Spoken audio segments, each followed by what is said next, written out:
Alright gamers, we are back for another game of Aphelios Diamond. This game playing Aphelios Lux into Caitlyn Brand. Gonna drop a buff for autos on the leash here, start rushing into the lane, see if we can start getting the push advantage against the enemy bot lane. We're pretty disadvantaged in this matchup, I would say. Lux is alright, but me playing Aphelios, a fairly short range ADC, into large range ADC Caitlyn, large range support Brand. It's not ideal. Especially as a ADC that doesn't bring like any sort of engage of his own. Whoops. The level 1 should be fine though. I shouldn't have cancelled the auto.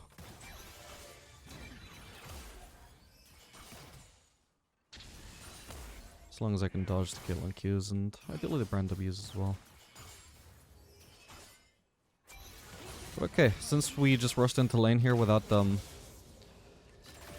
giving too much of a leash. Actually pretty competitive in the level 2 here. This should be a kill. Nice one.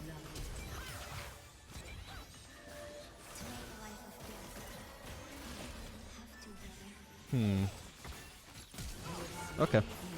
I guess that's worth it. Swift Stake kind of sucks now though. Let's see if we can do anything to shove this in. It's probably just gonna suck. I don't really have any wave clear as a Aphelios this early on. If I had blue then it would be nice. I'm gonna place a ward so just so I get a bit of a warning if I want to get ganked by Evelyn, although I'm not expecting to be. So if Brand is smart here, he's just gonna walk up and zone me off this wave, because I think I would just straight up die to him. He's not doing that though, so he might not be smart, and we appear to just be getting away with this. Nice one. I don't think he would have used Ignite in the previous fight, right? So with Ignite up 100%, with me only having 300 HP, that should have been free for him. There's no way that I should have been allowed to shove in that wave, but you know. That's why it's so easy to carry in low elo games, is because you can do a lot that the enemies won't punish, and you can, like in that kind of situation, I can also just wait and see if Brand is actually going to punish her or not. Like just because I know that it's not like the, you know, like the correct call to try and push there, doesn't mean that I can't like start and keep my distance from Brand and wait and see if he's gonna actually step up and zone me off. And if he doesn't, then I can get to crash it. And if he does, then I just need to react in time to that. And back off.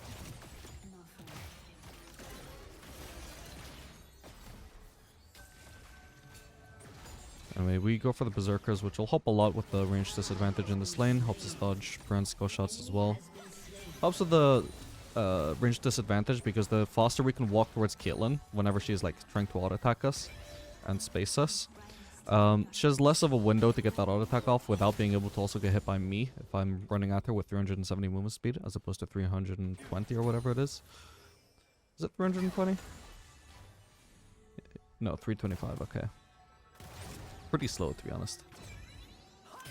Okay, nice. I just walked up there and I was actually going for the auto, but when I see she's backing off, I know that I'm not going to be able to land it. And I had a pretty good feeling that she was going to try and use E to disengage, because she might assume that I'm going to like over-chase a little bit. So I play into it a little bit, then over-chase a little bit deliberately just to try and bait out that E. Then I just moved to the side, hoping to dodge the E, and it worked. She did use her E.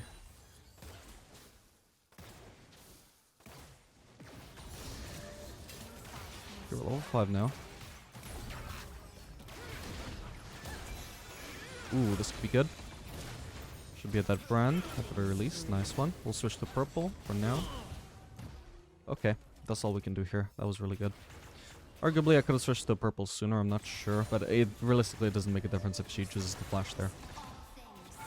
Oh, my bad. Too close there. Shouldn't have hit that. That's fine. Still got it. Oh, that's not good. Okay, we can at least zone Caitlyn from the farm here. And get a couple of platings. Alright, we don't want to touch that wave. It's fine. She can actually do some damage and it won't completely ruin the wave state. Ah, but this does. Oh. That sucks. Let's just hope. Yeah, no, it's an absolute disaster. Brand actually did a good job of shoving that as well. Ooh, this could be good though. Come on, Lux. Ow. Okay, we take some damage. I might be fine. Maybe I'm coping. I don't know. I think I'm okay though. Yeah, I'm okay, barely. doesn't do that much damage early on before he has AP. Was a little bit scary though. Alright, what do we want to build this game? We can absolutely do Collector. I'll do Collector.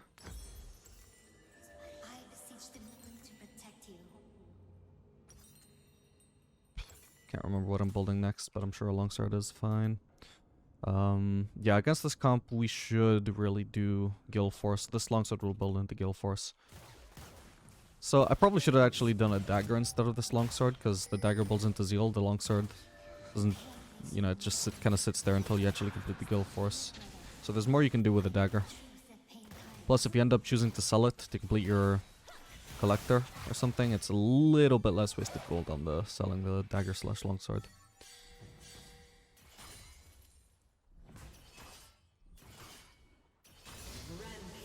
Yeah, since their entire comp is squishy, damn it, we don't really need to build a whole lot of DPS here, so we can just afford to go for Collector and just try and blow people up. So I can do a triple weapon combo here, as soon as I'm actually running out of red. This triple weapon combo is super nice to do when you're level 6. So I'm just gonna start using up some red ammo on purpose. At this stage, I don't imagine it should one-shot the Caitlyn if I do land it, but it'll be some really nice damage. Oh damn. No, there's no point shoving this because they can arrive into lane in time that they still get this wave as it crashes. The only point, the only thing that has any sense in doing here is just slow pushing, because this way we deny the most amount of farm possible. Kill him might have based, I guess. No, I think I heard it. Yeah, I heard a trap being placed. An enemy has been slain. Can always switch to white if I want to preserve red ammo, so I don't waste the potential triple weapon combo opportunity. There she is. She did not base. She's been getting zoned this whole time. Okay, I can try and do the triple weapon combo now. I'm gonna... Ooh, never mind. Hello, Evelyn.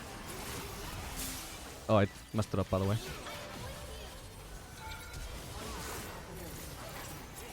Fuck me.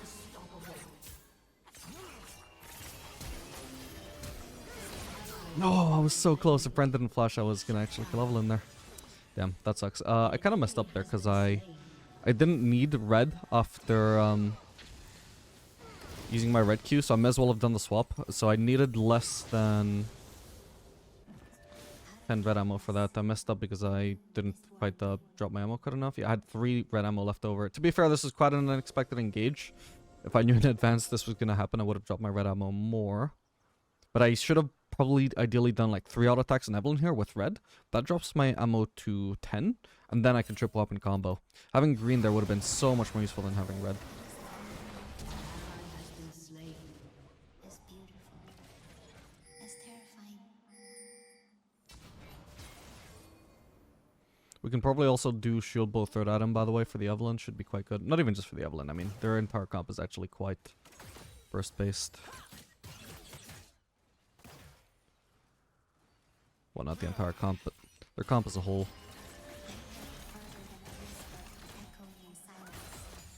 Nice.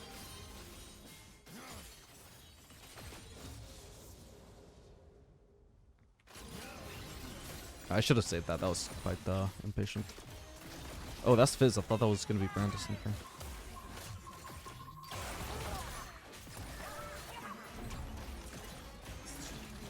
Just doing some damage. I guess I shouldn't have bothered because on the off chance that Evelyn happened to be coming from like here, I could have died. The damage that I was doing was like never going to actually lead to a kill, whereas it could lead to my death potentially, so it wasn't worth the risk in that scenario, honestly. Alex doesn't have mana. I can try and maybe Octopus combo here or something. Oh, you're kidding. I thought both would hit Brand. Oh well. Just randomly using purple key there because I know it's going to damage Brand.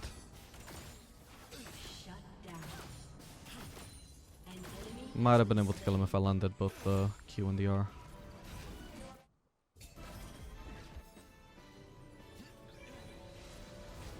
I have the base here. If Lux is gonna base, then I'm assuming Brand probably just based, and I'm fine here. But there's also the off chance that Evelyn could gank maybe. And if I leave that wave half shove, this an absolute disaster. I can already get Collector anyway by selling my refillable, so it's not too important to stay here. I would say this, like pushing this wave is a play that goes unpunished, like probably 2/3 of the time, just as a random guess. But the reward is not worth that 33% chance that I would die, right? Because I get the same item either way. I do... Well, I would have obviously got the cannon in the long run, which is a slight benefit, but not worth the risk of dying. Because dying isn't just handing over 300 gold, it's missing out on even more CS. So that's like, you always have to take some sort of risk, some sort of calculated risks. Stuff that can go wrong, and that being outside of your control. In League of Legends, that's just how the game is. It's like risk management. But that would just not be a smart one to take. I should actually be getting pinks as well. I might just base immediately after here. Shove this fast. Then I want to get a pink because if we have a pink here and a pink here, then it is so easy to manage the Evelyn ganks. Alright, we get a dagger this time. Because that way, the only way Evelyn can really gank us is through the lane. And it is much harder for her to get a flank off on me that way. And if I'm not getting flanked by Evelyn, I'm not nearly as scared of her ganks. Especially if Lux like covers these bushes all the time. And it's pretty much impossible for Evelyn to flank us.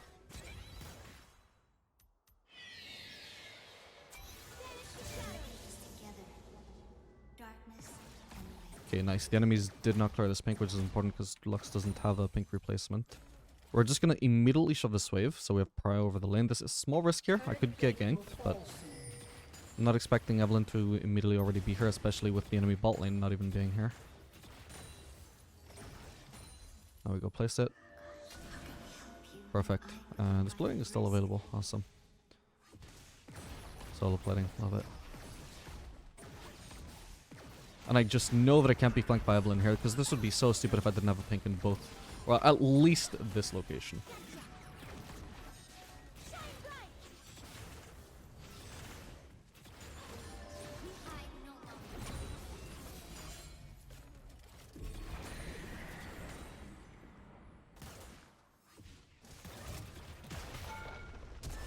Whoa.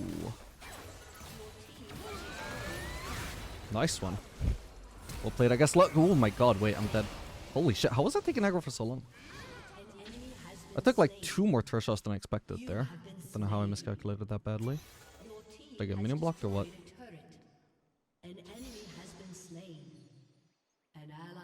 That last shot is actually just unreal. I was technically getting slightly blocked, but not to an unexpected extent.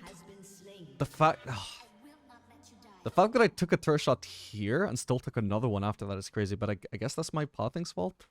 Damn. Alright, we get the Zeal.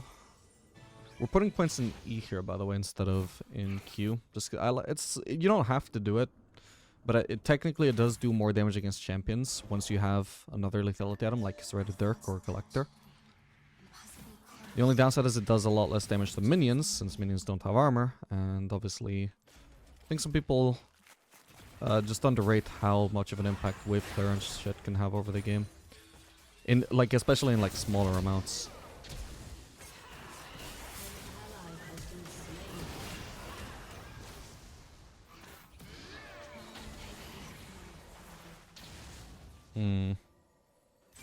Should stay mid at least until somebody shoves in bot lane, I think, because they can easily go for Syndra here. Exactly. Nice.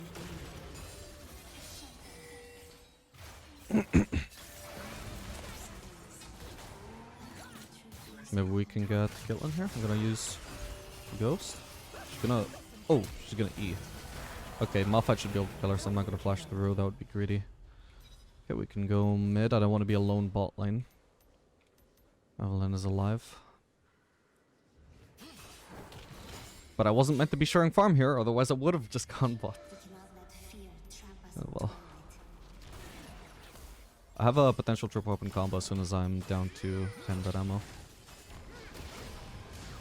I barely even need to do it, to be fair, but... Got him. God, I can calculate the Aphelios' green mark range so effectively now. Oh.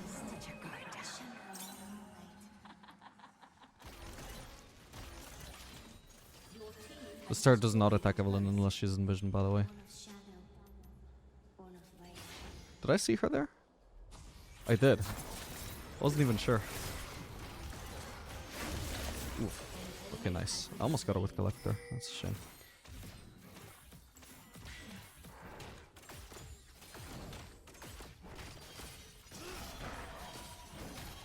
Man, my farm.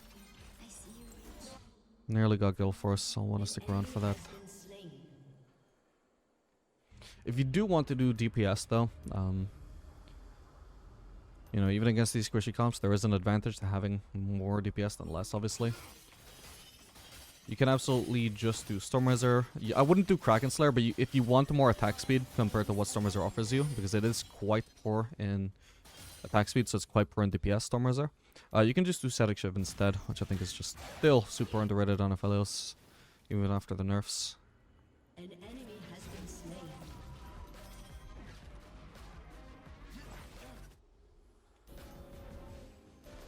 So I think usually I would just stick around here and shove one more wave before I base.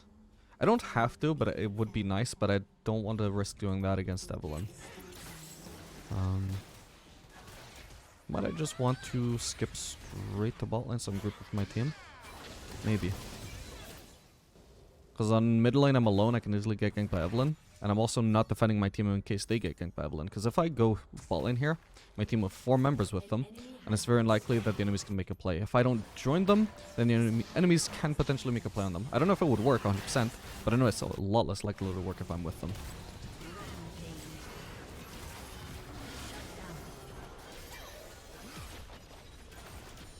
Oh yeah, I guess we can tank this.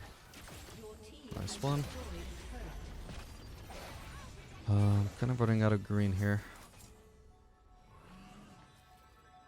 I have a feeling Evelyn might be around. Just a funny feeling I have. I haven't seen her in a while, so she's obviously had plenty of time to... Actually, is she FK? She might be. But she's had plenty of time to clear her jungle and then go bot, but her bot side jungle is still up, so what's up with that? Oh, there she is. Oh my god. You're kidding me. Fuck. Nice. I've still got Guild Force. I am aware of that, but I don't want to waste it. Oof. Just don't get any executes. Feels bad, man.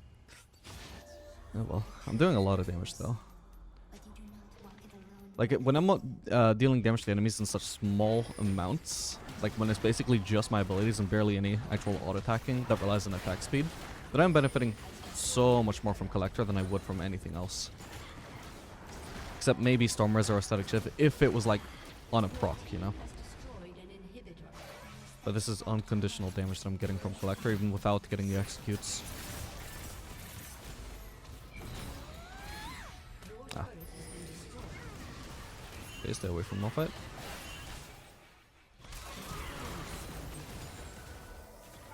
Nice one. Finally we got some executes.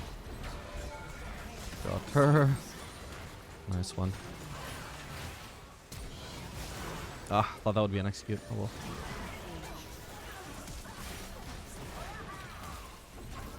Oh, come on, right as I used purple. Yeah. Oh well. Can hit this turret. I can kill this turret, right? Yeah. I just need to escape from Brand. Should be easy. As easily as said as it is done. The fortress looms around me. It is everything. It is the only thing. Going for this Drake is riskier though. I don't think I can really do this. If Evelyn rushes over without stopping for any farm or any camps, then she just kills us here.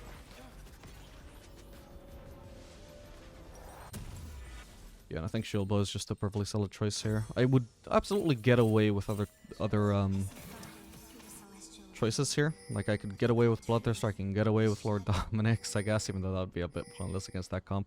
It is efficient, though, because I would have... I would be adding Armor Pen onto my existing 51 lethality, which is so much damage. It makes a lot more sense on Aphelios here than it does on other champions. But still, it feels a bit pointless to do it against a comp that's stacking no armor. So it's absolutely not necessary. And like I said, I can get away with it because I'm so ahead, and you know our team is so ahead. But I'm gonna build correctly, just for the sake of putting a good example.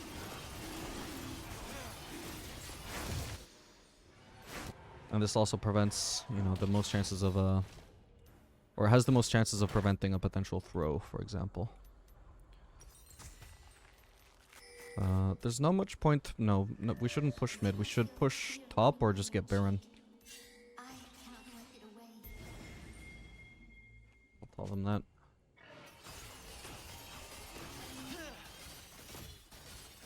I would say probably doing Baron is fine, but until our entire team is grouped... Oh, I'm gonna go top. Oh, my bad. Use blue trinket there just to get some vision. Alright, I've got enough red ammo that I could do a triple weapon combo, but I'm not expecting a chance to... expecting to get a chance to do it anytime soon, so... Because the enemies are just too far away, so I'll just waste it. A big advantage of getting like familiar with all of Aphelios' weapons and getting used to all of the combos and learning to apply all of them is that you're not really reliant on like any one or two combos. So if I don't feel the need as much as I used to just like keep myself on very specific ammo and very specific weapons, trying to get this one combo that I know what to do. The more familiar you get with Aphelios and all of his weapons, the more chill you are about just letting go of really sick combos, because you know you can just do other stuff instead. I should be able to do this.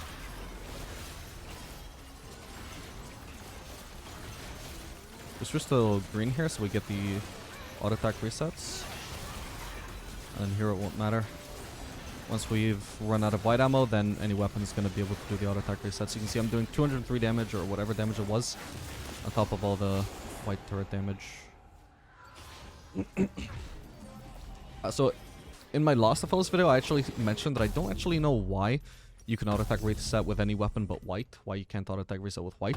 Somebody actually gave me the answer in the comments. It's because when your primary weapon is white, I'll just get Bloodthirster here, I guess. When your primary weapon is white, you can't actually auto-attack again until your chakrams have reached you again, obviously, right? That's the whole point of white. So, that's why you can't auto-attack reset with white, is because other weapons... because they don't have to wait for the white chakrams to come back, they can start an auto attack immediately, and so the timing actually just works out where you can auto attack before your turret can, so you can just keep doing auto, then auto reset, then auto, then auto reset, then auto, then auto reset. Whereas if you're dependent on waiting for your chakrams to come back, then you just do auto reset, then auto reset, then auto reset, and that break in the meantime is your chakrams returning to you.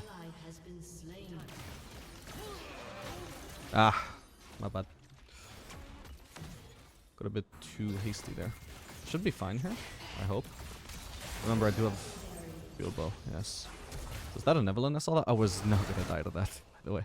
That was probably Brand I saw.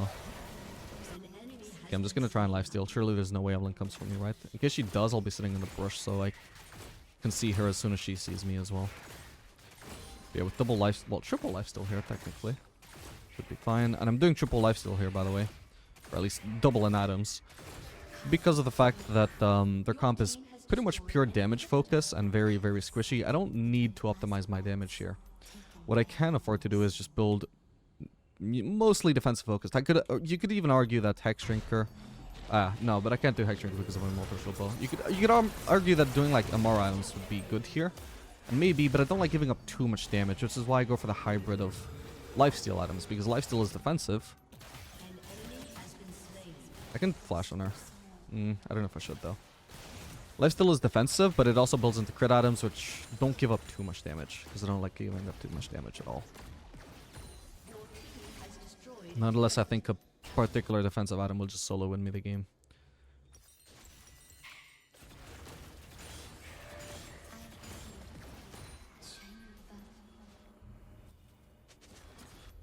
Man, my CS is crap this game, but it's fairly normal when you're playing against a champion like Evelyn. It's also normal against Nocturne. When they just have basically this invisible pressure on you pretty much the entire game, then you just gotta like sacrifice a lot of farm, basically. It's better in high-low when your teammates will support you a little bit better. Did see Evelyn there this time, for sure. Ideally, we would have pinks. I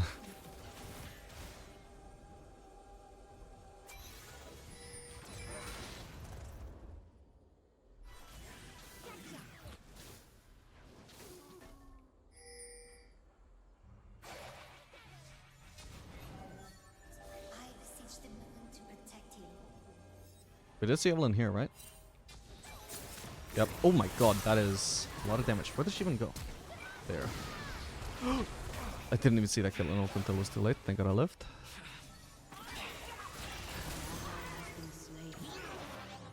Got him. No, I didn't reach. Fuck. Ah, but I had kill first as well. I should have used that. My bad. There's technically minions I can lifesteal off of. Hopefully I don't run into Evelyn. I should probably just base, actually. I'll base here. Because Evelyn would have had plenty of time to recall now. Okay, she is there. But still, I can base. Would have ran into Caitlyn anyway. Which is just as bad. So long as anybody can zone me from the CS, then I would just be embracing death there. Okay, not bad though.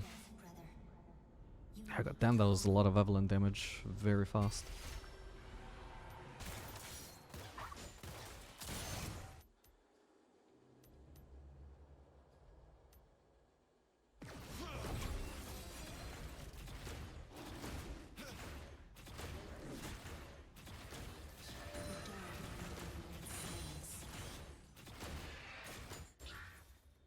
I'm also, I also have like one of the worst wave clearing builds, not just because I don't have like static shiv, for example, which helps obviously a lot with wave clear, but because it's a fairly low DPS build, that means I DPS minions worse, which means I kill entire waves a lot worse as well. DPS is basically wave clear, you can think of it. And this is one of the lowest DPS builds. But very effective against the enemy comp though. But the slower I kill minions, the less minions I will kill. It's just logical.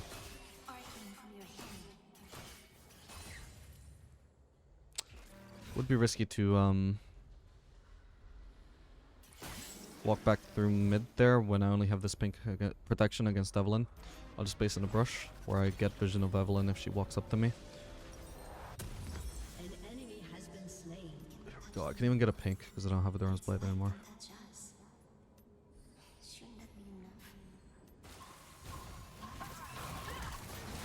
Damn. Enemy double kill. Not good.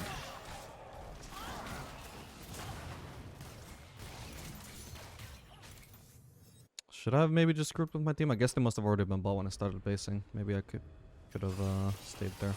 With the same logic as why I went bot before instead of going for the mid farm, just to make sure my team couldn't die there. I'm not expecting to be able to make a play here though, which is why I'm not even bothering going over there. I can maybe just try and slip into this brush? No, I can't. Instead I'll try and cheese here in case Killen is gonna keep pushing. Found her. I'll just place a trinket in there. Not even trinket, just white turret. It's actually kind of annoying that it takes so long to give me vision. It's not fluid at all compared to a trinket, but oh well.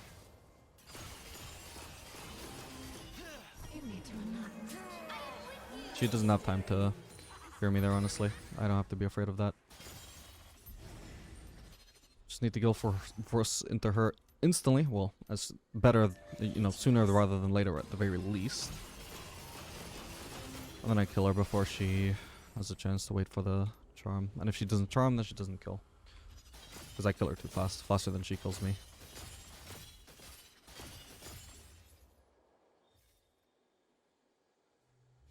Can't necessarily keep on pushing there. I should group with my team. I guess we'll do Baron again. Probably should have been able to end with the previous Baron. I was a bit distracted during the previous Baron though, talking. An enemy has I'll shove this next wave, just because I can.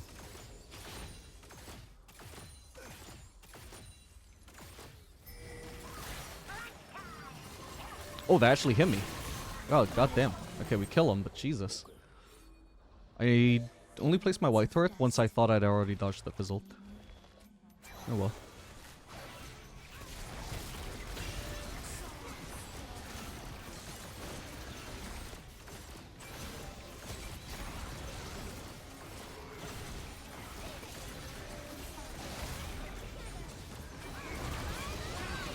Okay. Is Evelyn alive? She technically is. She could have stolen.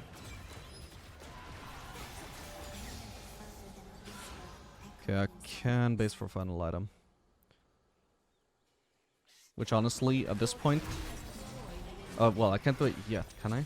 But at this point, I'm fairly convinced that just purely a magic damage focused item would... Or sorry, MR focused item would be ideal. I could even do gargoyles, maybe? I love the resistances on gargoyles. Or I could do Hullbreaker, actually. Ooh, Hullbreaker sounds fun to try out. Doesn't give me resistances, but it will give me...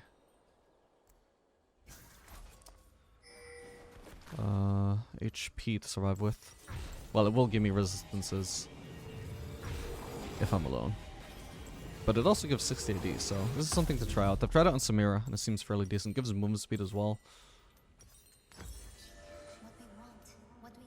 It's gonna be very... Regardless of whether I'm alone or not, it's gonna be very hard to kill me through 400 extra HP, on top of also the 500 shield bow. Shield.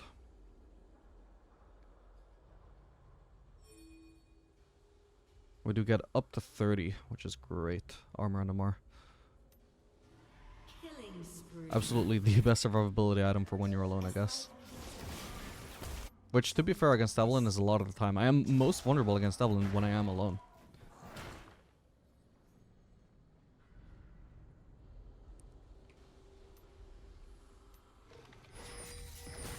Oh. That might kill her? Oh, okay, fair enough.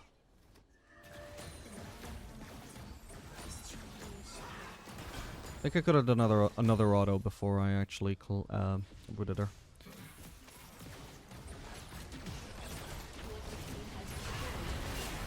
Way too close to me for no reason.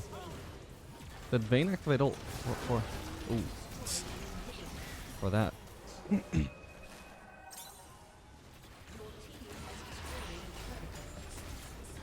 Yeah, honestly, if I was not purely experimenting here, I would just do Spirit Visage, because I know they can't kill me through Spirit Visage, and I know not dying is the only thing I need here. Alright, GG.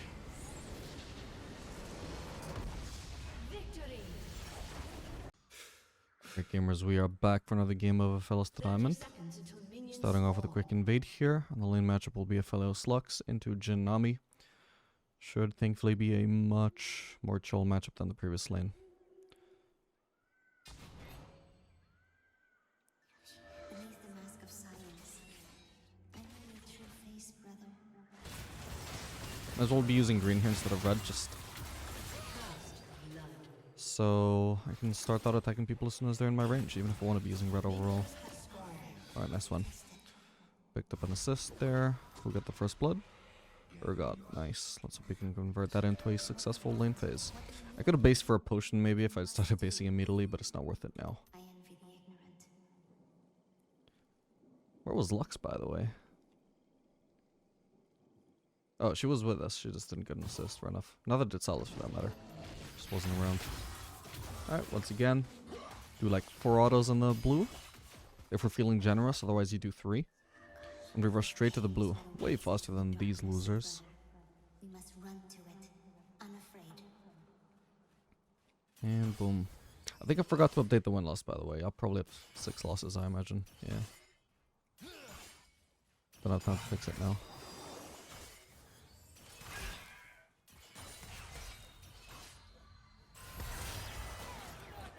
Just gonna ignore that. I really just want to rush to level 2. Even though I got to the lane faster than Jhin, obviously I don't have abilities to share with while these got the Q. Oh, apparently I got max speed unlocked, so I'm already 2. Nice. Ah, you're kidding me.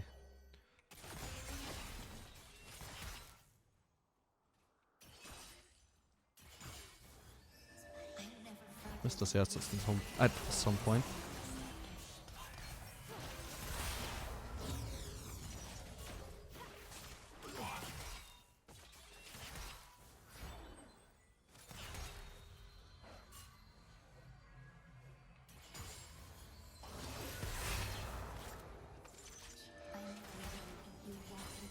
I'm gonna go place a ward, make sure we're safe from Poppy ganks. Ward there I think is pretty solid. We'll reveal Poppy if she comes from the river. We'll also see her if she comes out of the tri-brush. I'm paying a lot of attention to loss in the cannon there. It's not a great time for me to be trading, unfortunately. I'm actually afraid to walk up too far for a gank. I've seen Poppy at some point, but I wasn't paying attention to where that was. So as far as I'm concerned, we could be ganking at any point. I mean, they did leash though, so she should surely be topside. But yeah, I guess we can play aggressive actually. There's no way she would be bot side. That would be trolling. This could be a Kalanami maybe. I've got a triple open combo. Alright, that's fine. Jhin has to block it. Jhin ends up taking a bunch of damage.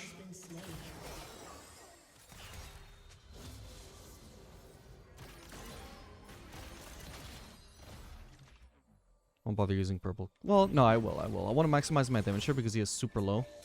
And I have enough mana for 2 more abilities anyway. Ooh. Oh, man. Oh, you're kidding. That must have been so little HP. Well, I have no mana now, so... Okay, we also see Poppy headed bot side, so... Just gonna ignore those lost hits, ignore the XP as well. We just want to straight up base, I guess. The bright side is that this wave is like really close to their side of the lane and really far away from our side. So it's not gonna be an easy crash for them.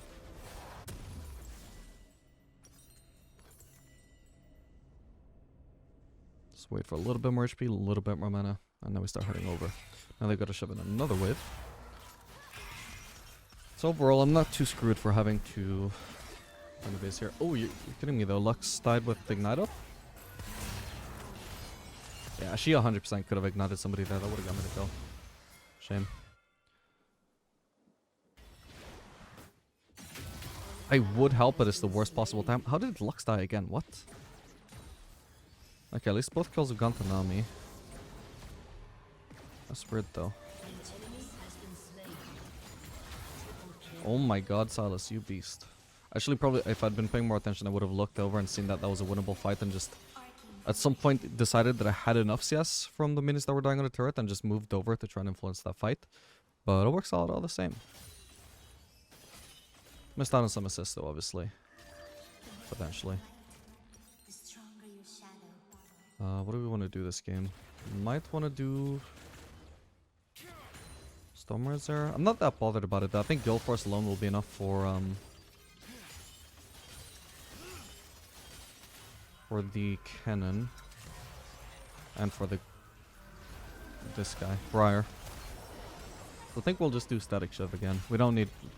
Collector shouldn't be too good here anyway, since their comp should mostly be expected to build at least somewhat tanky. I would expect.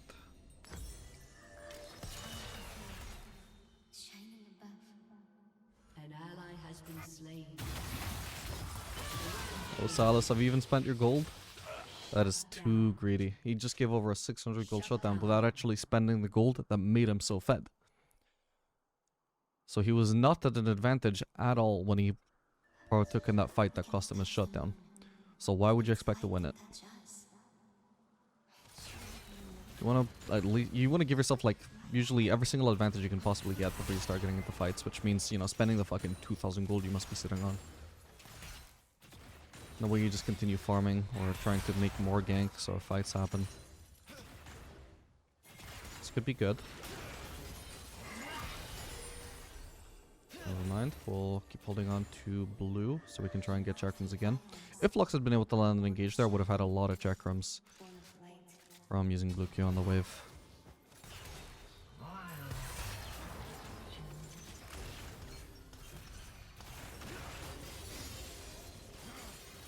We're getting ganked by Poppy. I'm gonna use red Q to preserve my chakrams here.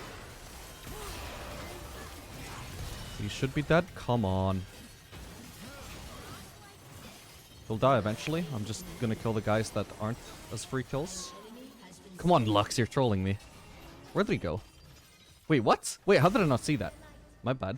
So much for free kill. What the hell? My bad. How... Well, yeah, I guess it makes sense why I couldn't see that. This could be for us, technically.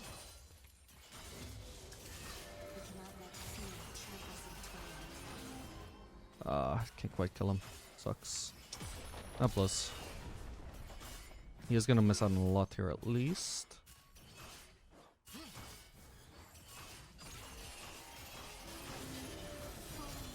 Can also shove in another wave.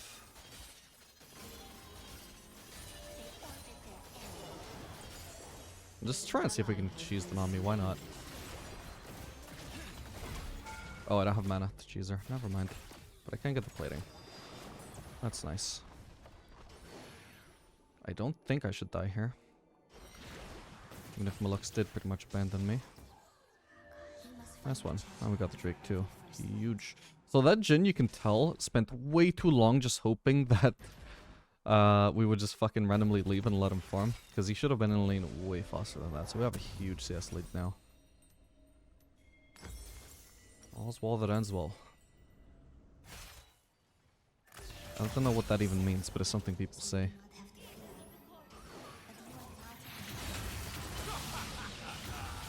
Oh, he actually stuns? That's kind of dumb, actually. You don't gain cannon passive when you steal his ult, man. Come on, Riot. I was gonna say, man, that would be a lot better if you could actually stun with cannon ult, and then, what do you know, he fucking stunned them. With cannon ult. So this is the perfect time for me to freeze and Lux to roam. Will she roam? No. Will I freeze? Yes. Okay, with this guy dying anyway, it's not like she has much to roam for, but she didn't know that. But we're just gonna maximize the amount of CS that Jhin misses out on here. I like how it just goes under turret and then away from turret. Like, yeah, you had no reason being under turret in the first place, but oh god, what the hell? I got him. Barely. Hopefully I beat Nami here, even with the wave here. Oh, hello. Little did I know, she just randomly walked into me right as I flashed on her. Okay, that's top lane. But yeah, that was me using QE, not... Sorry, Q flash, not flash Q. You can do a combo that's a little bit more unexpected if you do that. I also believe I managed to land an auto on Jhin right before my green mark landed, so I did an auto attack reset there, which landed a little bit more burst than he probably really expected. Oop. And I think that was actually why I was able to pick up that kill there, because it was looking pretty close to me. Alright, need to get out of here.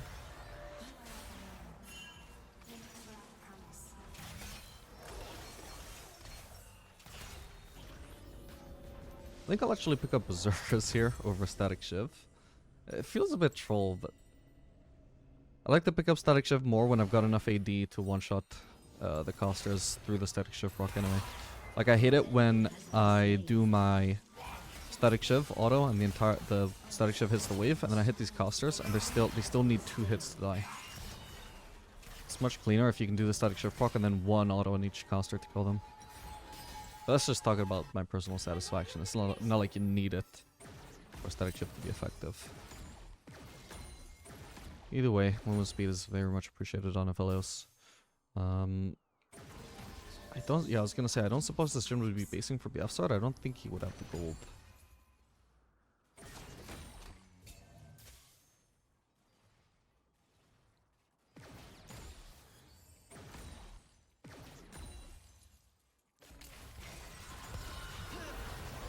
Is that another Briar ult? Yeah. Ow. Okay, we do some damage. Can't really kill though. If that was green ult, that would be a kill. But ooh, nice one. But it does set up a kill, which is why we do it. Just, you know, pressuring him as hard as we can so there's more opportunities for either us or our teammates later on. Okay.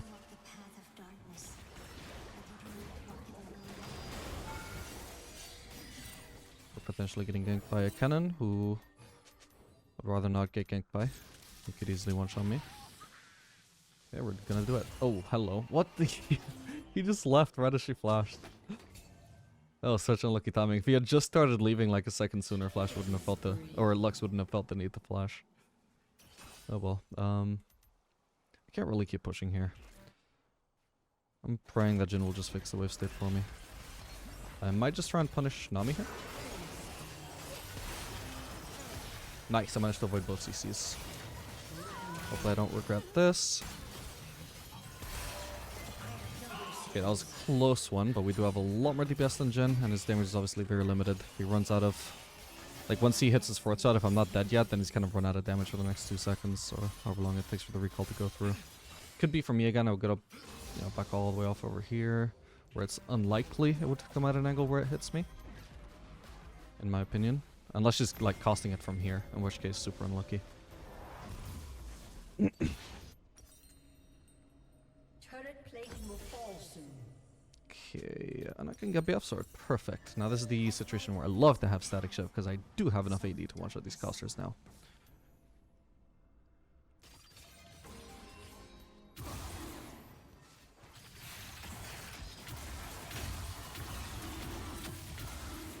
But potentially Berserkers actually carried me in that fight anyway, because it definitely gave me, you know, stick and power to stick onto the Jin, which obviously makes my red-white a lot more effective. My white, anyway.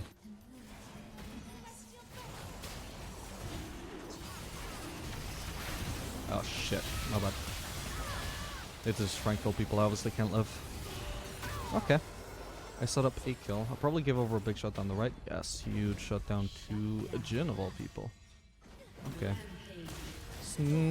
Not amazing, but I mean, I wouldn't say that there's anybody on their team that's like super bad to give it over to. Like it would be decent on Poppy, decent on Kennen, decent on Jin, decent on Briar. Nobody really stands out here as being horrible to hand over the shutdown to, so I guess it's okay. Definitely not a disaster. What I most want to avoid is handing over the shutdown to somebody who I believe can carry with the shutdown. And nobody stands out in the enemy team as actually being like strong here. Like nobody, I believe, you give them 1,000 gold shutdown and they suddenly start carrying this game, right? So maybe Kennen would be the most scary for me. For me in particular, I guess, and maybe most likely to carry the game overall.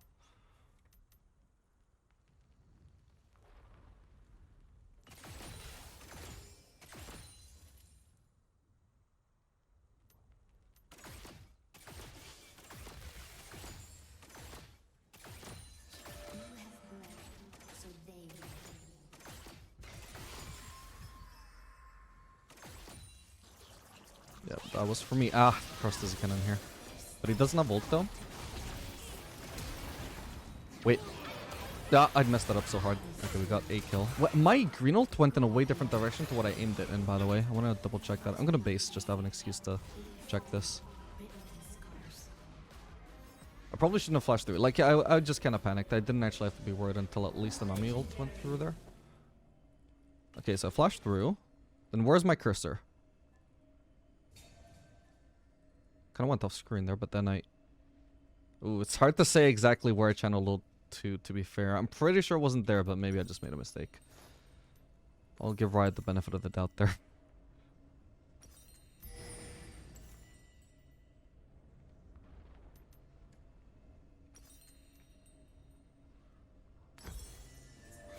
It's not like those backward ults that sometimes happen, and I know that's a bug.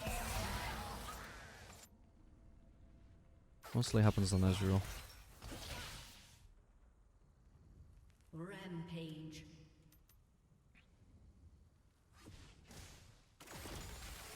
Rampage. It's so nice to just one-shot those. I think pickaxe might also be enough on Aphelios if you happen to be doing Bloodthirster. Didn't even put much thought into Bloodthirster. Sorry, not Bloodthirster, Infinity Edge or Gilforce this game. But it's obviously going to be Gilforce. Mainly for the cannon. Cannon probably has ult now, I imagine. Unless he used it to kill somebody else. That wasn't this guy.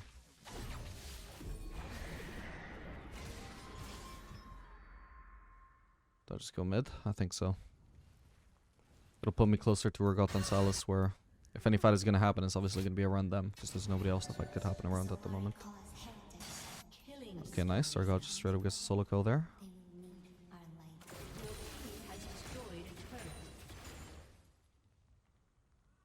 I'll shove in another wave before I consider rotating, just because it's safe for me, and There's no guarantee that rotating to Urgot will help anything. Yeah, this turret, being half HP, okay, would make it so free if I could actually hit it, that I would go for that, but instead, gonna have to end up going for top side after all. Seems like Urgot is handling himself well, though. Ooh. Okay, in the end, we'll be able to pick this up anyway. Won't. We just need to wait for the wave. No need to tank it. Seems Lux was able to pressure the cannon quite well. He probably didn't have ult if he didn't actually do anything towards the Lux there, but I feel like he did if I don't know for sure. Nice.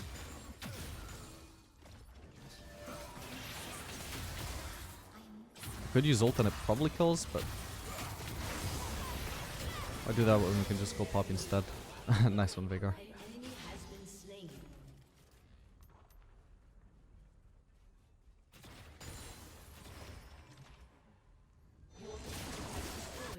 I'm just not using purple Q unless I actually think it's needed. Especially if they like flash away, then that's when it would be the optimal time to root.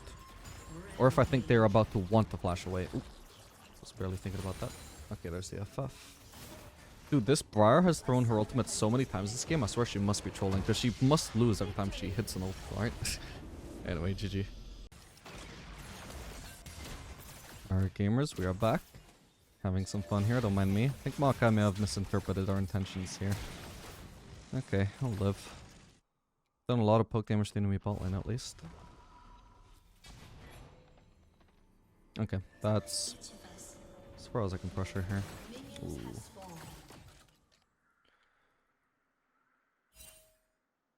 Risky from Maokai. There might be somebody in this brush. I'm taking that risk though. Okay. Let's rush over to this Kha'Zix shrine. Give him a small leash there. It's a shame Maokai didn't get to finish his recall though. Without pain, we would not need faith. Yeah, randomly ran up here as I usually do. Found an invade, pressed my ghost, and realized, huh, none of these actually have immediate CC, so I can actually just switch to green and just start auto-attacking Misfortune. Especially with Ghost, I can just kite her super effectively. There's nothing the enemies there could actually do about it. So I just did a ton of free poke damage that way. But then Maokai took it a bit too far, engaging and chasing. It's the second time I barely get hit by that.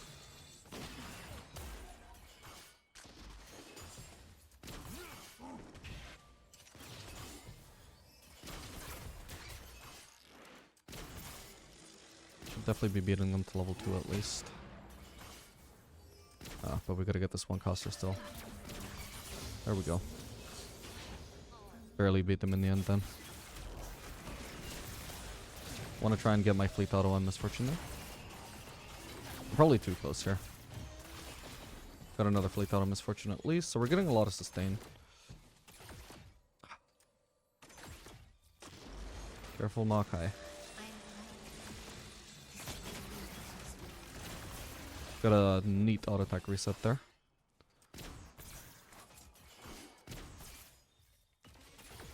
Hit him with the fleet. There we go. Already had 100 healing. Not quite in lane because I was auto attacking obviously a bit before the lane even started. But still been a decent amount of sustain even in lane. Oh boy, that could be a kill. Damn. That is rough. I should have waited for my fleet to come up there, my bad. Okay, we did another auto attack reset there because I don't think I could have got the cannon without that.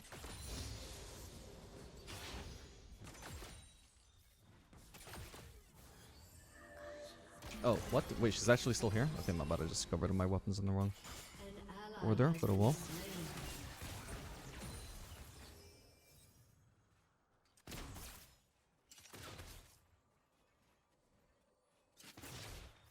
I'm gonna disregard that last hit because I'll take a zillion bomb to the face for it.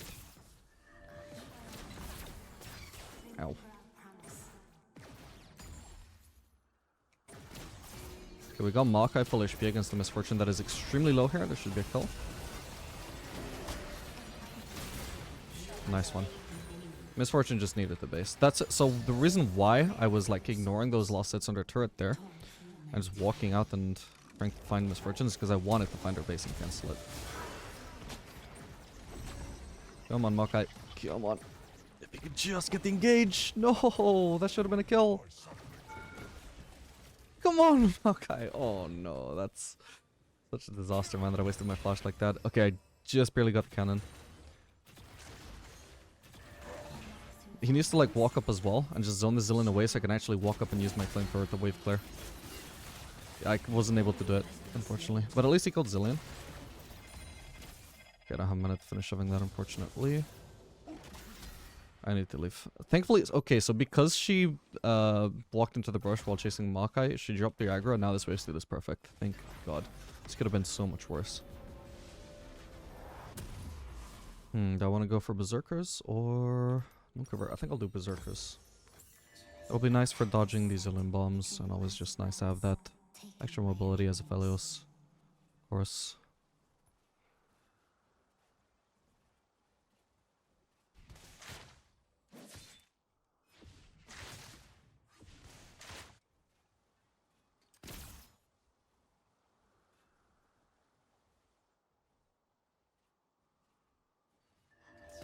We cannot touch them, but its light can touch us. Shouldn't that be enough? Light on our fingers.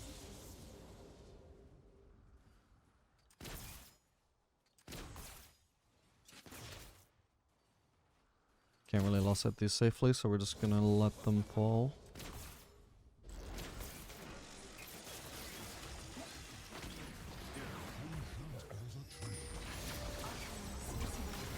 I could have messed that up actually. I could have snuck in an auto right before the blue Q. That was just not maximizing my damage in that trade at all. I could triple up in combo here, I guess. Oh, but I got the wrong cycle here. Okay, but I barely got her. Nice. Nice.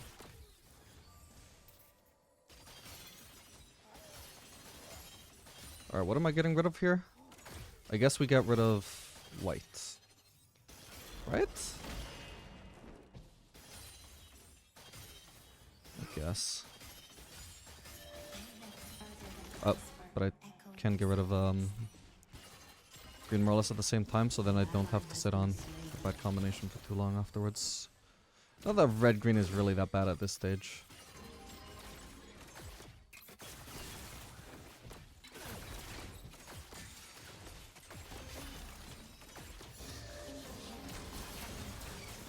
Oh no, wait, but I meant to get rid of red first. So I should be not touching green as much as I can. Awkward.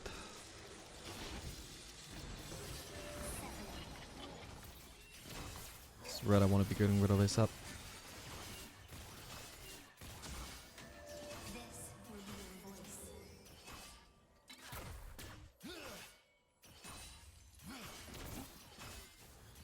I could have easily based there, by the way, but I guess I may as well stay into Nuke over. It's not necessarily the right call, but I guess it's not the worst one either. Probably would have been better to base, to be honest. But if I can find a good recall after I've got Nuke cover, I'll be happier about that. Okay, we're getting ganked.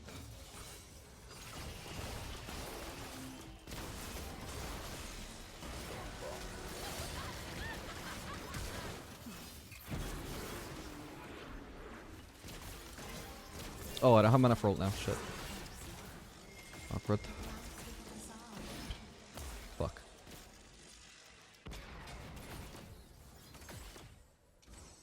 I just had mana for ult, bro. Okay, nice. Fuck me.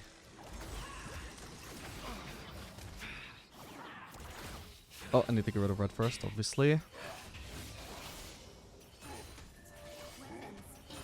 There we go.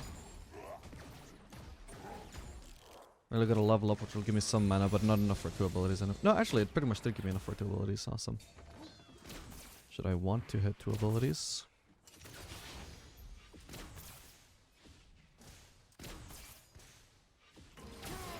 Oh, went right between them. My bad. The classic. Oh well. We'll be able to shove this in now anyway. Just need to make sure I'm not getting hit by that. Okay, this wave state fixed itself. With that melee going on the turret, it's already a good wave state. A little bit risky to recall here, but we might even just be able to choose a kill on Zillion if they try and punish. Bad timing Maokai. You cannot feel the tear running down your cheek. We'll do either Storm Razor or Static Shove again.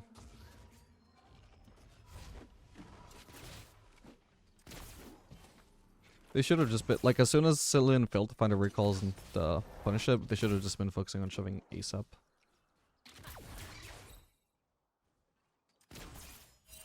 Oh, apparently Zillion just wasted flash at some point. Cool. Moves around me. It is everything. It is the only thing.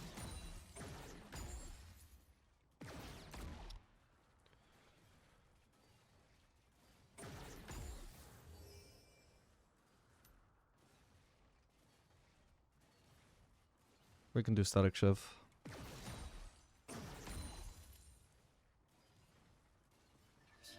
Find your orbit, brother.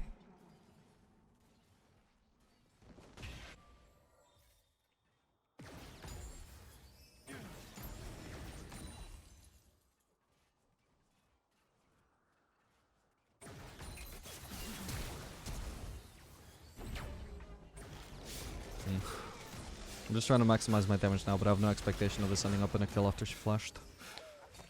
But my flash basically forced her flash and also forced a good trade in the process, so... It's like flash for flash is neutral, but then the good trade is positive for us, so overall a positive play. But obviously I would have preferred a kill though. But it's not bad.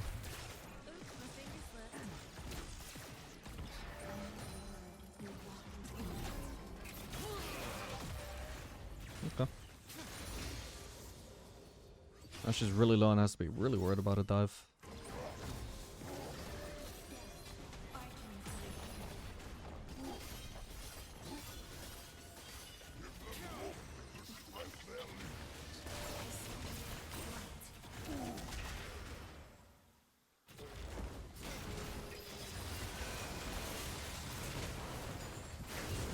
I've been getting way too many people at this point. She might just one-shot me, we'll see.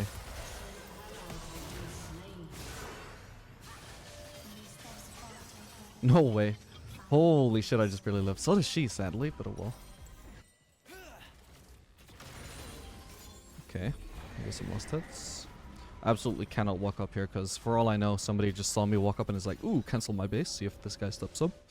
We're not going to be the dumbass that steps up there. The moon shines brightest in Oh, hello, Zillion. See, that's at least one person trying to kill me.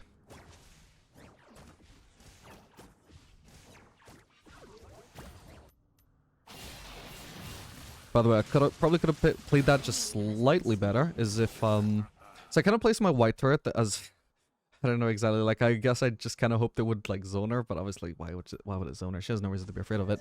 But if I had just placed it, when she was in melee range of me, it would have done a lot more damage that way, and that would have actually probably resulted in the kill on hindsight.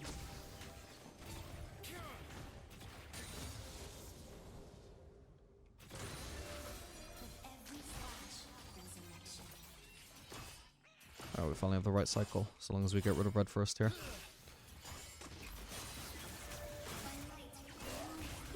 As easily said as it is done.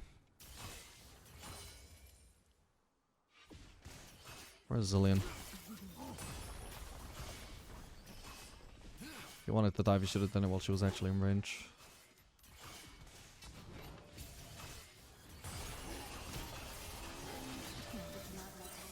He keeps missing out on opportunities. He just needed to go straight up for the W there instead of the Q. Instead he led with Q and then tried the W.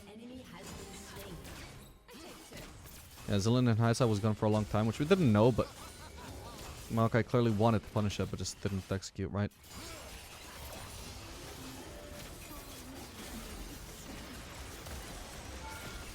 Okay, I'm maintaining my chakrams for now.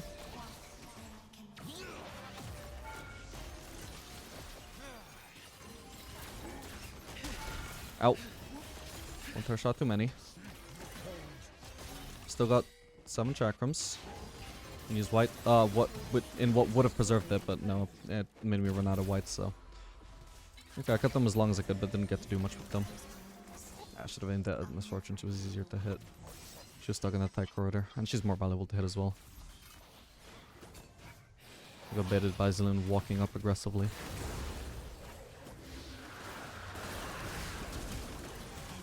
Oh, nice one.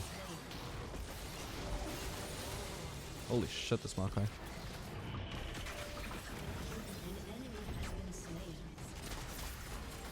Got her. Most certainly dead now, though, I imagine. Yep. Oh well. And what do you know? I just barely have enough gold for a BF sword again. That way he lives, right? Yeah, sadly not. Okay, that's a pretty fat Diana. So that is now the worst person to be handing over shutdowns to, and I've already given her at least one.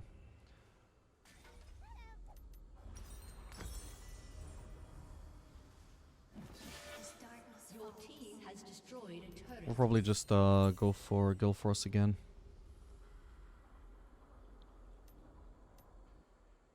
Since once again we can use it to try and escape that Diana ult. Another ping.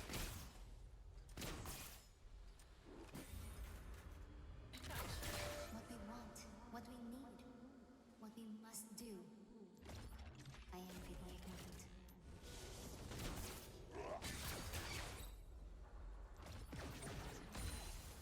Just steps away from all the minions, so my static shield does nothing. Also show of another wave here.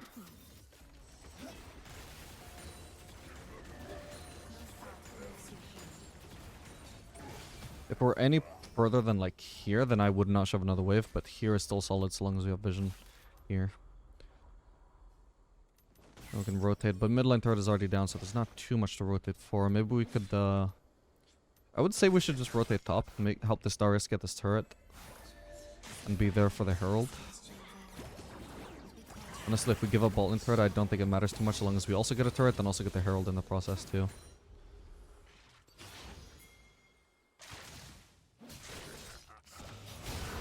I really like this play because it's almost guaranteed value with that turret being so low.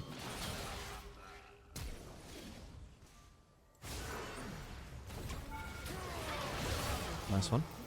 If the only way for this play to work out was if we could kill the Urgot, then it's like, or you know, whoever the top laner is, then it's like a less desirable play to go for. But knowing that no matter what, you're always going to get the turret because the turret is so low, that's super good.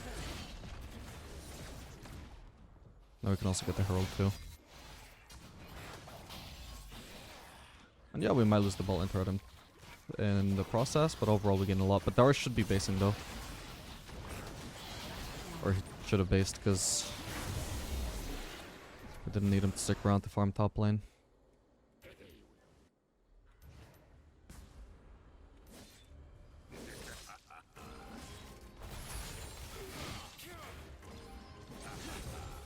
The problem with him trying to make the rotations that I want to make, which is like staying top to farm top and then going mid to farm mid or gank mid, is that just like fundamentally a support should usually be sticking with me. So it's either you get 2 people making those rotations if I'm the one making them, or you got 1 person making those rotations if it's just Darius. And you would rather have 2. You would rather be, you know, you'd rather have the stronger units, I guess, be the ones making the rotation. And we're stronger units because we're 2 and Darius is 1, you know, so.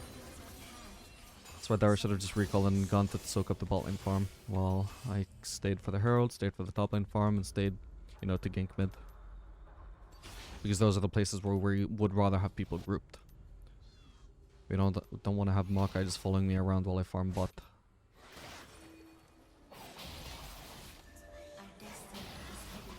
Okay, he's gonna get that red buff. I'm just gonna farm Raptors, I need something to do.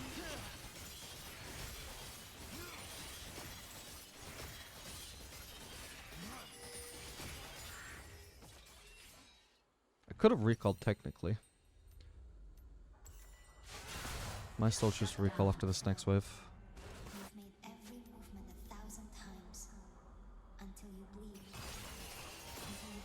Damn, Darius had a big shutdown just off of having 2 kills. Big CS lead as well though.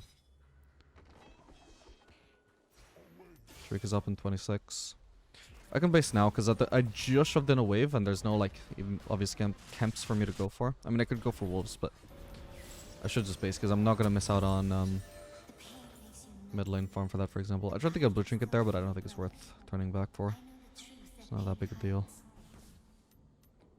The most I could have done, I guess, was just rotate it top to soak up that top lane farm. If I didn't want to base, I guess that would have been the correct call, the best call, aside from basing. I need to be careful, she can easily dive me.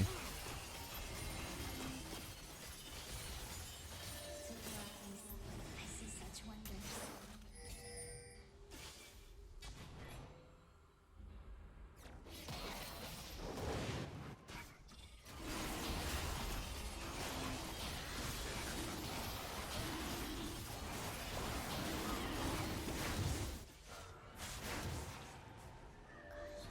Pain is what awaits us in the darkness. We must run to it.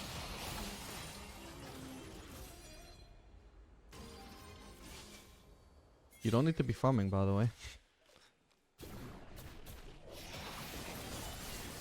But he is certainly trying. Ow. And he got me stunned.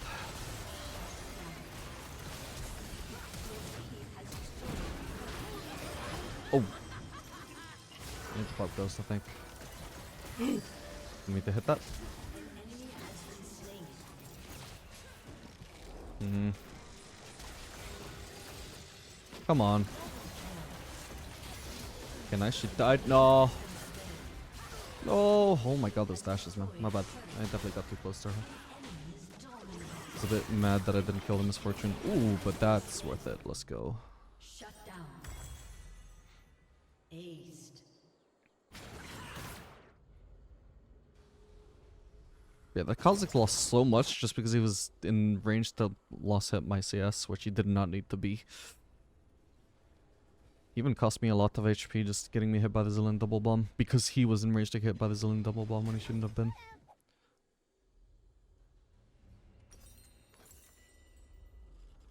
Thankfully though, Diana wasted her ultimate on Kha'Zix, so even though she managed to flash me and get on top of me, it didn't really cost me too much. Next thing we build probably builds out of a longsword. I can either do Lord Dominic's if I want to maximize damage, or I can do Bloodthirster or a shield bow. If I want something slightly more survivability focused.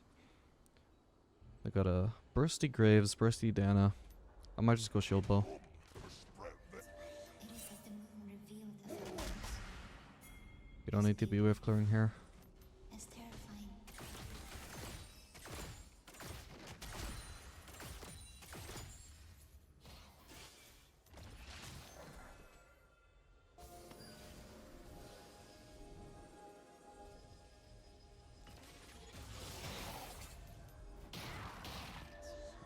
Could and should go for that. But you do not walk in a world Grump.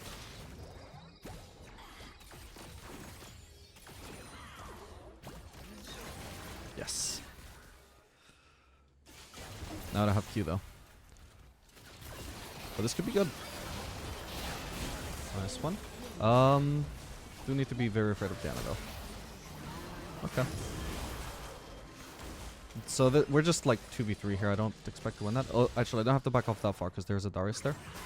And we should be able to kill Diana here easy. Nice one. Managed to pick that one up with a purple Q. Very shamelessly used, only to try and get the last hit. CS, as you can see, is proving very unreliable this game. Between Kha'Zix, Darius, and Syndra.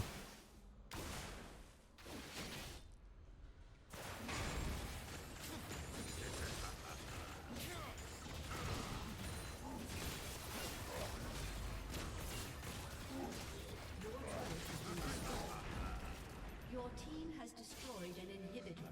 sister. I am listening.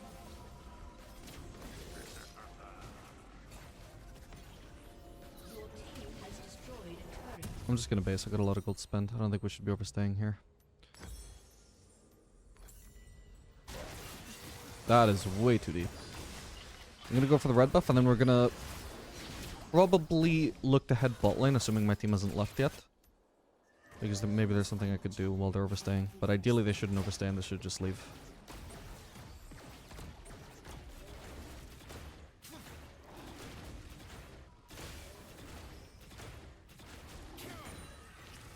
Okay, so they're...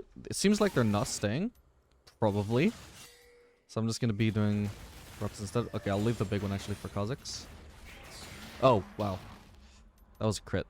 That sucks. Oh well. I didn't... Like, I hadn't... When I started them, I hadn't noticed Kha'Zix there, but taking the small ones is fine. I guess I should have been using purple. Oh well. Can use purple for a root here though. It's hardly even necessary as well though, so we'll still keep it. Can maybe use it to catch Misfortune or Graves here or something. Nah. Oh well, we did something. Just a little bit of damage. Oh, hello. Oh my god, Darius. Hit her. Kill her. What the hell? Wow, that's a bit unlucky. Okay. Not too bad. Back Aphelios. Yeah, we can get the soul. Maokai way too overextended there. Oh, don't mean to be stealing that. Oh, sure? Yeah. I don't mind getting it, I just don't want to steal stuff from him. He's fine to hand it over though, I'm fine to take it. I was only hitting it at first by accident because of attack move.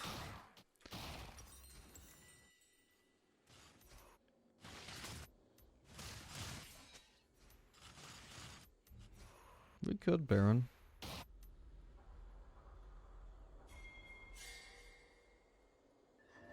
The moon shines brightest. Just gonna shove one wave. This might just be greedy, maybe I should have just started the Baron immediately, but...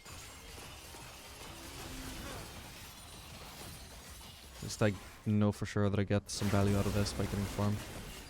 Ooh, Syndra. If she dies, then it's suddenly maybe not possible to do Baron anymore.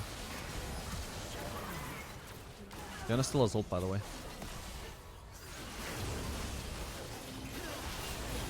Nice one.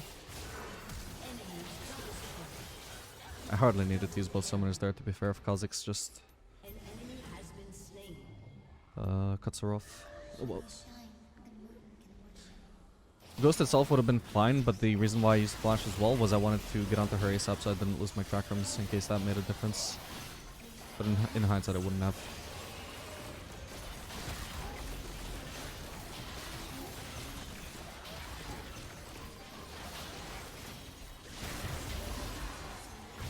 Okay.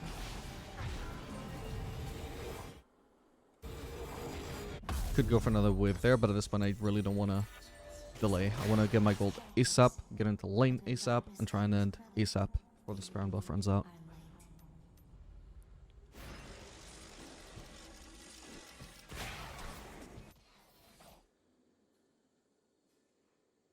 Usually I'd go for the Raptors, but again, it's a bit unlucky timing with it being exactly as Kha'Zix wants to go for the Raptors as well.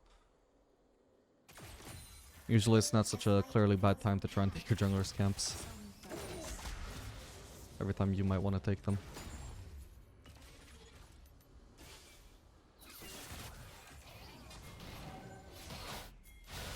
Hello. Should I jump in there? Probably not. Nice one.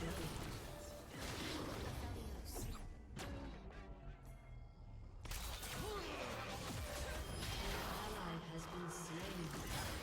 Nice. Unstoppable. Your team has destroyed a turret. I think my next item, if we were to get that far, could be Lord Dominic's, since they have some armor between the Diana and the Urgot. Even the Zillion's starting to build some.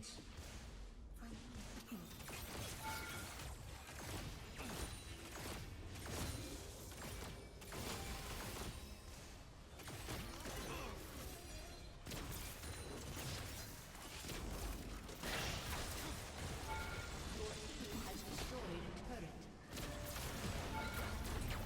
Close.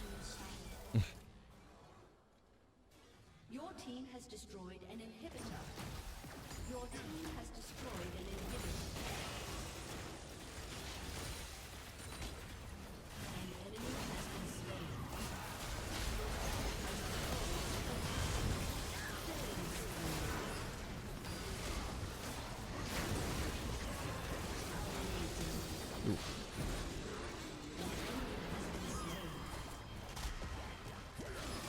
That's fun.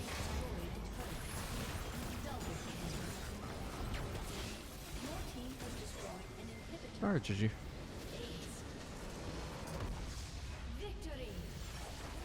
It's beautiful. Alright, gamers, we are back for another game of Aphelios to Diamond. This game playing Aphelios Urgot into, What do they hold if they oh, only Tristana. touch another Tristana Zillion. Okay. Just gonna stay here in case she's actually gonna pop through here. It doesn't seem like she will, though. We'll walk out and start pushing immediately. Yeah, so my support and champ select saw me hovering Aphelios, and it was like, oh, nice, Aphelios. I'm gonna play a tank support, and I was like, oh, nice, yes, I'm sick of all these mages. Give me another tank support like the Maokai last game. That was sick. I did not check his pick at all. I literally went the entire champ select without checking what my support had picked, just assuming he would pick the tank support. Only now do I realize, but tank support, he meant fucking Urgot. Like, what? Funnily enough, though, I think it might actually work out nicely. I think I would have preferred him to take Aftershock. Well, maybe it's for the best that he didn't, I guess. It is Urgot. It does still skill very well with Conqueror. But yeah, I mean, he should provide engage. Should be strong early, right? Maybe it'll work out nicely. We'll give him a chance. Wow, that was a bug visual. I did get my Q auto attack there, but the visual wasn't there. Oh well.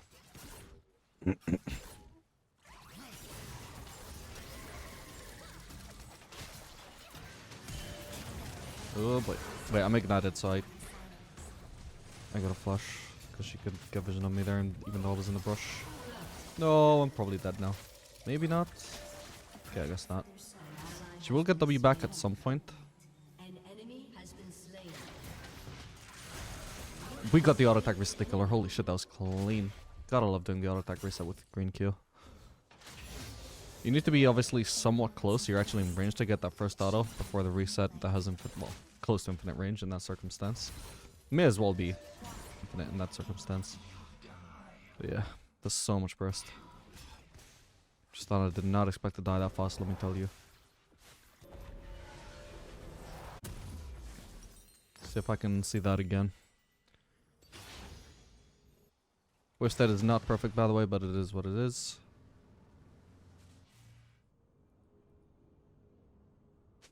It's hard to see exactly how much damage I did because Urgot got him to start dealing damage at the same time as well, but damn. We did 53 plus 59. I think there's one source of damage missing. It was probably the second auto that actually got missed there. I think I actually ended up killing her with just auto Q.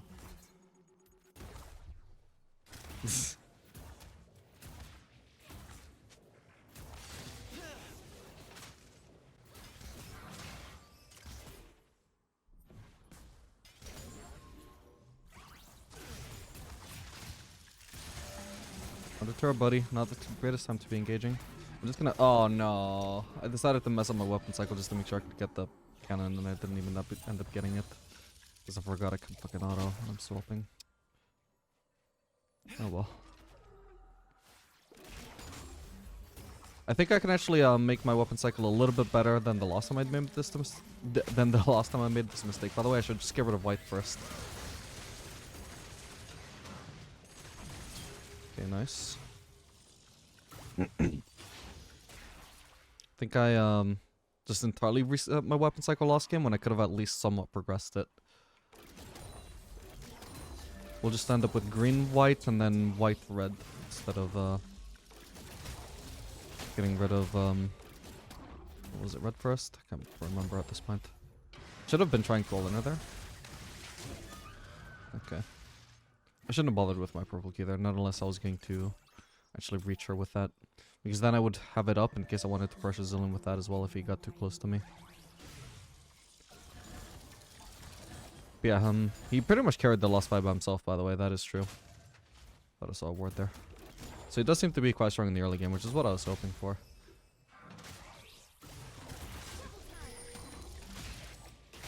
We hand over that lost it to Zillion with his bomb. Make the bomb kill the minion. The more points Zillion puts into his bombs, the more reliably I can do that.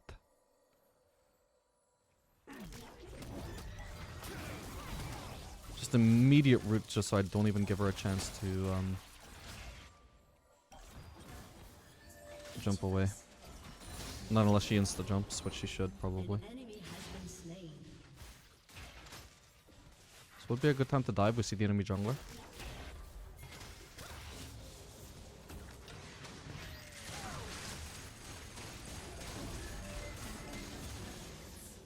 Okay. Ooh, I'm taking a bit of a risk here. Imagine if he slowed me. Nice, decent damage. Imagine if he slowed me to the point where I couldn't escape the turret range before the minions died. Oh, hello. Whoops. We're fine. But do we get him, though? No, damn. Oh, okay, we're good, we're good. That's a bit unfortunate, though.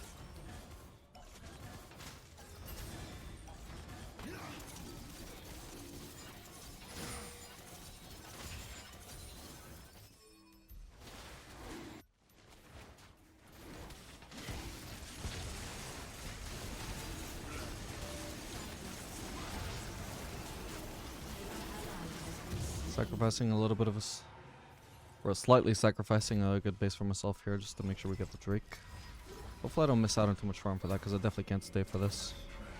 Yeah, I'll probably miss out on it. I might have missed out on a lot of it anyway even if we didn't go for the Drake, so I guess it's not too bad. Where's Garen? What do you mean Garen? There's no Garen in... Maybe that's his point. He's asking why isn't there a Garen in this game? That would make sense because there actually isn't a Garen in this game.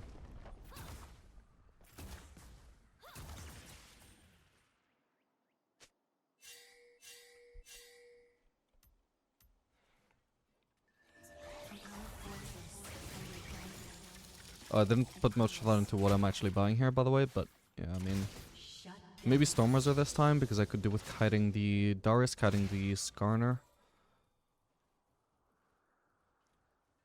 Yeah, Stormwizard makes a lot more sense this time. Than Static Shiv, and we don't really need Kraken Slayer once again. When I put your life at risk.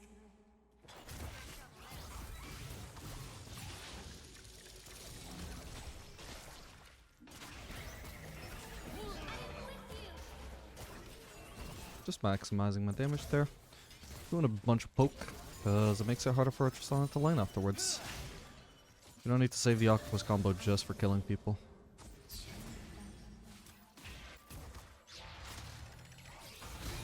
Oh, right, I've got this combo, shit.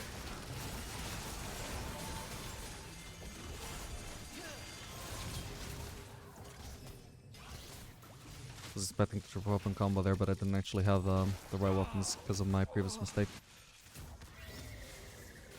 All we ask is for a little Oh my god. Okay, well, I'm dead, but it's not the end of the world. I didn't have a shutdown, did I? Ah, I did have a small one. Oh well. Urgot can crash this if he wants. Or, I mean, he doesn't have to. Killing spree. But if he's gonna hit the wave at all, I'd rather he just shoves it now than later. You did well, Aphelios. Okay, looks like he didn't touch it. God bless. Just want the wave to be either neutral or pushing... Yeah, pushing towards is actually working out pretty nicely. Nice. I didn't think it necessarily would. But it is, which is cool. But if he was gonna touch it at all, then rather than leaving it pushing towards them, I'd rather just a complete hard crash where Tristana misses all the CS. Because then I don't mind the fact that I'll miss all the CS. Nice. It's not amazing though. Kill goes to Skarner though, not Tristana, so it's not too bad. You walk the path of darkness, but you do not walk it alone, brother. I was so sure that was gonna be Tristana mid, by the way, because I think I would have run exhaust if I knew this was Tristana, but... Ah, fuck. I got too close there, my bad. Okay, nice. We managed to not give her a reset though, which is nice. An ally has been slain. I can triple up and combo here. I got the auto attack reset. Oh, did you see that? I flashed into range to auto attack to ult. To auto attack before the ult mark applied. So I could then auto attack reset with the ult mark. Holy shit, that was so clean. I didn't actually do the auto attack reset as cleanly as I could have. for whatever reason, but yeah. I don't know if I actually would have needed the damage, but I guess better safe than sorry. Because the green mark would have done more damage than my regular auto. My regular auto already left her on like 5 HP or something.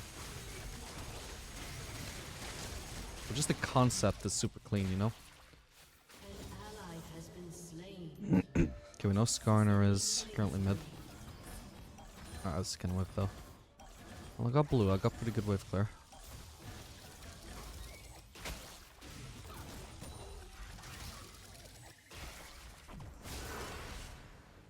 Okay, Tristana's wasted her Q, by the way. If we wait this out, we're gonna have such a huge advantage here. She's already wasted her bomb on this guy as well, so we just go on her. Nice one. That's fine, we can leave him. I think I missed out on this plating, sadly. Did it go down? No, it didn't. Holy shit, then I get 320 gold here.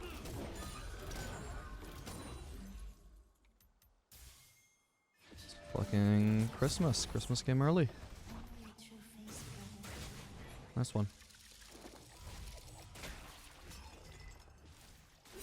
I could run down Jhin here, I guess. Yeah, let's do it. Didn't see this coming. Oh, Jhin. Nice. I was hoping to actually get a kill there, but I will. I could shove in this wave, I think. Nah, I can't, sadly. My teammates want to do Drake. It's a bit late for me to be starting Drake. I'm gonna have to accept that I miss out on this wave, but I also don't want to miss out on the next wave after that. Plus, decent chance they can try and contest.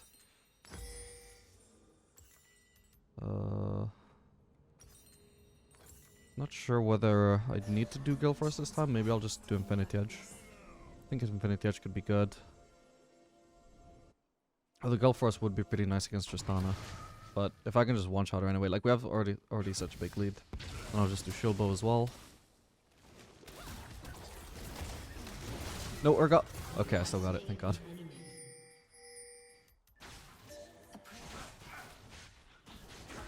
We should be able to contest this.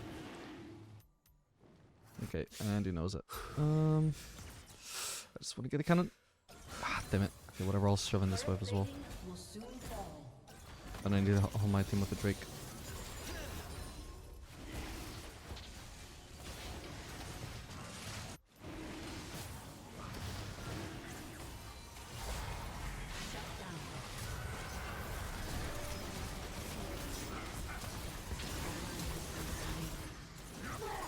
Nice one. Oh god. Oh wait, I messed up. I was trying to preserve my chakrams, but they were already down anyway. I think I killed her though. Yeah, barely.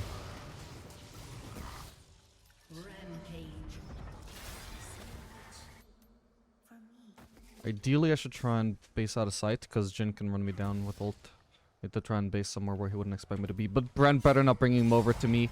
He could if he stands here, he could literally get a random Jhin W to kill me. I don't know why he didn't just run. I think he thought I was trying to ask him to bring him towards me. But obviously I was not fighting on that HP. He's so dead to a W here, eventually. Ah. Or the Zillion Bomb. At least it goes to the support then.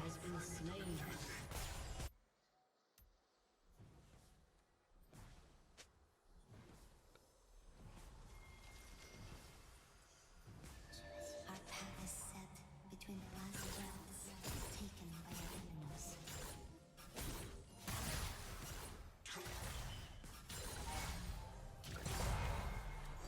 Enemy rampage. Or they're a mid laner than ADC here.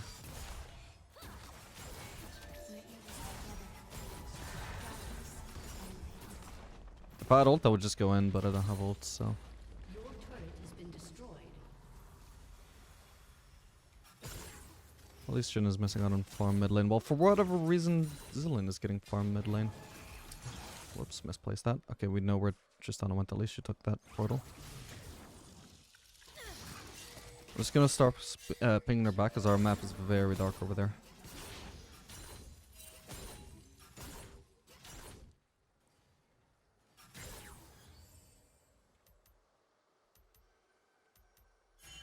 Got Urgot now, so I don't mind overextending here.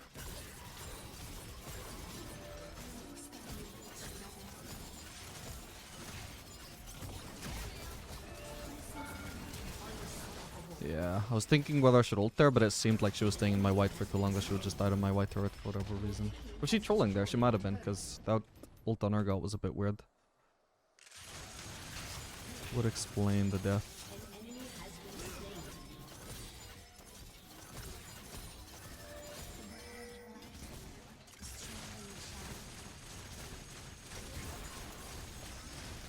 I think I had just used red Q to generate the chakrams there, right? So technically that was a 3-weapon combo of sorts. Even though I never actually activated green, I was still benefiting from the green's effect.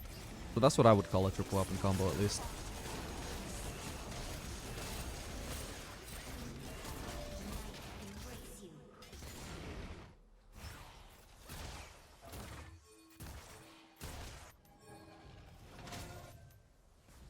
Don't know what he's pinging, but I want to gank this Tristana. Ooh, it doesn't look like she'll be too hard to kill, I hope. Ah, oh well. At least we saved the turret. I'll never look away.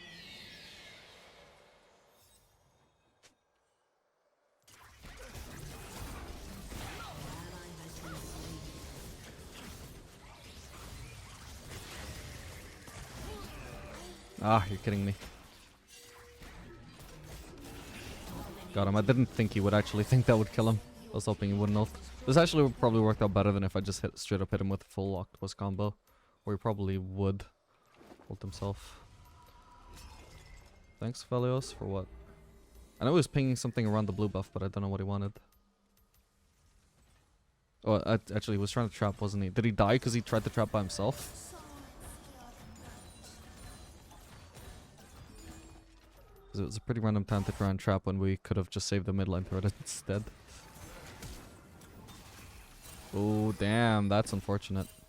I feel like it's way too easy to use those in combat. Should definitely be a cooldown if you just recently took damage, I think. But that's just me. We'll do Lord Dominic's next. Their team might actually get somewhat tanky. Definitely the tankiest team we've faced today. So I would usually do Lord or Shield Bow for the Tristana. It's a pretty solid choice against Tristana, but probably Lord Dominic's against their tanks takes more priority here. And then I can do Shield Bow after that. Oh, damn.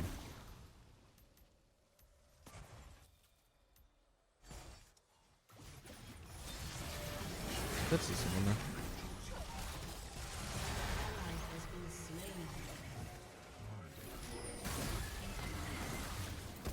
My ult? Oh, let's go. That was satisfying. Oh, that is a good idea, by the way. I didn't think of that. Okay, he's not gonna go for it though. I'll just leave. Oh, Drake is up. I'm gonna kill this minion and walk over there. Screw the Tristana this time. I want to try and help us get Drake. Screw the pink ward.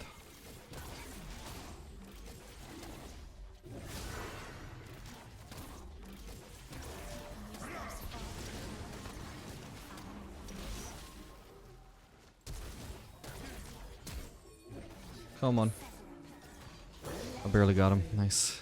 Should have flashed way sooner if he actually had flash up. He was pretty close to escaping without it though, so I can see why he didn't. I actually wasn't expecting chasing him to be so hard with Ghost and Purple active. He does have no, not he doesn't have Swifties. Never mind then. But he had slow resistance from that. Maybe it's just that freaking fast.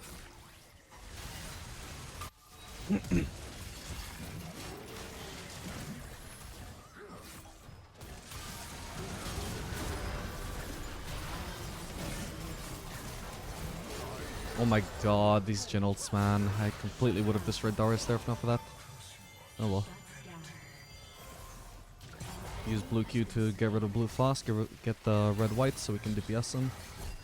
Oh well. A better player would have dodged every gen ult while being in melee range of Darius. I only have myself to blame.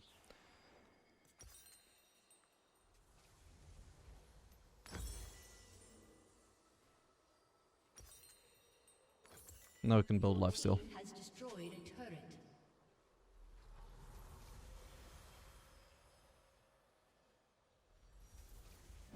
As darkness falls, the moon rises. My farm.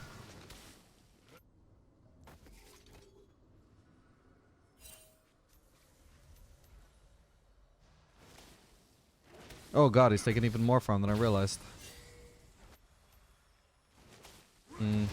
I could have done wolves, but oh. I was gonna say I'll still get more farm just by taking whatever's left here, but now I even get zoned from that, so that sucks.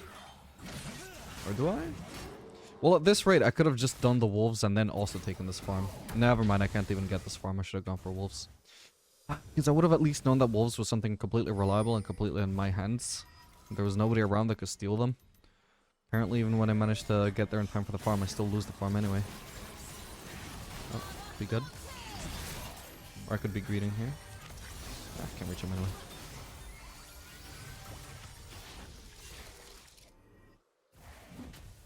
Some Nessus doesn't need help there. I'll do wolves.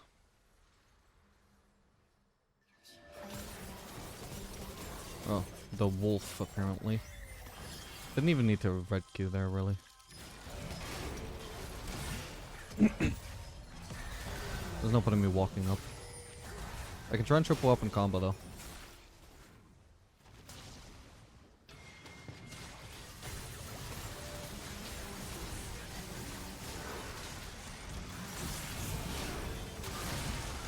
Got him.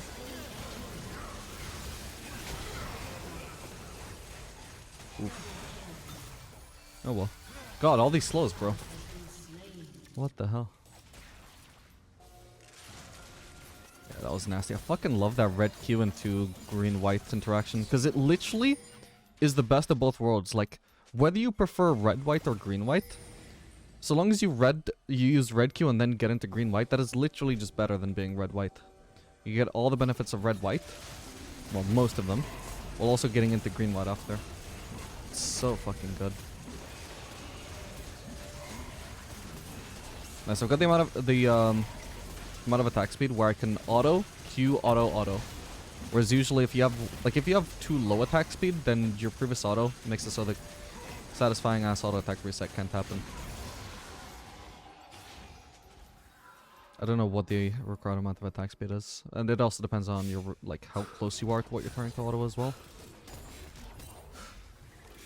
There's a lot of variables. I should probably get out of here. Might have to ghost if they're really determined to get me. But I should probably be fine.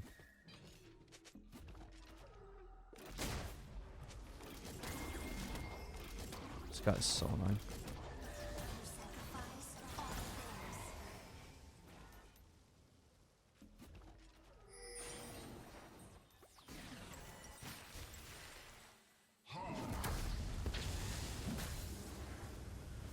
Drake isn't up for another 30 seconds. I'm gonna push mid. Not even just get this wave, I'm straight up gonna push mid. The enemies are just way overcommitting onto the Drake. They got Drake control, but look at what they have to give up for this. Complete control over mid lane. So I'm gonna play to our strengths right now, which is control over mid lane. My entire team ideally should also be ignoring the Drake and just be like, yeah, let's push with Aphelios. The enemies are getting the Drake, but at what cost?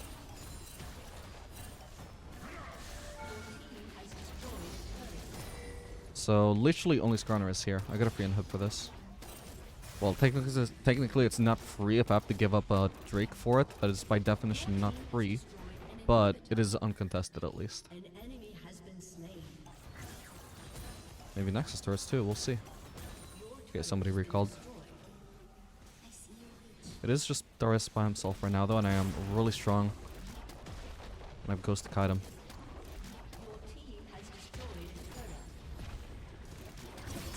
Ah, damn it, how was I in range of that? Okay, nice. Oh, okay. Same. So, had something in mind there. Okay, and this is how you give up your Nexus to get a Drake to the nice hole. Super worth. GG. Alright gamers, we are back for another game of Aphelios to Diamond. This game playing Aphelios Pike into Vayne Rakan. I'm going to be running PTA this time since we're finally not going to be against a highly poke focused lane. Or, you know, at least double ranged. And we also have an engaged support who can very easily enable us to actually get some PTA procs. Minions have spawned. I feel lucky we didn't run into them, considering we didn't have a Kane with us. We don't want to extend this too hard. This damage onto Rakan is fine, but... Okay, we got first blood. Do I need to ghost out? I don't think so. Nice one. Okay, not bad. Oh, hello, Warwick. Do I need to ward this brush? Probably not. Wow. What are you guys doing? Alright, we can't leash. No worries, Kane. The crazy thing is the enemies tried really hard to win that, even though they didn't know our jungler was AFK. Like, they went that hard into a losing fight, while they didn't know that it was, like, even disadvantaged to us. Like, that's how... I'm trying to say is... That's how good of a fight it was for us, that even 4v5, we stomped it. And the enemies were desperately trying to force that. Oh boy. We'll switch focus to Vayne. Might be able to win this overall. Just need to stay in my wave and focus Vayne as much as I can. Running out of vision, so I have to leave her there. Or do I? I might regret this though. We'll see. My ghost saved me. But the wave is an absolute disaster. Oh well. Probably still worth it overall. Probably. Fuck it, let's do long sword and coal. Sure, I'll get 2 potions. Why not? If I don't end up using some of them, I can always sell them. Whisper echoing in silence. Since it's super early on, I could have done refillable as well, but can't afford it. Ooh, I hope she got that. Always hurts to see a brother losing his cannon. Oh, nice. Well played, Cass. She might die though. Yeah, sad. An ally has been slain. Without pain, he would not need faith. The moon would not rest. We should be fine. Whoa, except if he tries to fight the Warwick. I guess. Okay, he lives.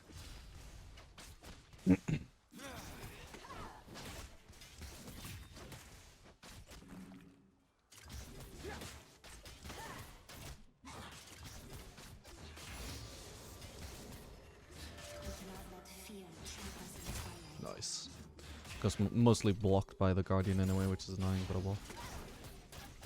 Oh.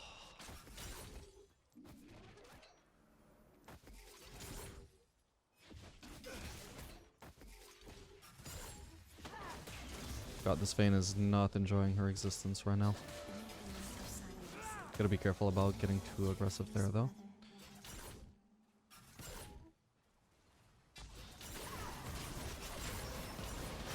Proc PT on Vayne. Whoa, this minion block.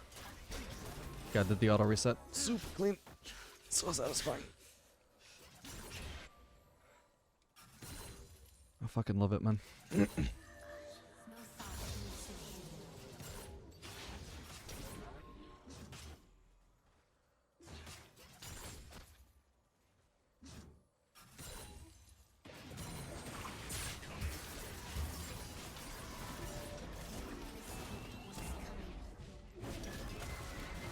Ooh, damn, not bad. Tried to do the auto attack reset there, but I was getting the swap, so I couldn't even have worked. Oh, I almost had the Vayne too. You have to be very careful about harassing her with blue there. Actually, I could easily die to one turret shot, so probably gonna base. Although no, okay, so we see Warwick topside, which was the main thing to worry about there. We should be able to actually stand harass her here. I think pressure her. An ally has been slain. An ally has been slain.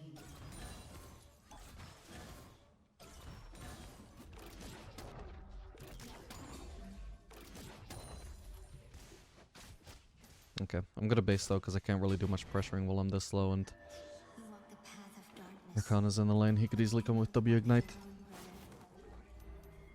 Oh. Okay, he doesn't actually know that I'm here. I can keep basing here.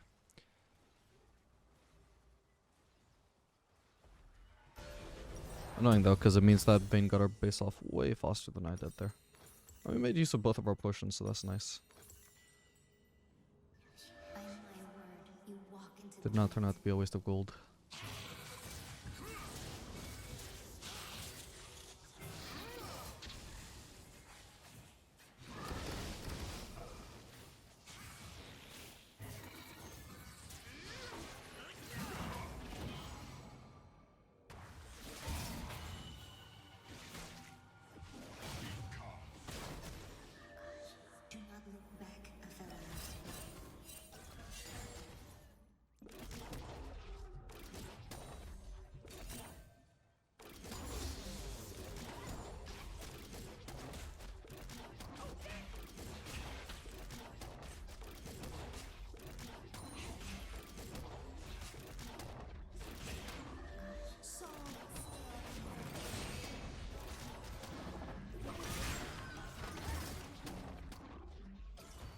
I hate that you can't get a proper PTA proc there consistently, just because the PTA can sometimes land on Rakan, or the auto can sometimes land on Rakan before the Vayne.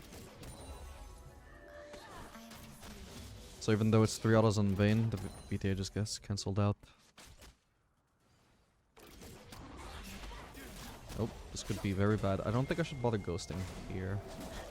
In such a bad spot, actually. I probably should have just tried to get away from the wall and just ran up here and just tried to get an outplay where I kill Vayne or something. Because escaping there was just absolutely not going to be possible. I didn't have flash, did I? I assume it only just came up. Yeah, it did. Okay. When was it coming up? Just, yeah, maybe if I'd like ran to the right a bit, then maybe I could have made an escape using my flash. Dunno. How big was my shutdown? 300. Not ideal. Does go to Warwick though, not the Vayne, so it's not too bad for me.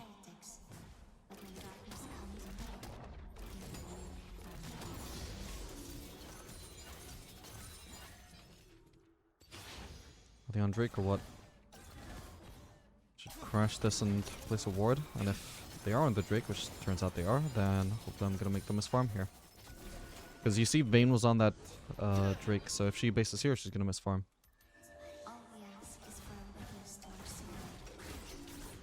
Looks like she did base, which is probably the right call. You've seen me already give up a wave for Drake like twice in, I believe, the previous game. But she loses a lot for doing a tier because of how much turret damage I do. Not in the sense that she loses a lot of farm, she just loses the regular amount of farm, just one wave. But she's not level 6, by the way.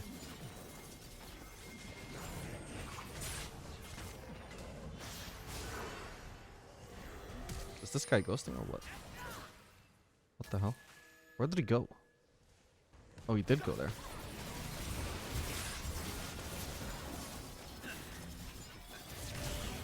Ah, are you kidding me? He lived. Nice one.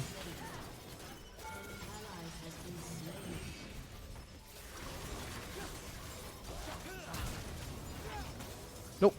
Need to kill Vayne. No, you're kidding me. When did she hit 6, by the way? Because I'm not fucking 6.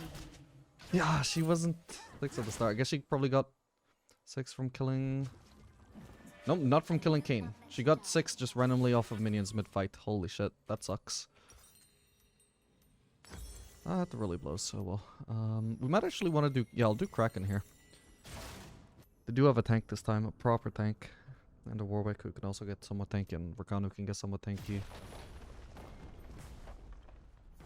So what was the exact timing of her hitting level 6? It was literally as I chose to do this. Like, that's actually so lame, holy shit. I like how Pyke is blaming me for, like, saying, why would you try that when she's level 6 when she literally hit level 6 after I decided to try? Oh well. Absolute worst timing possible.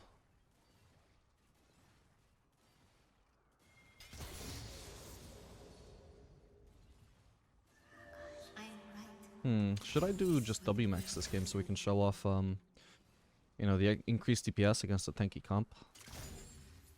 This time Kenshin's even looking like he might get pretty fed, so in which case he would become really tanky. So you know what? Let's just try out the W max.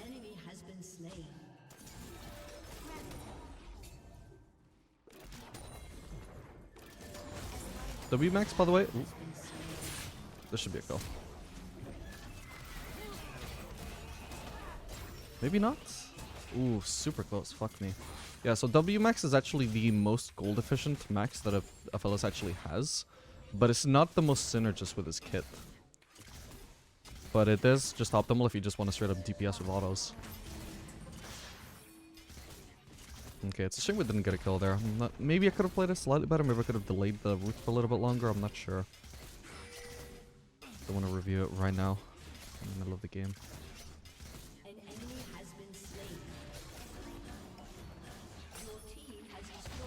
Maybe I could have also just done some auto attacks first before using QR. That would have made it not guaranteed to land QR compared to using it while she's rooted, but...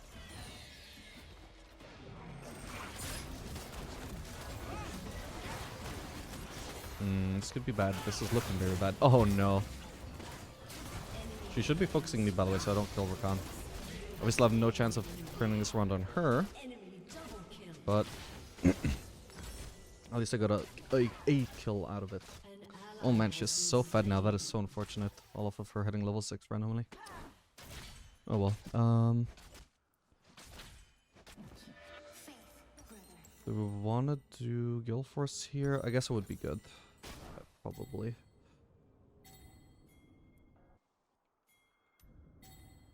I mean, it's gonna be decent against... What, do you want me to go top? Sure, I can go top.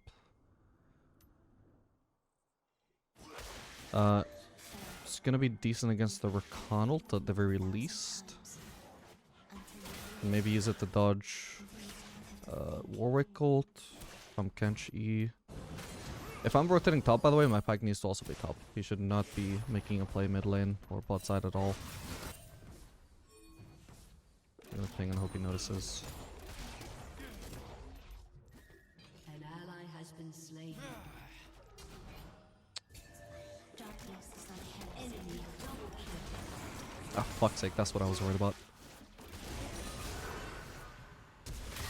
Ah, you're kidding me. Well, that sucks. Yeah, I need my support for that reason. I can't go... like, I don't know why... I mean, I guess it was Nessus that was pinging it, right? Yeah.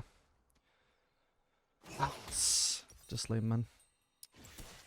I think I'm actually gonna do something that's a bit unusual, but I think is actually quite solid. Which is Phantom Dancer second. This is actually gonna be at least a lot more satisfying after they remove mythics, because you're not being penalized for delaying your mythic this hard. But just like before the mythic rework, when Kraken Slayer Phantom Dancer used to be such a great build, they still have that great synergy. It's just that neither of them is mythic at this point, but they work pretty nicely together.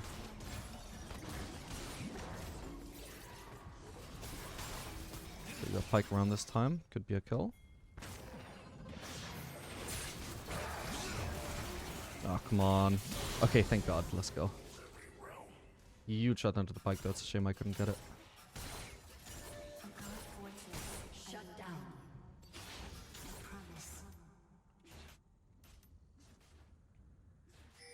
An enemy is unstoppable.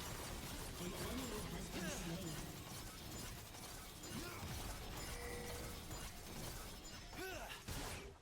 Shut down. And it's definitely going to be more viable to go Infinity Edge instead of Kraken Slayer. Sorry, Infinity Edge instead of Guild Force. I'm delaying it until third item, because by that point I'll have more mobility and I have more like items that synergize with Infinity Edge to build Infinity Edge and have it actually be the optimal choice at that stage.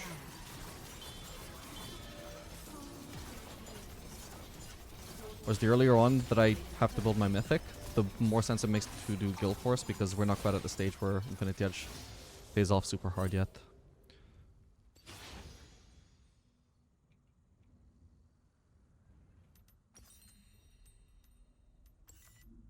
So yeah, we're just gonna try that this time. It's only really gonna be good against their frontliners though. It's not that, like, it's not very good at bursting down squishies, which is at least 2/5 of their comp. Arguably at the moment 3/5. Ooh. Damn.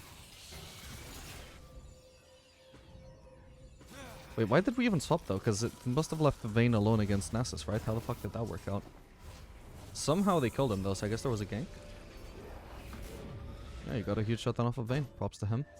He does at least somewhat, like, pretty hard counter her, to be fair. The more attack speed reliant an ADC is, the worse they are against Nessus. At least she's safe against them, but she would have a really hard time actually killing him.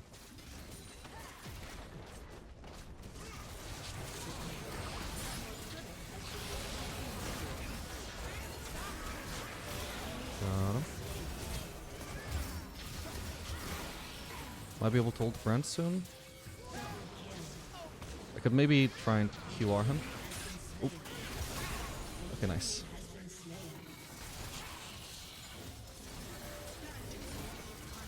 Okay, who's alive? Just the Warwick, which is an issue if we're both alone here. Both low. I don't know why Pyke is roaming to aid the full HP Nessus as opposed to peeling both of his carries here. But if Warwick doesn't show up, then we're fine. That's literally such terrible decision making from the Pyke though. Another great thing about the mythic system being removed as well is that if I purely just want to kill this front line, at third item at this point, it makes so much more sense for me to go Lord Dominic's over a mythic. But it's the fucking mythic system, so... Do I really want to delay a mythic until 4th? Not really. I envy the ignorant. Because then I'm going to be at a huge disadvantage compared to champions who did build their mythics.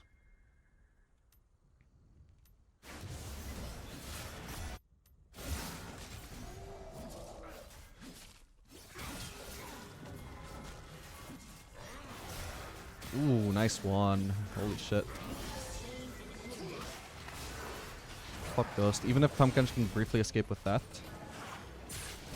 there's no turret for him to run to, so he's 100% screwed here. Nice, I got it. Yeah, let's do Herald.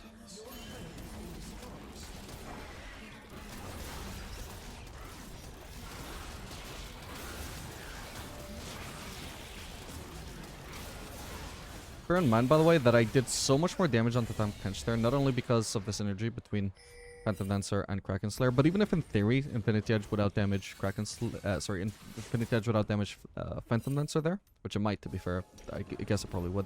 I didn't actually have the gold for Infinity Edge there. I only had the gold for Infinity Edge components, and it's definitely massively outdamaged the Infinity Edge components. So another perk of this is just a much quicker power spike. 600 gold sooner than Infinity Edge, to be specific. Now, obviously, that was pretty much a free kill, so it's not a huge factor. We can try and kill this guy. Nice. But if we're able to carry fights during this stage purely because of that item choice that I went for, then that is huge. And it's also just more mobility, so a lot safer. And I do think that, you know, mobility on Aphelios is super underrated from Zeal items, because of the fact that he is so immobile if you don't build mobility items on him.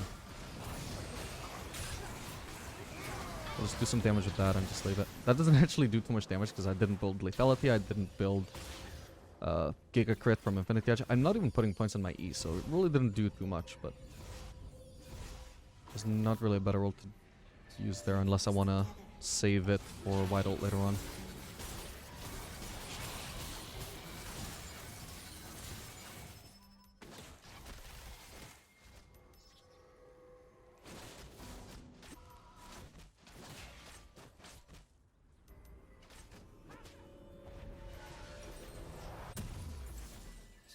Can I sell this? Yes. It is time to sell the coal then for that crit cloak, which is definitely more worthwhile at this stage. Even if we don't have an Infinity Edge yet for the crit synergy, we have 240 AD, which is so much more AD than we start the game off of, start the game off with, sorry. So that just means that crit in general is a more powerful stat now, since every crit is more valuable than it is in the early game. Ooh. Okay, I'm not gonna turn around there because it does seem like I'm gonna be useless there. I definitely can't farm on the turret here. I have to be very respectful of the Kane. The Tahm Kench, sorry, with the turret about to go down. God, look at my attack speed. This next wave could be risky to go for. I don't know exactly where it's crashing. That is pretty in the middle of the lane. I'm gonna try and have very unpredictable move here in case Tahm Kench tries to cheese me again. Okay, he's bot. Perfect.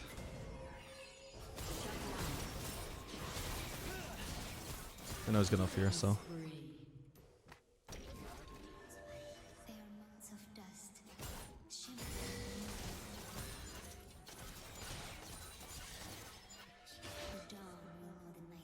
Okay, I believe that is my passive maxed out. Is there somebody in here? No. Yep. Now we start putting points into E.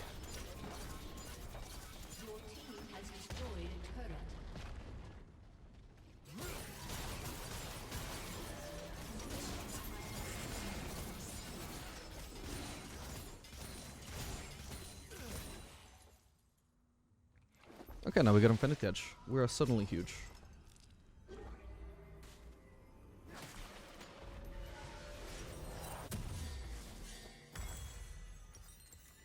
Next item will be Lord Dominic's. I have no other choice here.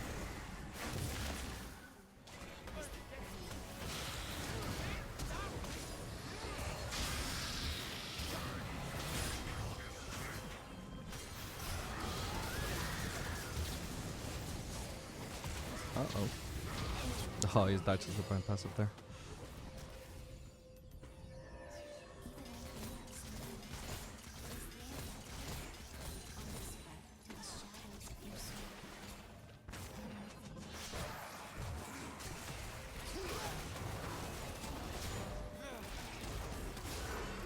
No, I canceled an auto. Okay, we got 1 kill.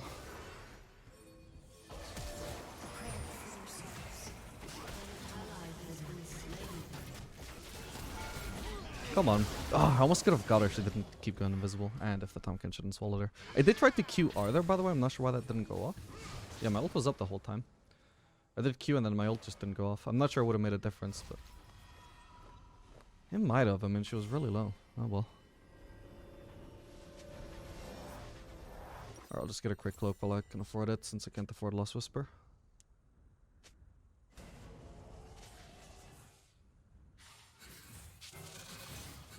Damn, I 100% expected their team to be doing Baron there, by the way. I wouldn't have even been trying to help at all there if I expected their team to completely disregard a free Baron.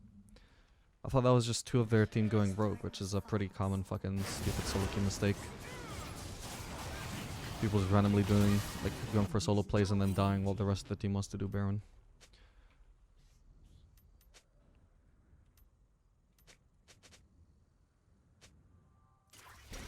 Can't quite do the auto reset there because my auto removes my green. Oh, this sucks. At least I got the red.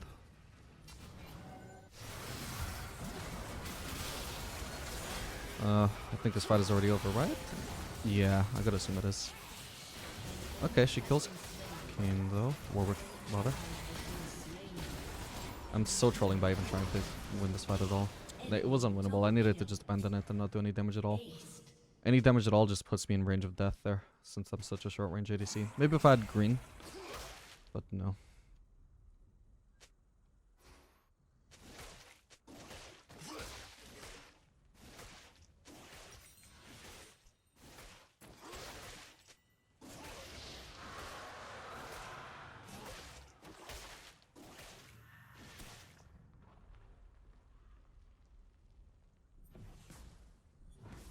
That's a lot of HP. And a lot of armor, even though he only has really 1 armor item. I will not let you die. And so, of course, they get a Mountain Drake on top of that.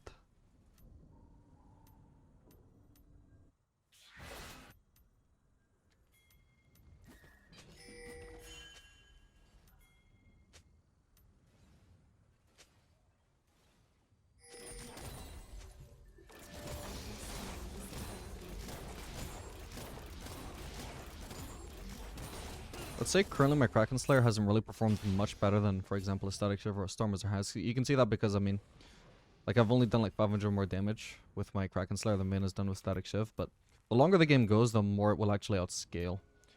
This is definitely a scaling choice over Static Shiv, even early on. Even, sorry, even against tanks.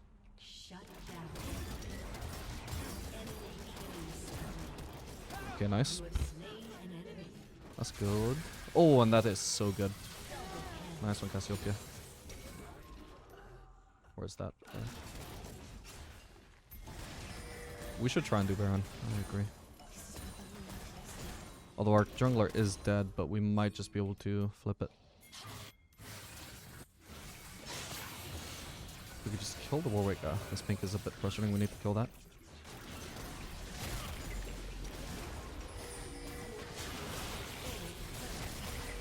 Of course he has a Blossom. We need to get rid of that as well as the thing. Or we can just... We need to leave it. We need to leave it. We're gonna give them a free Baron at this rate. He has too many tools. Now he might not realize we stopped the Drake though. Or stopped the Baron though. Yep, nice. He just came to his death. Ah, okay. He's ulted out. In theory now we could do it, but now it's a bit late and they lost too much HP already. Don't want to base. I guess I could sell Duran's Blade for Lost Whisper. I don't know if it's worth it though. But the Tomkinch does have a lot of armor. 253 somehow. I'm just gonna say for the Lost... sorry, for the Lord Dominic's. I feel I'm close enough, I guess.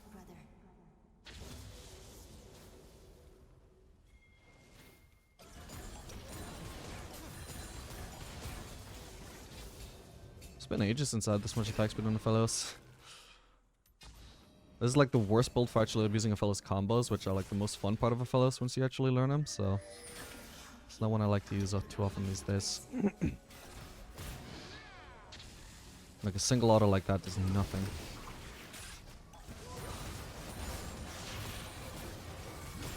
That is all about the attack speed frequency. This also gives me better wave clear though. More DPS equals more wave clear without relying on static shove.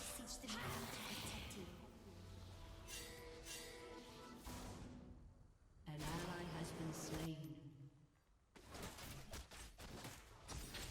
Okay, I literally just need one wave and then I get Lord Dominic's, but we may be giving up a Baron when I do that.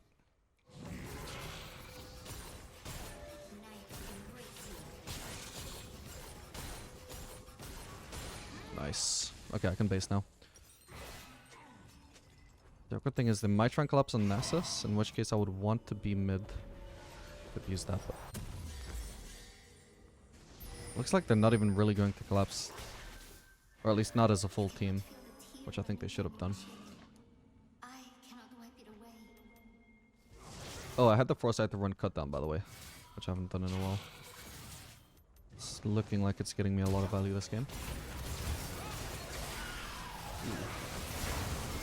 Ah, I fucked up. Ooh, maybe if I'd managed to get that auto on Bane. Oh well. Oh, come on, guys. Okay, okay, huge. I should have just... My priority there should have been just to make sure that I was not in a position Bane could beat me. The moment she went invisible, I should have been just walking away. Completely out of the fight. Trying to stay in a position where I could auto-attack was just too greedy there. Because there was no position to auto-attack in that would not line me up against the wall. Should have popped Ghost as well. So if she wanted to try and chase me down, because nobody was going to peel me there, then it would at least force her to like take a really long time to do it and take her really far away from the team so she couldn't DPS my team after killing me. It's worked out though. Thankfully we have the Cassiopeia is really strong as well. Has destroyed a turret. Your team has destroyed. So if I actually want the maximum tank killing power, I would actually do Bork here. Bork is pretty efficient once you have Lord Dominic's, since pretty much the only thing that Bork scales with is attack speed and armor pen. Armor pen is actually probably the most important thing, I guess. Or at least if by the time you have a lot of attack speed and armor pen, then you know it is an option to do Lord Dominic. Sorry, yeah, to do Bork. But I don't think I need it this game. I think I can kill Kench probably fine without it. So I'd rather do items that are more apt at killing their squishies as well.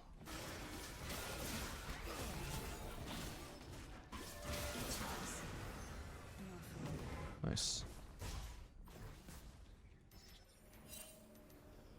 But I might change my mind, we'll see.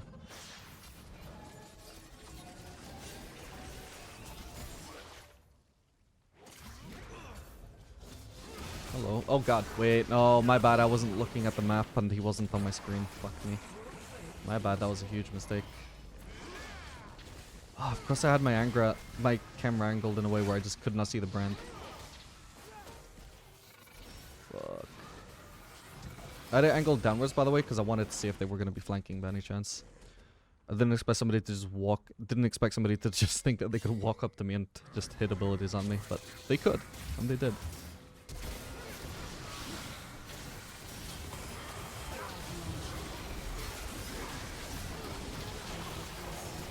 They should not be fighting, by the way, but it might work out if we're lucky. Come on, Cass. Okay, nice. She actually hit her poison, so she could have definitely come in there. Even a lot faster than she did, but... Nice one. And meanwhile, we got Nessus just fucking ending the game, so it's looking like it's GG here. I definitely did not play my best game here. I don't think this was actually like that bad a game to be playing Aphelios in. I just made a lot of mistakes. I'm a bit lucky that my team was able to make up for me in this particular game.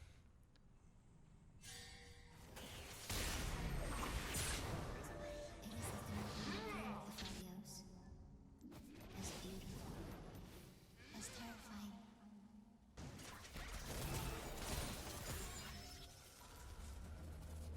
Yeah, that's that death that I had to Tahm Kench when I swapped though.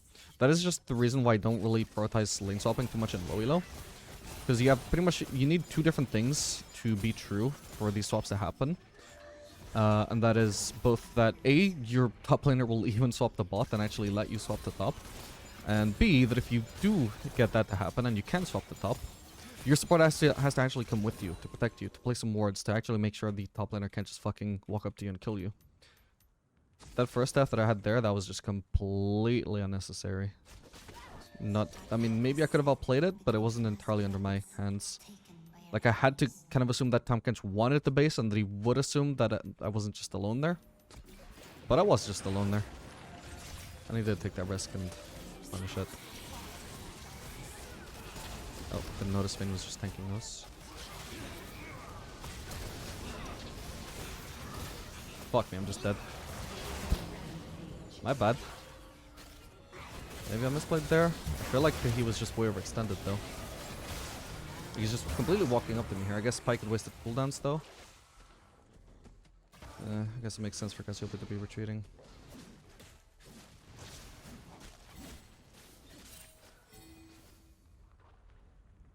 Fucking hell, that E really screwed me though. The moment I was slowed, the only way I could have possibly escaped, that was the flash before Brand was even in my range to follow it up with anything else. Did Pyke actually waste cooldowns though? No, he didn't. He definitely could have punished the Brand. Oh man, are we actually gonna lose this game though? They should just give this up, give this up, give this up. If Nasus dies, there's actually a chance we die. We lose, rather. Okay, so now they can try and end. I'm reviving. What can I do here?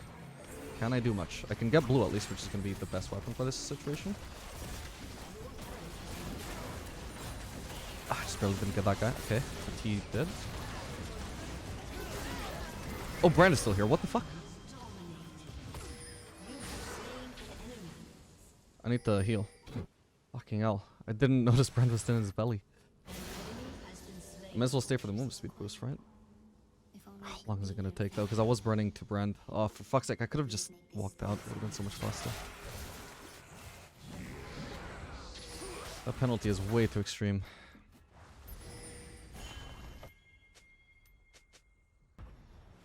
Oh, that should be a kill on Tahm Kench, I hope. At the very least, it's definitely not Tahm Kench recalling. Ooh, nice. He needed to try that sooner. Literally should have been the first thing he tried. While I wasn't in range to CC him yet.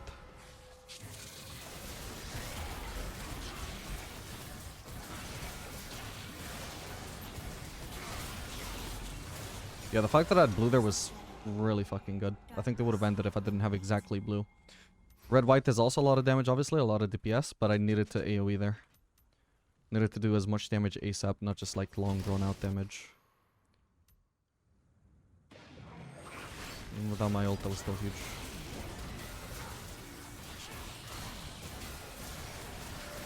It's also perfect because just by nature of wanting to kill the Nexus there, they were all like really lined up for my blue AoE.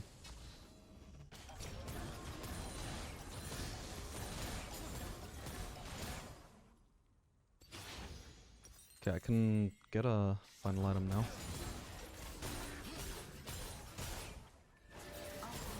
Which I guess will be Bloodthirster? I think I'll just keep on pushing here since this guy's getting cut out. We need to see if we can get something done with this. No, but trying to help him is the wrong call because we're not going to get there in time to do so. But maybe we could, I don't know, get an inhib for it or just de-push these minions. It's too risky to go for this now, I would say. I'm just going to base. No, okay, so their recalls are being cancelled. I don't know exactly how many people are still here, but...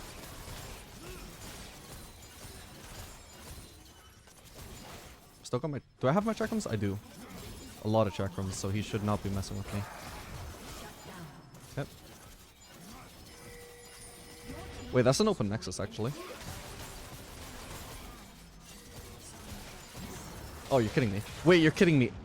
He shielded at the perfect moment. Okay.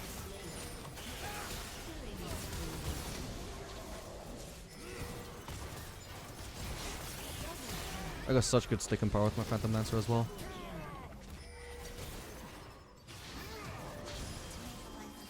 He's dead. Oh, but I might be as well. Fast, fast, fast. No. Come on, Pike, you can do it, buddy. You can do it. You can do it. There we go. Holy shit. Alright, GG. Alright, gamers, we are back for another game of Aphelios ADC. This game playing Aphelios Seraphine into Kaisa Senna. Guess that should be an okay matchup. We're back to running the Fleet Footwork since we're not going to get much value out of PTA in this lane, nor out of Conqueror. Conqueror would be decent if the enemies actually had like a fairly tanky support in the lane. Like if Pumpkins from last game was actually on the support position.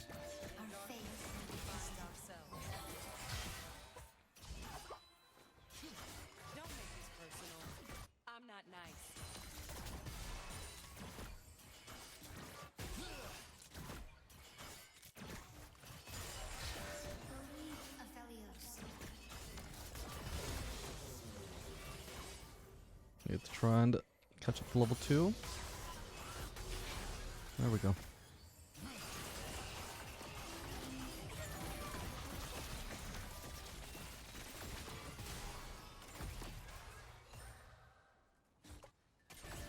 How did Seraphine get into such a bad trade? How is she still only level 1? So many questions.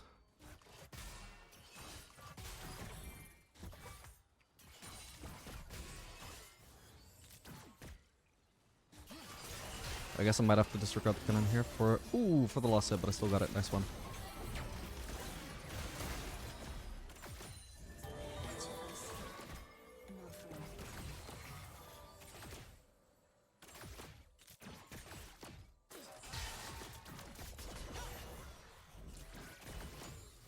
First blood. An enemy has been slain. I did the full reset. To make sure I don't get the two-stomp bike there while I'm booted. Only I could say the same for Seraphine, or do the same for Seraphine.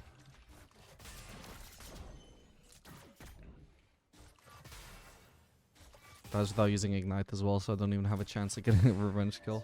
The moon shines brightest in darkness. Just ward there preemptively, so I have something to notify me of Senna's movements if she goes into the brush, which she should have been. That's where she can most easily pressure me from. Oh, you know what? I could have absolutely just flashed on her there and rooted her, and she would have died. I don't know if Seraphine even had her E, but any kind of follow-up at all would be enough to burst Senna there with how squishy she was, how low she was. Maybe we just do it now. Okay, managed to juke the Kaisa W.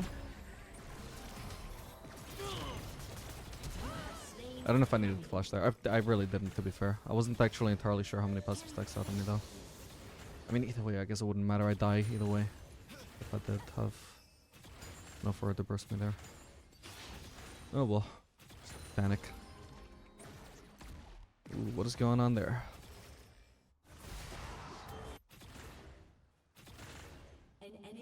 Okay, they got a kill. I'm sorry, but I gotta focus on this wave state. Okay, Seraphine is somewhat healthy. Kratos ended up dying as well. Nice one. Should have all the tools we need to shove this in, right? Ah. Oh well. Alright, we base.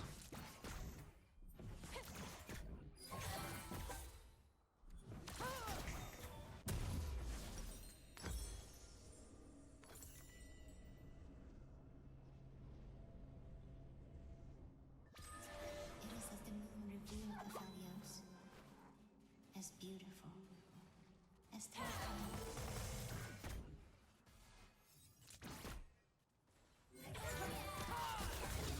That was cast to the slow. I'd appreciate if Seraphine would stop hitting the minions, but at the same time, if she got Kaisa this low and Kaisa has to stay here, this is going to be really bad for Kaisa. Because we can just, well, in theory we could freeze with this. There's actually not much of the wave left. As long as this caster stays alive a little bit longer, we gotta freeze. Okay, never mind. Thank you, Seraphine. Now we gotta slow push. Oh well, either way. If I wanted to crash this if Kai'Sa based, then I could do that easily, so... It's not an amazing wave state for Kai'Sa. Born of shadow, born of light. Alright, I got 2 purple ammo. Ideally I want to hold on to that, so I have... It's kind of useless to have only 1 ammo on purple, because it means you can only proc your root if you happen to proc the purple with your offhand, which is really clunky. I want to have 2 ammo so I can just walk up to auto and Q anybody with purple. It's like the Seraphine is trying to loss it, by the way. Having 9 CS this early on a support is fucking obscene.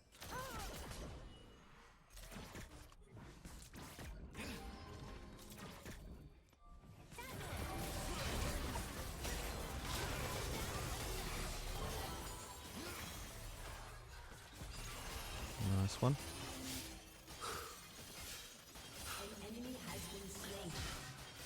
I shouldn't have hit that, my bad. Wait, oh, did I have ult? No, I don't need to skim up. Potentially... That doesn't matter.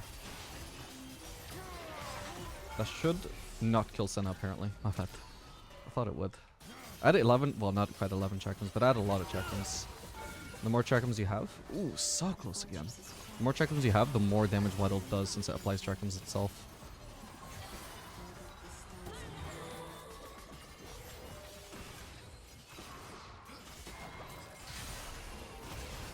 Vision. Ah, now I'm dead. That sucks. Oh, Seraphine. Whoa, that was way off. Oh, no. Seraphine, why? At least I didn't use my flash just to die. Oh, well.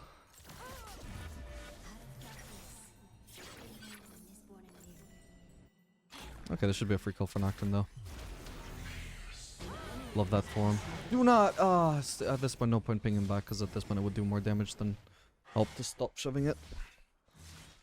I needed to, so as soon as he was going for the kill, I needed to start preemptively pinging the wave back to try and get him to understand not to go for that. But I will. I mean, it's not a disaster. It's just that I could have been 6 CS ahead of Kai'Sa instead of being just completely neutral. But at least I am neutral, not behind.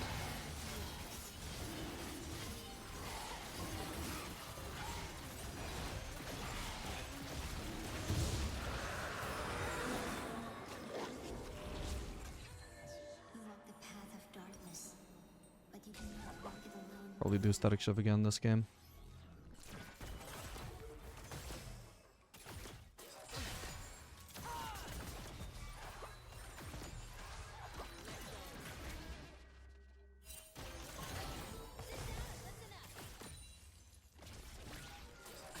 Not bad. But Seraphine, like, I gotta start spamming the wave back so she knows to fucking stop farming, man.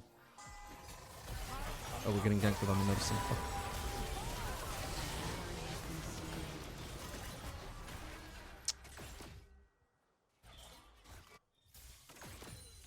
CS situation has been very frustrating for me.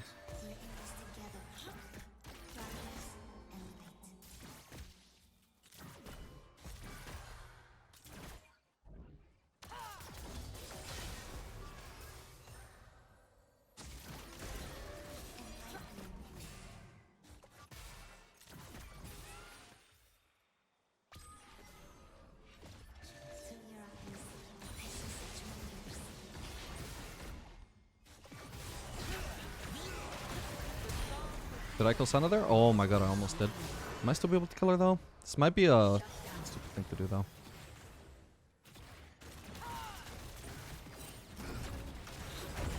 Come on. No, you're kidding me. I nearly had her. Fuck, that was so insanely unlucky. At least Seraphine should be able to zone them off the wave. But, oh fuck, that was so insanely close, man. Probably could have played that very slightly better. She might as well crash this, by the way.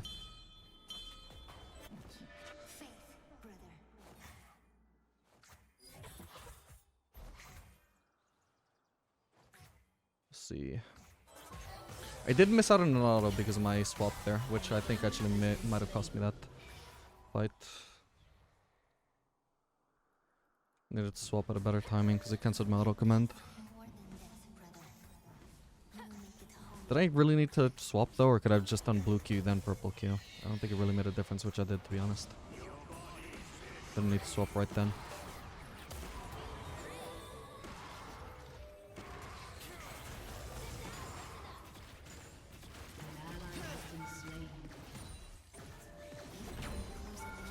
Oh, not bad.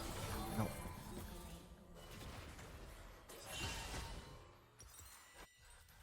Kai'Sa Static Shiv. They don't have a pink ward. Well, okay, they have one in the bush apparently. I meant in their inventory. Seraphine. Nah, this is ridiculous. I shouldn't have been zoned out of lane there. She even has ult. She has no reason to recall here. This Kai'Sa is super low. We want to abuse that. It's so frustrating, man. Oh, she's actually gonna stay. Okay. Good. But this is insane, man. An enemy has been slain. We must find each other before every first light. Swear to God, her CS is literally responsible for the entire Kai'Sa CS lead over me. If you put all of Seraphine's CS in me, then I'm fucking ahead of Kai'Sa. And most of it was taken at a time when I could have had it. An enemy has been slain.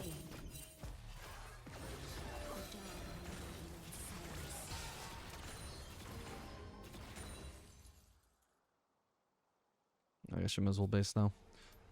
We waited too long to abuse Kai'Sa. It was kind of it was kind of a lost opportunity the moment I got zoned out of the lane and forced to walk around whilst Senna was busy healing Kai'Sa. We needed to be pressuring ASAP, not in 20 seconds time. Brother, follow me.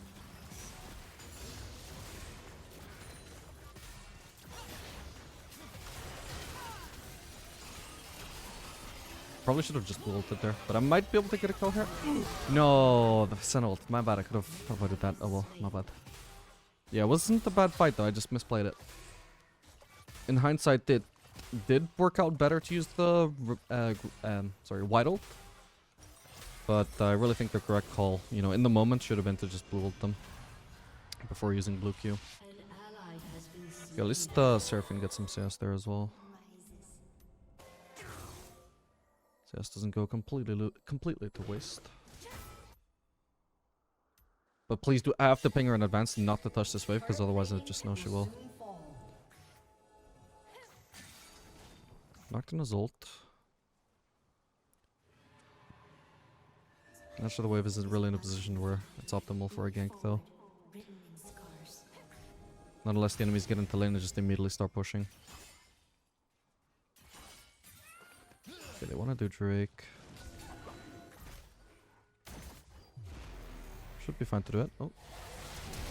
Oh no, how unlucky is that? Okay, he still dies though, God bless. Did we just start the Drake? I said we should. It's a cannon wave, so it's gonna take a while to shove it in, and then it's gonna take a while to die under turret. But we need to start it now, come on. The enemy Bolton has already shoved it in, and they're already gonna be on the way.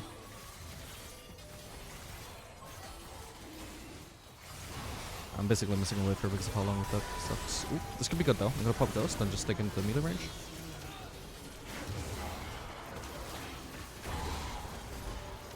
Fuck. No, you're kidding me. Her flash cancelled my auto. Shut down. Fuck me, man. You have slain I'm so sad. Oh, hello. A prayer for their souls. If I had been a little bit luckier. Oh, for fuck's sake, of course she gets vision now to use W on me. If I'd been a little bit luckier. destroyed a turret. Killing spree. I had a kill there. A double, really. Okay, I'm healing from Drake, though.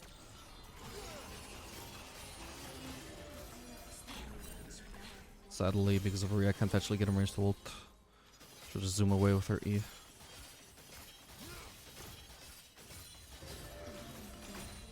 I see you reach. Ocean Drake is seriously putting in so much work for me here, though. Your team has destroyed a turret. Ah, I'm dead now, though. Unless... Got her. God, her range was so high there. Ooh, I'm dead now, though, unfortunately. Surface is gonna shove this anyway, so I'll help her, I guess. Rampage. I wasn't sure when God's ult would be coming up. My bad anyway for just getting hit by the Son of W. There's a decent chance Seraphine could actually kill Kai'Sa here though. E! That was the perfect timing. Kai'Sa was like stuck between the turret and the wall. There's nowhere she can dodge here. And I'm sure Seraphine had E up. Oh well. Let's do Infinity Edge again. I just feel like doing it for whatever reason. I don't think I have like much reason. Like Gale Force would be good against Zed, but that's it. It would be good to just dodge his shurikens or at least reposition myself so it's less easy for him to hit them. Since when I'm in melee range because of his ult, it's kind of hard to react in time to actually dodge his shurikens unless I'm predicting. But then, you know, if I'm predicting, then it's on him to actually mess it up. An enemy has been slain. Oh, okay, so I'm not actually one-shotting casters right now.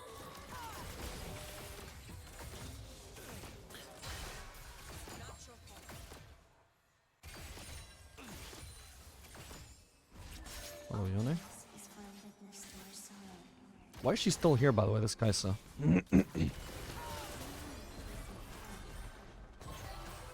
she needs to base. Oh, she's actually still staying. Fuck me. My bad. And there's a Zed here. Okay, but we get Senna, thank God.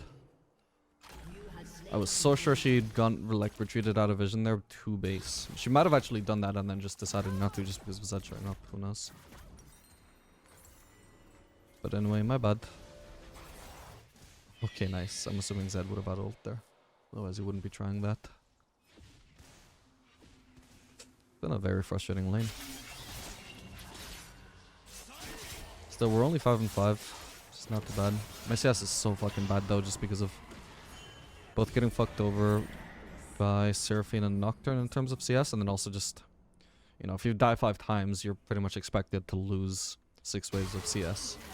Hasn't happened every single time. Some of the deaths haven't been too bad, but you add the deaths that I did have that did cost me CS onto all the CS that I just missed from Seraphine and Nocturne. It's pretty dire. Nocturne to his credit only did it once. Meanwhile, Seraphine has fucking 35 farm for no reason. You should have minimum half of that.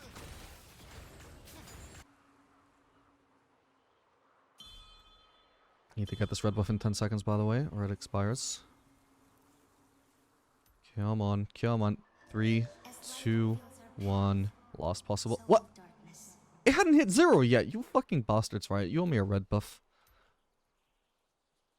That is lame as hell.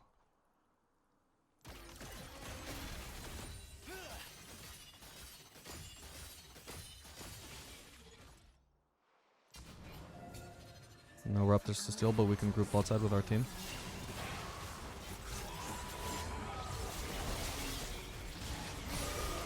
Oh.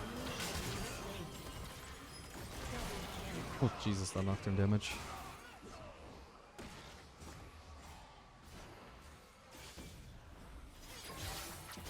Oh, nice. She also steals the Yone's farm. That is a little bit comforting.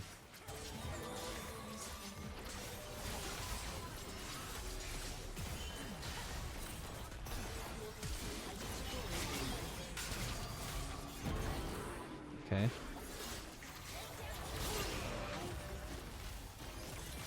Want Zed to be the lowest because he's the biggest threat to me.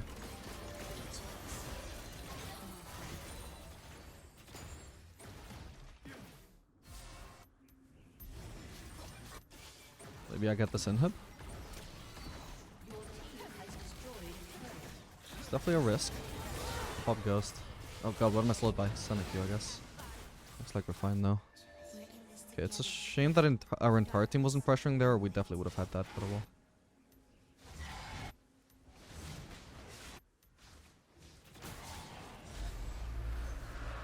-1. Guess I'll do shield bow.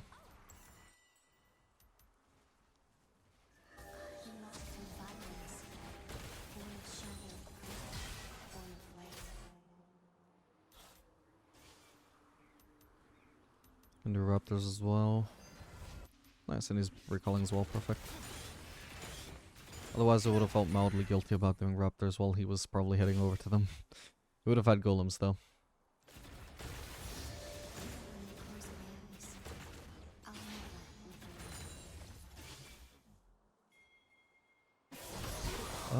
We should rotate topside instead of stealing Raptors just purely because this might be a winnable fight. Oh, hello.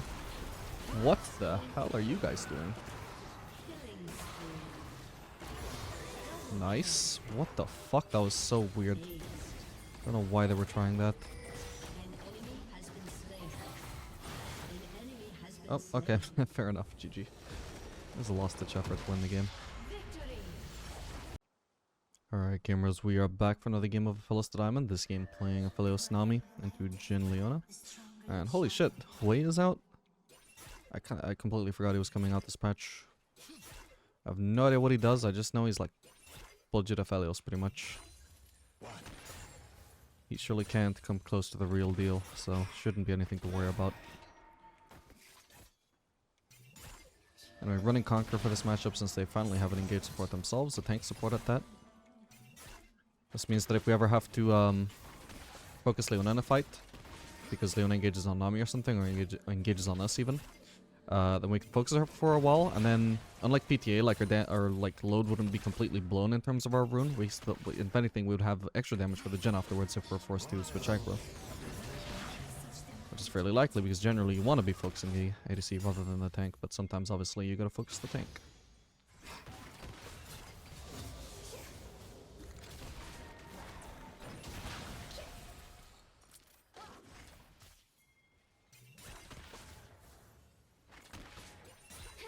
Your thoughts touch, impossibly close. Each of us in mine. I'm gonna go place a ward. Enemies did leash, so probably shouldn't be expecting a kink anyway, but I was about to say, sorry, there's Wukong. He did do a 3 camp gank, but not on bot lane.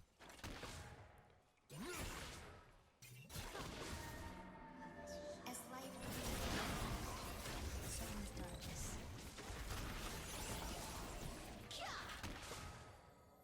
Come on, there we go.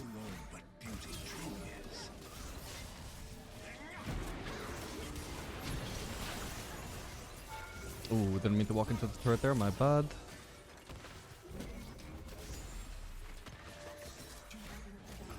Okay.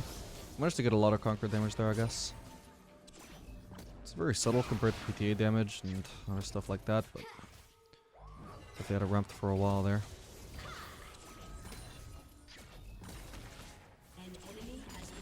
Shouldn't have been greedy to focus Jhin there, though. I think I should have been fine settling for Leona. That's terrible. But its light can touch us. It's much better to try and go for that Q when he's actually turning around to try and hit the minions. That way his pathing is more predictable at that point.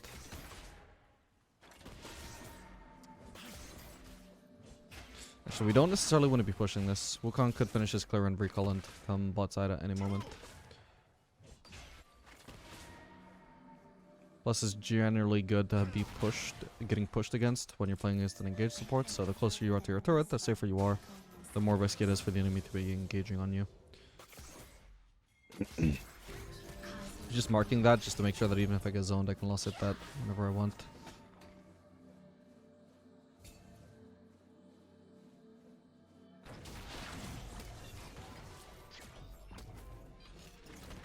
We can afford to thin this out a bit. I don't know why, but my loss setting feels so off this game. No particular reason.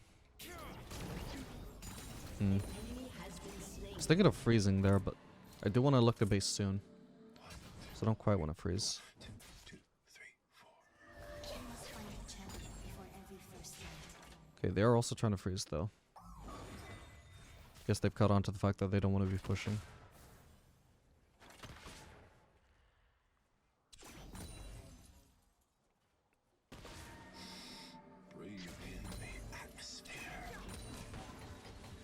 That was a good move from her to try and hit her on me while I was lost setting, but she just took too long to pull the trigger. Let's see what she was going for though. God damn it, I don't know why I'm lost setting as if I have more AD. An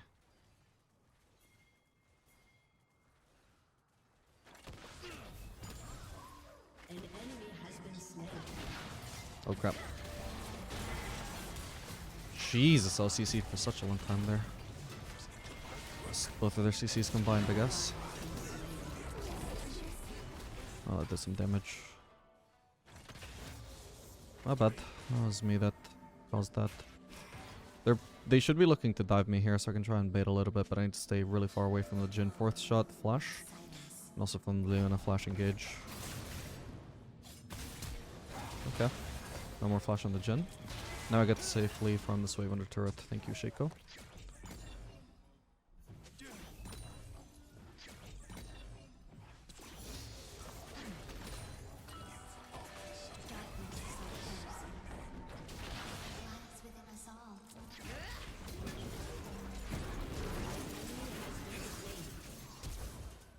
Okay, both no flashes.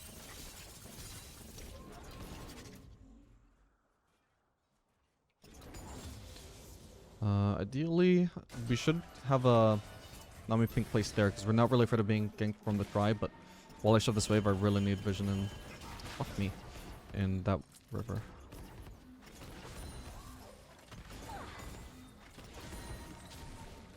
Ooh.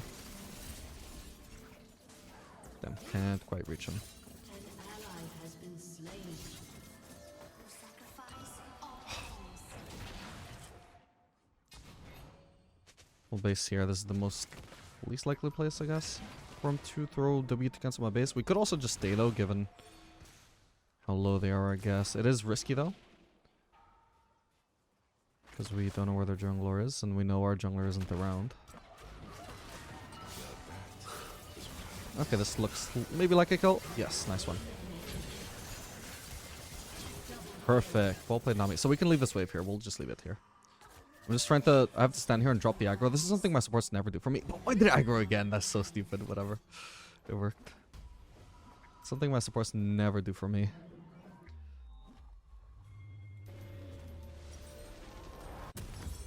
But if you just drag the minions out, then it just kind of ruins the wave state sometimes. When darkness comes, brother, then you need So you have to wait until they stop aggroing you. Which can take a while. Like sometimes they do it after like 1 second. Sometimes they're just focusing you for like 4 seconds. There's no consistency to it at all.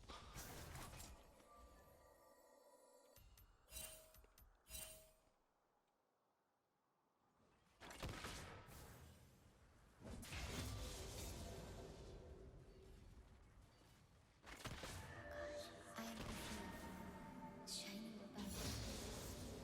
An enemy has been slain.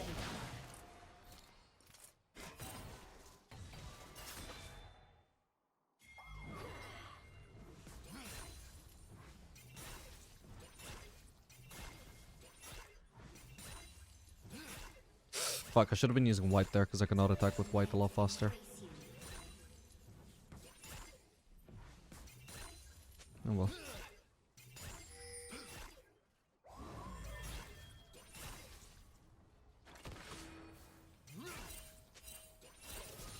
Nice. I'm 1 Q away from being able to triple up in combo. Even when I close my eyes, I'll never look away. I guess we'll do static shiv this game. Okay, we can go for it.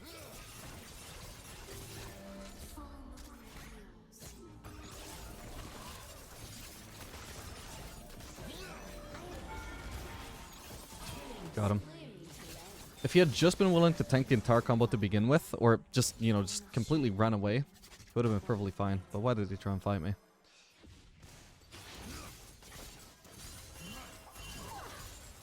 That's so many conquer stacks as well by the time that I finally used the green ult, which was supposed to only be the second attack that I did. But he just got too close.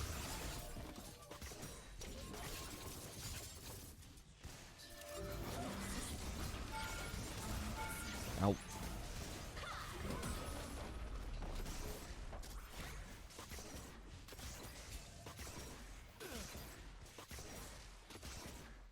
Wukong is bot side and headed towards bot. Okay, thankfully the minion didn't keep chasing her there.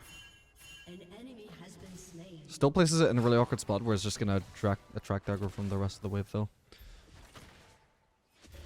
But it's working out pretty nicely. Walk where I cannot.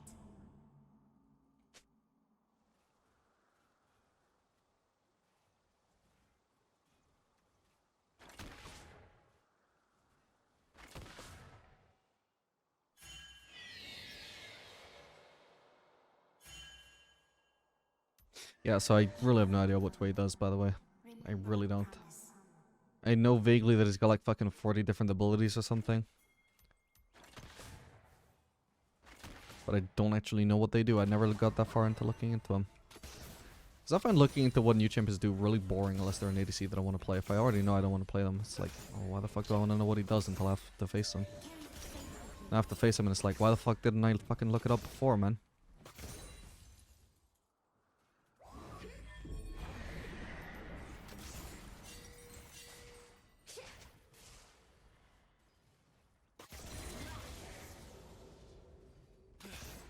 Killing spree. I am right. This is what the moon tells me.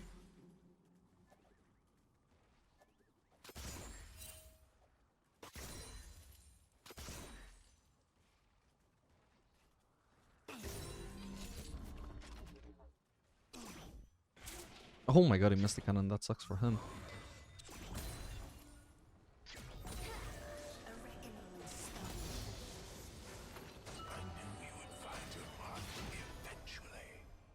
Is that actually gonna be a tank way, or why the fuck is he using grasp? Rampage. Shut down. Okay, next time I do that, I can kill him. Don't know if I'll survive the turret dive though. Okay, he's dead. Fucked up.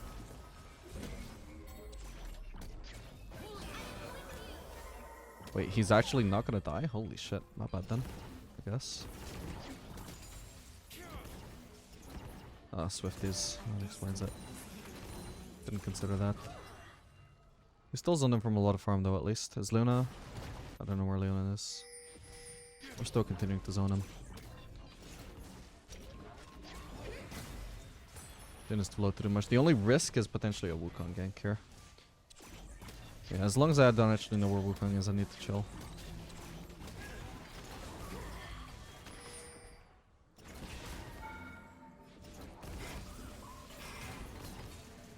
Turret plate will fall soon.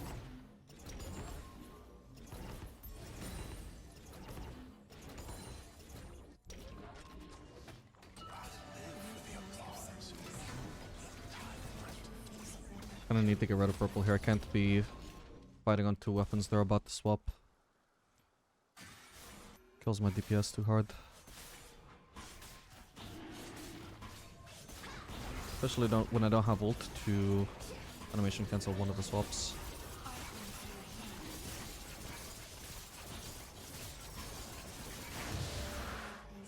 I see such wonders.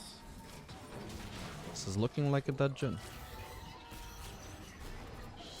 Oh. Okay, nice. So I guess he was pretty confident that he would be able to clear the wave before I could get into a threatening position, but Vex, on the other hand, Stone and spirit return to you. even though she missed her CC, she still forced him to run into us and got him hit by Shaco as well. Also was in a position where I could have potentially flashed on him to kill him.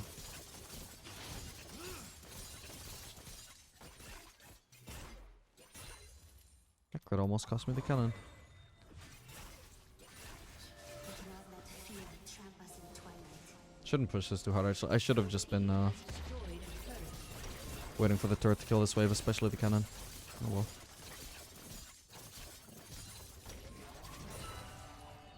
Alright, I'm out of here. He wouldn't name his W here, would he? Try and blindly cancel my base. Either way, honestly I have such a big shield. It would actually tank his entire W and not cancel my base. Nice. The fortress is quiet. If only you could be here, fans. You would make this stone seem loud. Oh, he's still there. And I got a triple weapon combo lined up.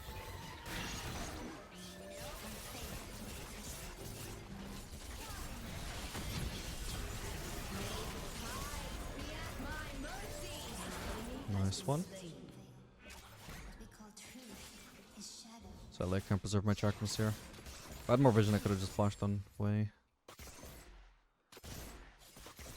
Oh, hello, he's right there.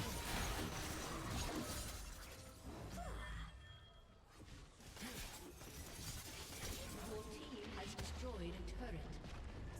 From our fortress, I will guide you. Oh, I got CC, but I'm not thinking I got picked up.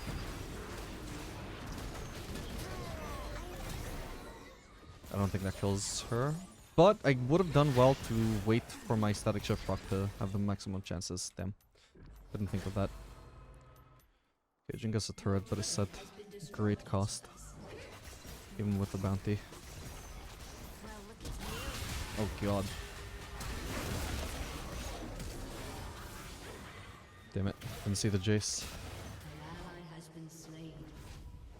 I don't know if Jace saw me there. Or if he just randomly felt like popping bot exactly as I started basing. Revealed Aphelios. Either way, I guess I can farm a vault and wave before I base and get pickaxe.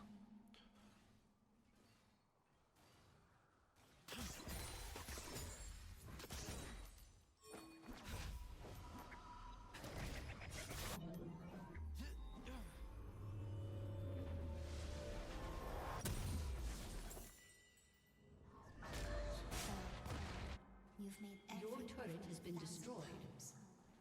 until you And we'll go bot for another wave until since you do not have to we're probably gonna shove this wave. An ally has been slain.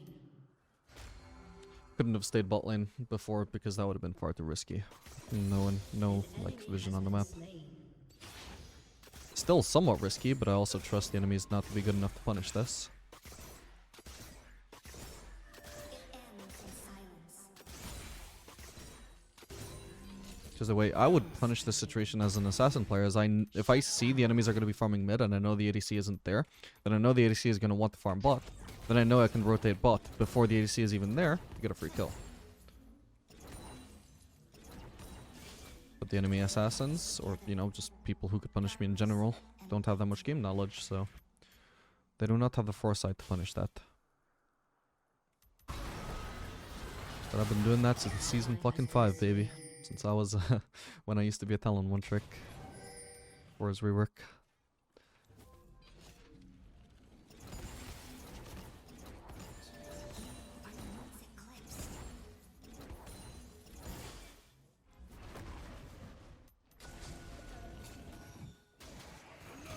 Once eclipsed.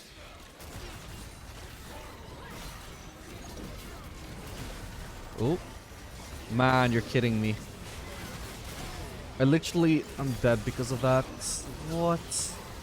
Not only do I lose 300 gold, I literally die because of that root. What the fuck? I was thinking, do I need to ult him here? Probably not. He's not flashing my combo when he should have flashed it. He's probably just straight up knockoff flash, and he's gonna die. Not only am I wrong about him not having flash, he was just not smart enough to use it in the first place. He lives with like fucking 5 HP, bro. Like what? Because like, I had so much time to just fucking ult him, man. I had so much time, but the closer he gets to the wall, the lower HP he's getting, and the more confident I am that he's just gonna die. I fully thought he would die to that, for example. He had 19 HP. Fuck me, man.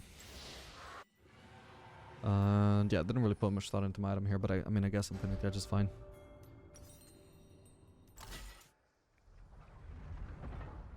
I guess. I mean, I don't actually know what Wei does, so if he's a champion who hugely benefits from building Guild Force against, well, I didn't know that.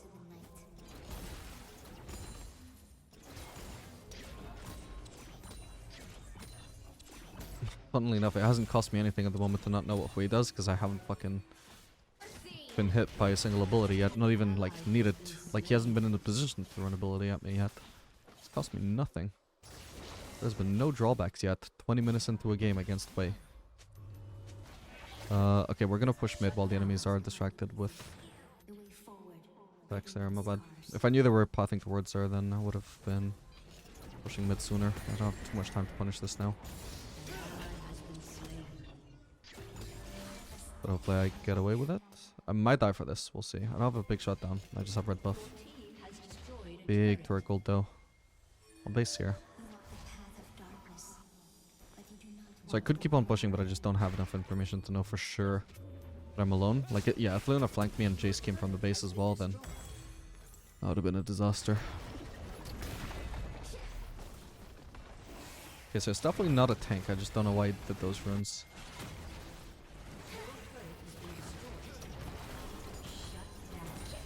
Okay, so he throws his own. I have no idea what that does. That is some insane range he's got, though. What the hell?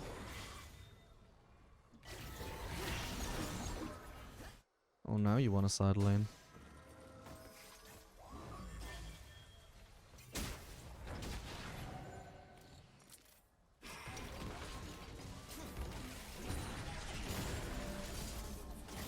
Was that fucking Hui again? Yeah, it was. Jesus, that range. Okay, so those are like Swain W's, I guess. I'm gonna assume they're gonna slow me if they land. And probably nuke me as well, since they seem to be somewhat hard to hit.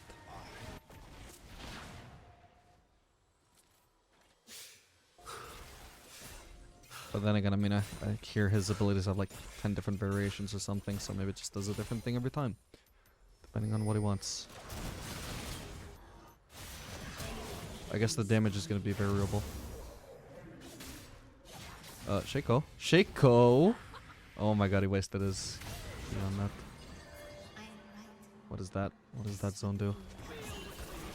What did landing that mean? I need the red ult here, just in case. I'll flash on him just to be safe. This is gonna be Jace coming after me. I don't have green.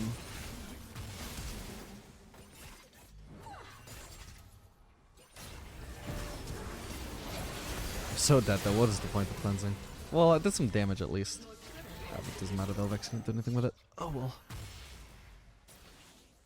I think the one way I could have played that slightly better is I needed to focus on getting my red down to 10 ammo, so I could triple up and combo ASAP. I don't know if it would have really changed too much, because I think the Leona... Like, I think it was a great idea. Like, in the moment I was thinking, oh, I should have done that, and then Leona flashed on me, and I was like, oh, so I guess it wouldn't have made too much of a difference, considering the Leona flash. But it might have still allowed me to do a little bit more damage, then maybe Vex would have cleaned up. It's annoying though, because the Leona definitely like didn't know what I was planning, and she still tried to flash on me to kill me ASAP. In her mind, it shouldn't have made too much of a difference whether I die now or later, as long as I'm not dealing damage in the meantime. But I was trying desperately to get my ammo below 10 to triple weapon combo. What third item do we want? Do we want to do shield bow? Or do we want to do armor pen? We can do armor pen. They got one guy who's starting to build some armor, and Leona who's been building armor this whole time. So, it should be quite efficient here. And maybe we can do shield bow after, because I guess their comp is fairly bursty. I'm assuming Wade does some bursty. He didn't do too much there though, but I don't know, maybe it didn't have ult or something. But I mean, Wukong is somewhat bursty for a bruiser. Jace is definitely bursty. Oh, hello. Thank you for chasing me, because I don't want to miss out on CS. Thank you. Oh.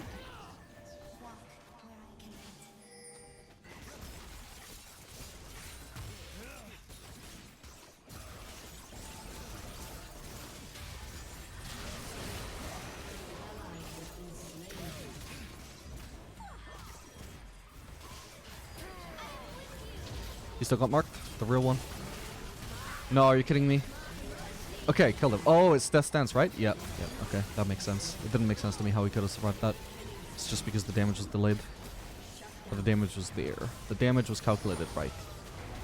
My calculation was just delayed. That's how I like to think of Death Stance. Oh, I didn't get the auto reset because it hit Leon instead of Jhin. Nah, come on, you're kidding me. No way, he died to minions, holy shit. Okay, that is funny. That's fun.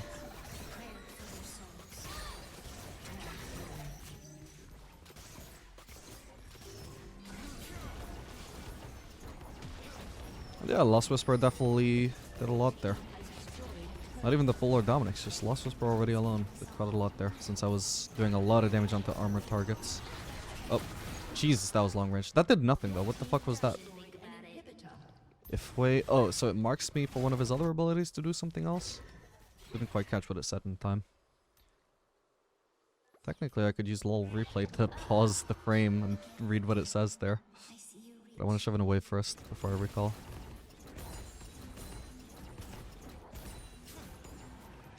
I guess he only just got enabled, by the way, because I find it hard to believe I've played like 8 games, or this is the 8th game, and this is the first time Wei got picked. I did not notice the streak was up, by the way, my bad. But my team should disengage. Okay, take the risk, guys. Hope it pays off.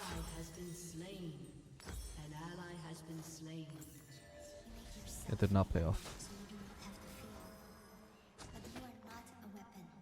I just needed to let Shaco die. Well, I mean, they did kill some people, right? Maybe that was Vex going in. I can't remember when she killed him. Let's get rid of purple.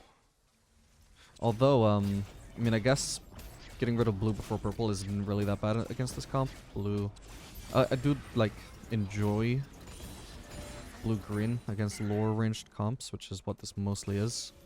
It's not too bad against Jhin. Wei doesn't seem to be that high ranged, at least not that high range of threat anyway. Obviously he's got really ridiculously high range it seems, but I've been getting close to him quite a lot for whatever reason. So I trust that will keep happening. Wukong is short range, Leon is short range. So it wouldn't be bad to get rid of blue first, but it's not necessarily my preferred cycle. I mean, it's fun though, it's really fun when you can actually do it. And I don't think it's necessarily any worse than the regular cycle. At least, you know, against shorter range comps.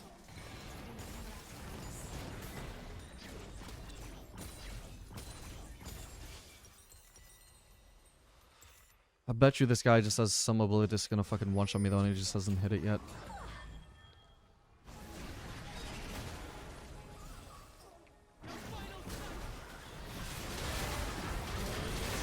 Oh, for fuck's sake, I've just rooted by the Jhin as well. Yeah, fuck. And maybe by Hue as well. Finally we get to see what he does. Long distance, long wind-up lightning bolt that deals extra damage to... Okay, so this doesn't actually set up anything. Unless his passive does. Slows and damages nearby enemies. Is that near him or like near the zone he targets? I don't know.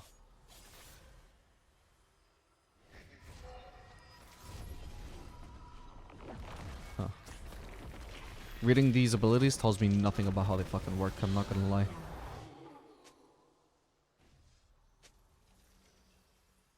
Like, I can't tell these two different abilities that I've read now, his Z and his R, I have no idea if they're melee or what. Probably not, I assume. Anyway, my bad. I got too cocky there. Maybe if I had shield bow, it would have been okay. And if I had, like, both summoners up, but did I have cleanse? I might have. I might have actually had counterplay there that I didn't think to do, because I didn't think I'd be CC'd for that long. The Jhin W in fights really, like, always catches me off guard. You expect it in lane, you don't expect it to randomly hit you and CC chain you when Jhin is otherwise uninvolved in a fight.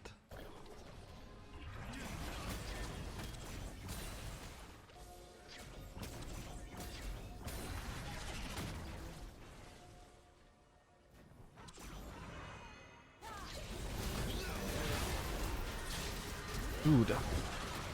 Holy shit, that zone. Wait, okay, so that hits me and then goes around me, what the hell?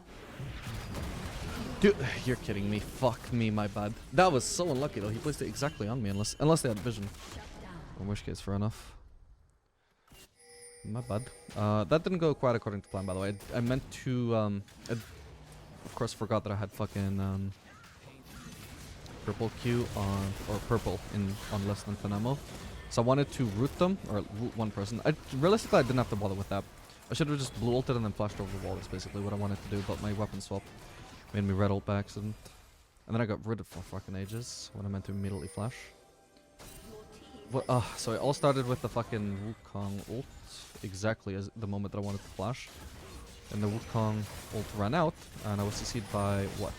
I'm rooted by something. It might have been Hui, I guess. Too late to see now. Whatever I build next, it'll surely build out of a longsword.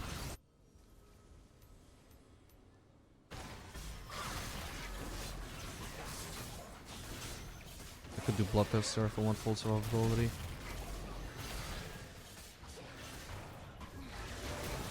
Ooh. Ooh, damn. Oh no. That's kind of a disaster. Oh, for fuck's sake. Trapped by fucking Jhin coming on the other side, so I have no retreat. Not close. Also didn't expect Wukong to have ult, thought I could do more there. Oh, this is a waste of Zanya's. She needed to dodge that. Oh well.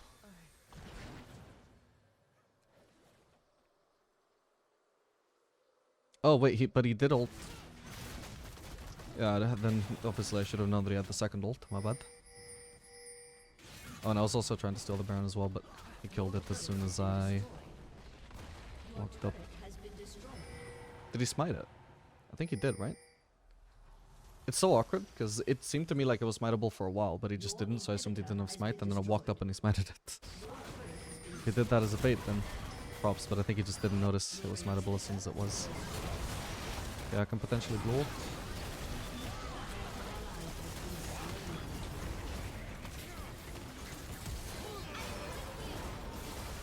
What? What am I feared by? I'm guessing that's fucking... Oh, come on. I've been CC'd for 3.33 seconds and I don't even know what it was. Jesus.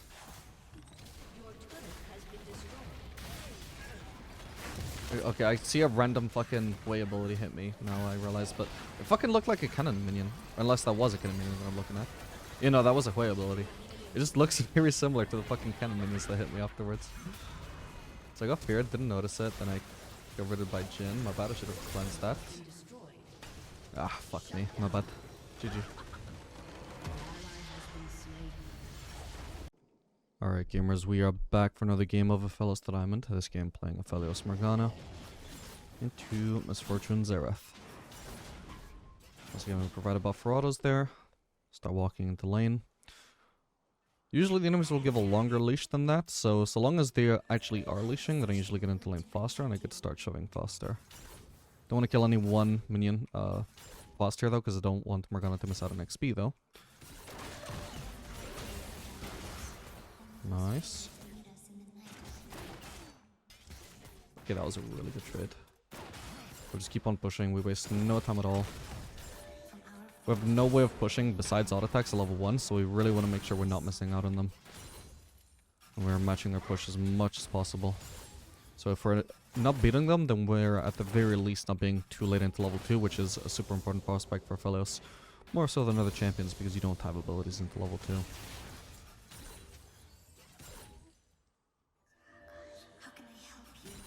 Okay, Misfortune started longsword 3 pots for some reason. You really want to start Doran's Blade these days.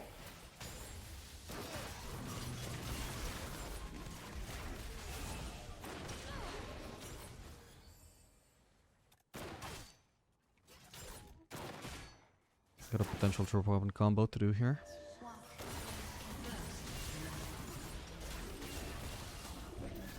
Wait, what? Oh, my grid didn't cost there. Weird. Okay, I still got it though.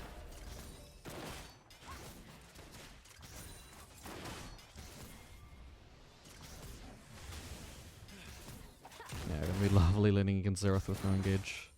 At the very least, well, I mean, Morgana can sort of be considered engage in a way, Copium. But at the very least, Xerath doesn't have too much synergy with Misfortune. That's something. Okay, not bad.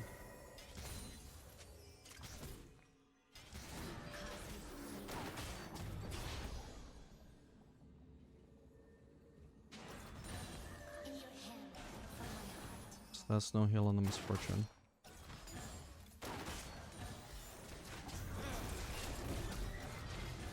Wait, what? Oh, I don't have mana. Okay, fair enough.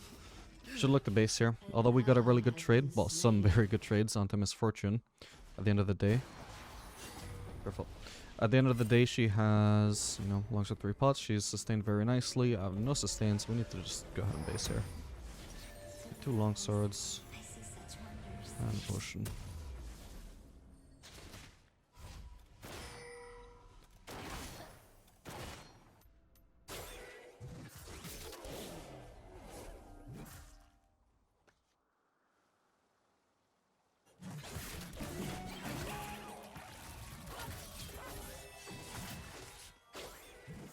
Damn, that was a good trade.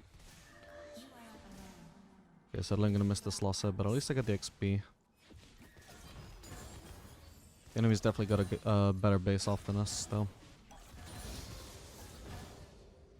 But it is what it is. On the bright side, though, I didn't miss too much farm. Which is a pretty positive thing when I took Doran's Blade, which is the, like, best scaling choice. Compared to longsword 3 pots on the Misfortune, which is, like, higher immediate benefit because you're getting so much more sustain, but you're wasting so much more gold as well in the process. And you don't have the late game of, well, you know, the scaling of Doran's Blade. So the fact that we got out of that with only a minor loss in CS just means that the longsword 3 pots did not pay off at all. Well, it's not that the longsword did not pay off for Misfortune, it's that the Doran's Blade will seemingly pay off for us. Ow. I have to base here again. That first shot was pretty bad. Okay, this is gonna be impossible for them to shove in though. But my Morgana needs to not hit this wave with the AoE. That's just ridiculous. If we could put another potion, we're very likely to be getting hit with poke in this matchup, so we want to have some sustain. I'm gonna like ping this wave preemptively because I really want Morgana to not hit it with W, which she might. So pretty much every time she's getting into range, I'm gonna ping away, not touch the wave. That's what I'm trying to communicate with these pings. It may seem excessive, but I have, from experience, I can tell you a lot of the time you will ping them back and they will not hit the wave. Then you stop pinging and eventually they will just hit the wave. If you keep on pinging, you're constantly putting it in their mind, no, do not hit this wave or I'll be very upset. Now, I'm a reasonable person, so I don't troll personally if they do make me upset. But, you know, they gotta be worried. Yeah, their ADC might troll, just like I'm worried that if I take the red buff when my jungler is pinging me back, I'm worried they might troll, so I don't do it, you know? Communicates to them that it's something they should not do.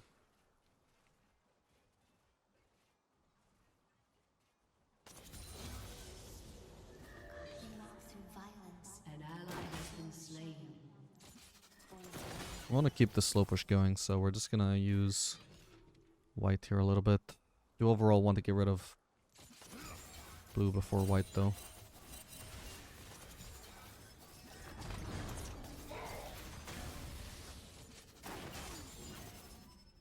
It's not too bad because we actually want to be using blue Q, but we don't want to be using white Q. So even though we're auto-attacking mostly with white, still works out just fine. We're getting rid of blue first. Not bad, not bad.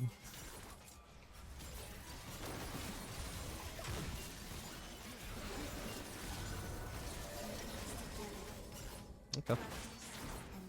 I was looking to get a kill there until I saw the heal. Figured Xerath still had no stun, but was kind of getting risky at the point I realized Misfortune wasn't going to die. Oh, I still need to get rid of red is the awkward thing here. Kind of forgot about that when using white so much. Okay, nice. Am I gonna die to that? Oh my god, I did. That is rough. My bad. I shouldn't have done that. I should have flashed, I guess. Xerath, if he hits the minion wave? Okay, perfect. Then he fixes the wave state, which was getting slightly messed up by minions being dragged. Oh, Morgana, careful. Okay, not even close. Got a shed spell show the whole time and she only used it after the last shot. That's a bit awkward, but good dodges though. Well, good dodge on the singular one that was aimed at her. Nice. This wave state was so good for us though. It's a shame that I handed over a free cult of misfortune. That was completely avoidable, but nice. Now that I've actually got berserkers, it is so much easier to dodge these skill shots. What build am I doing here, by the way? Of course, I'm alt tabbed when he throws a skill shot at me. Well, not alt tabbed, just tabbed.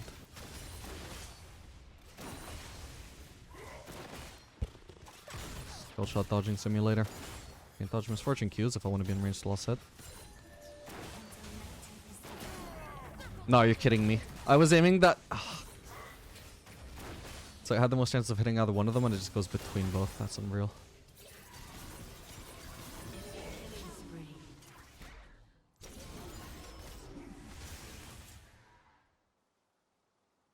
So annoying that this guy got blue.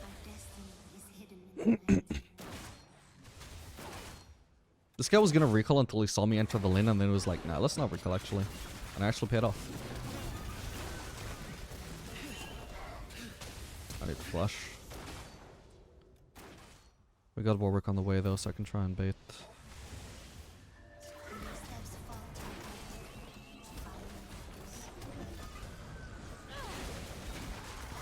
Nice, and we got the kill, perfect. Okay, I think I want to base here. Because unless Warwick is going to stay here and babysit me, and make sure that I can shove the wave against Misfortune, then it's just not likely to work out. We can do Collector again, I guess. But actually, you know what? This time I'm just going to try out Static Shift. They do have one bruiser at least this time, so I may end up regretting going static shiv if this Aatrox gets super fed and super tanky. Which, it looks like he is getting pretty strong. Also, what I said about Warwick holding my hand, by the way, and shoving in this wave, it also would even backfire as well if Diana ganked, which she had the chance to do, so yeah, definitely overall, in every way, just the best play was to recall, as I did, even though it sucks to miss some farm as a result of that. Alright, since we're not getting Serrated Dirk, we're just gonna keep putting points into Q. Only put points into E when the game forces us to not max Q. I have to take the long pathing around here if I want to try and help, but okay, it's already over.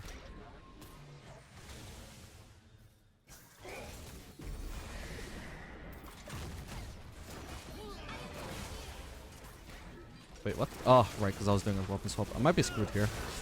Oh, man, my bad. Nah, that was too... both badly executed and also just a bad idea to go for anyway.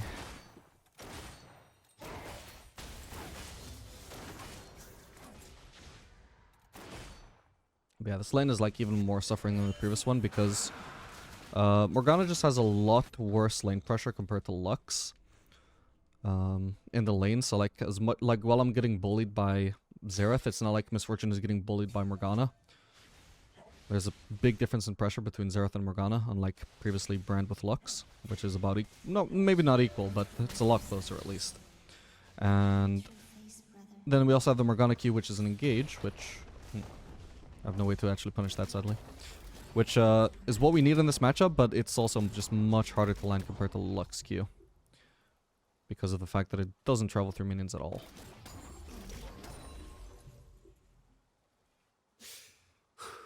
And without engage, we just don't really do anything here.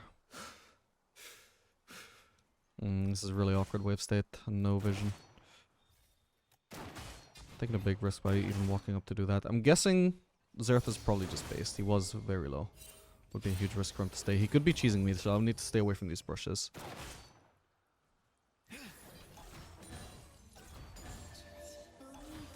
I'll place another ward. Okay, no pink ward to clear.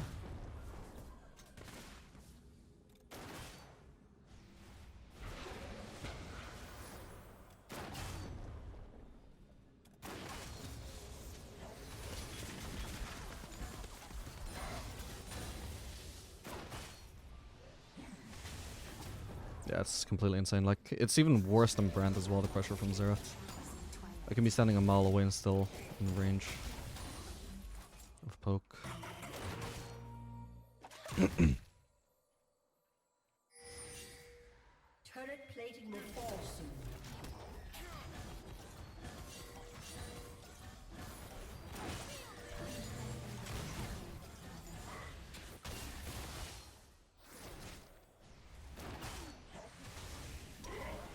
Ah, damn it.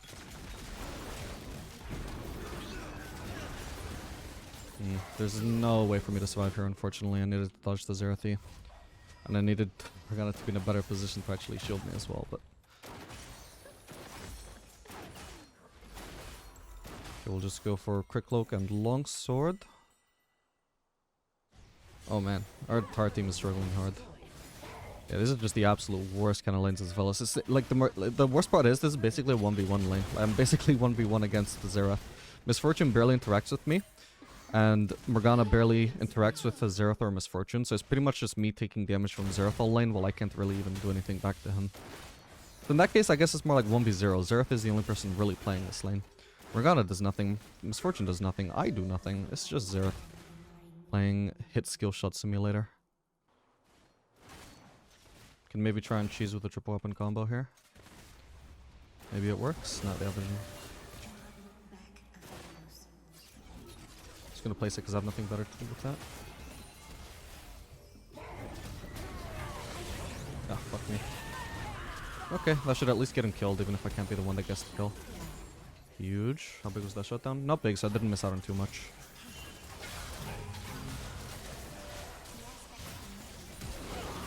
Okay.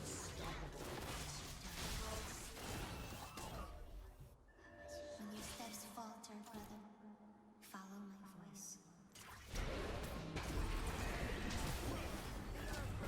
I'm just out of here. I cannot defend against that with this HP. I need to leave. What do I want to do for item? I kind of have to do Guild Force here, I think. We can use it to escape the Diana ult, escape the Orianna ult, escape Misfortune ult, which is kind of like a soft counter to mobile ADCs.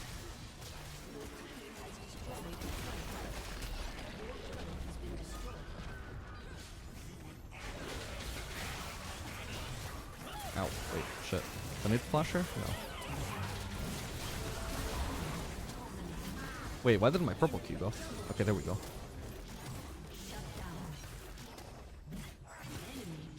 Can keep chasing him down for now. Nah, never mind. There's Orianna's here. We need Ari to base, by the way. She's absolutely trolling here by not doing anything. Oh my god, that damage. Yeah, this sucks.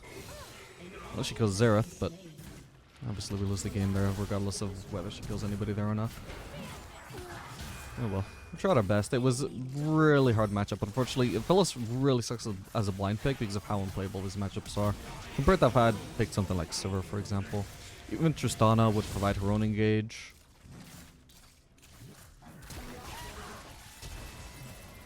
GG.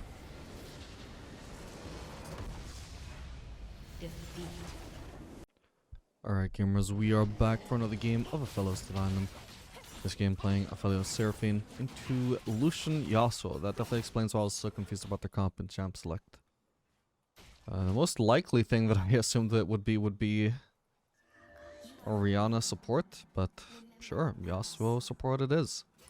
One thing to consider here is that Yasuo is actually, you know, just a very strong early game pick and also does counter ADCs, so even if it's a terrible pick, it is still going to be strong in the early game most likely. So that is something we need to respect. Not level 1 though, he's terrible level 1. And he's also AFK level 1. Oh, there he is. And he stole the red buff. What? Okay, he's randomly gonna hit level 2 earlier than I expect, and I have no idea when you get... He missed him with XP though, I guess. Weird. I guess he's trolling though, right? No way a Yasuo support of all picks unintentionally took the red buff, right? What are the odds?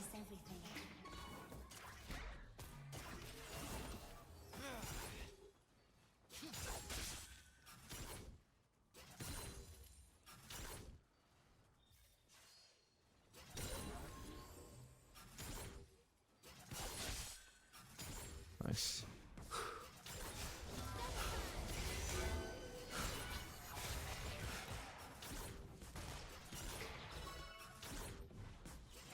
I could have actually just red kid there, to be honest. I can't auto Lucian there, what the fuck? I was so close to being able to set up a kill for Seraphine there. Yeah, this also is doing fucking nothing early on though. The only problem is he does get strong all-ins later on once he actually... Well, does he? Because he doesn't even have fucking Conqueror... Well, not Conqueror, but Lethal Tempo. He doesn't have a damage rune. Is he gonna do that much damage? Maybe not. Ooh, nice. Okay, that's one wall down. That's huge.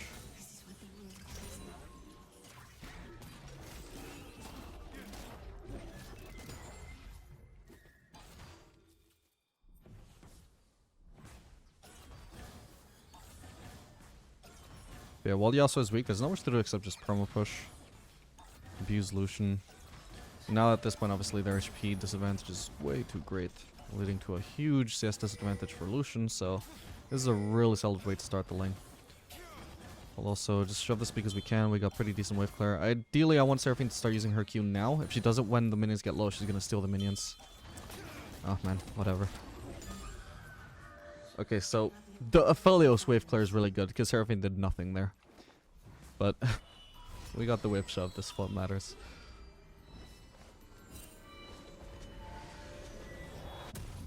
And now I can just, I guess, sell this potion and get Berserkers. I don't think it's worth waiting for the Berserkers. Berserkers will be really nice though to just more effectively kite the Yasuo. Also running Exhaust because you know, obviously I didn't realize it was going to be Yasuo support, which Exhaust is good against. But I did know that it was going to be Lucian. Ooh, damn. Which Exhaust is good against. ganked there, honestly. I could see how that fight was going. Okay, so ideally, actually, I want to probably have this pushing towards me. We'll freeze the lane if possible. The closer we are to our turret, the more useless Yasuo will be. I'm still convinced he's trolling, though, because he hasn't... Has he even touched the champion yet? Probably not.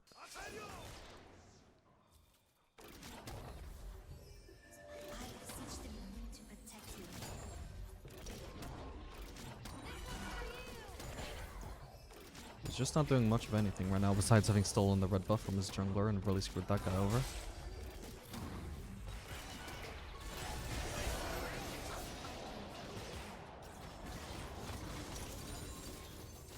Oh, I kind of ruined the freeze now, my bad. Either way, with this amount of HP that I've lost, actually, I could look for another base. Oh.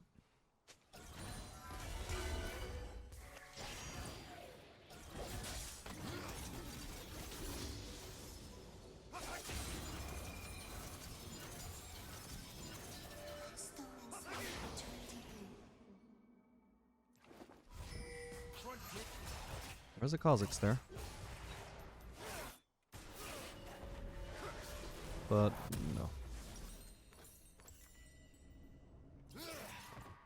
I'm gonna use red Q just to get into lane faster. I'm gonna start pinging Seraphine in advance away from the wave, otherwise she might feel tempted to press Q on it. For no particular reason, just for the dopamine of watching the minion HPs go down. Or because she really wants to steal her ADC's last hits, who knows? I can't pretend to comprehend the mind of a support, I just know their habits. Oh, nice, I only... Oh, well, okay, I missed another CS there, but I only missed 2 last hits for my base.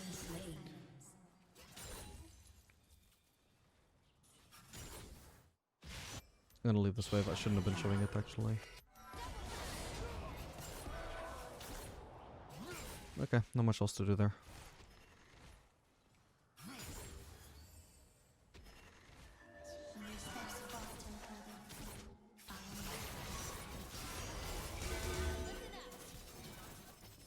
Currently have the one weapon that goes through Yasuo's one wall, by the way. Red, since it doesn't do projectiles. Which is not that useful against Yasuo in the early game, but it is tremendous late game when you're, you know, it's obviously not a weapon you usually DPS with. But late game when you have so much items and you're dealing a ton of damage regardless of what weapon you have, it really screws over Yasuo that you can just auto attack him through the wind wall. Oh shit, we're getting ganked. I think I got him? Oh, so close, man. Damn. Oh well. Somebody's gonna die though. Nice one, that's one. At least in his ult, could be another kill. Nice. Maybe a Lucian too. Definitely zone him from the CS at least. Nicely done, and I get 3 assists. Perfect. That is huge.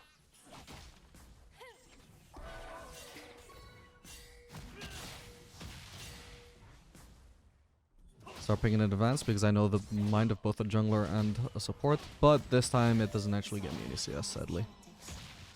Lee Sin refuses to listen, just taxes the gold, refuses to elaborate, leaves. So what am I entering lane here for exactly? What was the point of me entering lane here if I don't have any CS? Because I can't pressure the turret 1v2. You just made it so I have nothing to do for the next 30 seconds. Yeah, we should do this Drake, I guess. Oh, of course, I forgot. You have to aggro the Drake first and then place your white turret.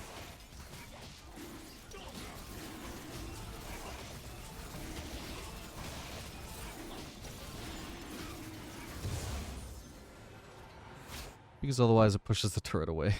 Or I guess you could place the turret on the other side of the Drake, but at that point you may as well just aggro it first. Will probably be faster.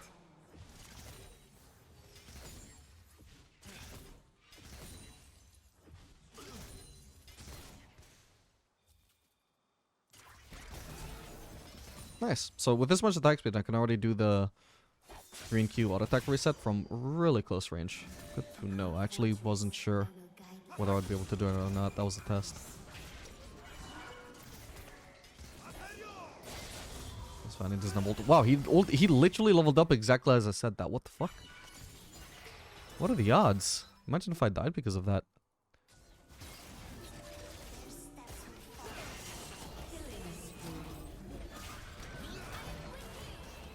Maybe going for the ult as well was a bit ambitious, because as far as I know he has E, but for whatever reason he didn't use his E to dodge my ult.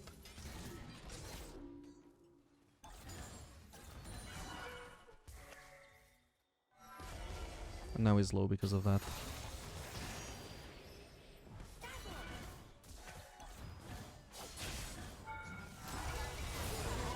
Oh, Seraphine. Oh well.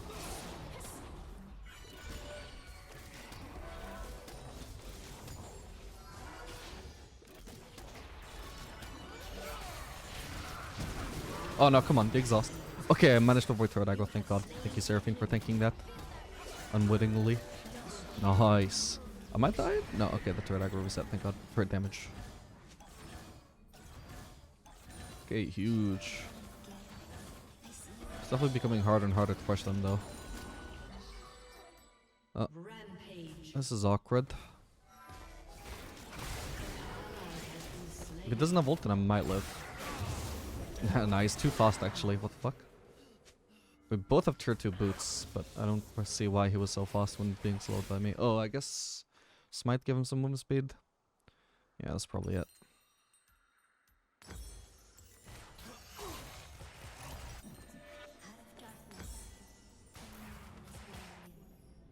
Could do Storm Wizard this time for... Well, I mean, it's like Yasuo support, I guess I don't really need to guide him.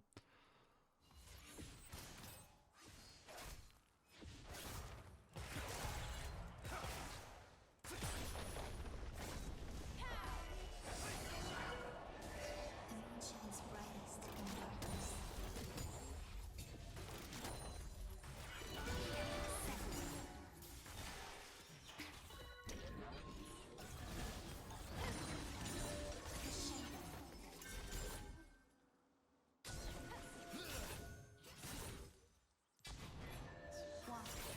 I'll just use red Q to clear that ASAP. We could do with some more vision in the river, ideally. Hopefully I'm not running into danger here. It's a bit of a risk. For all I know, I could be running into Yasuo and Kha'Zix. Sorry, Orianna and Kha'Zix, and then they could flank me. Cut off my positioning. Cut off my escape, rather. How can I help you when I put your life? Bro, she just... That was not gonna die before I got there. And she just killed 3 casters as well. I hate my supports, man.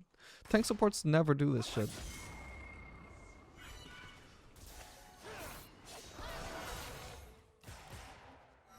It's crazy we're playing in plat and this is still an issue. As light reveals our powers, so She only has 5 CS this game. It's nothing on the other Seraphine.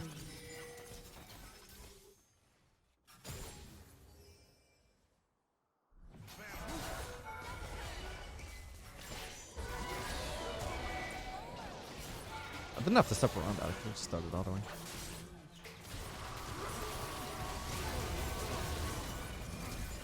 Okay.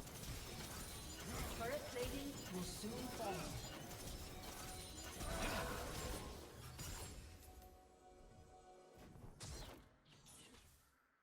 Unstoppable. Okay, we see Kha'Zix topside. Should be able to keep on pushing here, especially because I assume, yep, Lucian is staying. Now a triple weapon combo lined up here.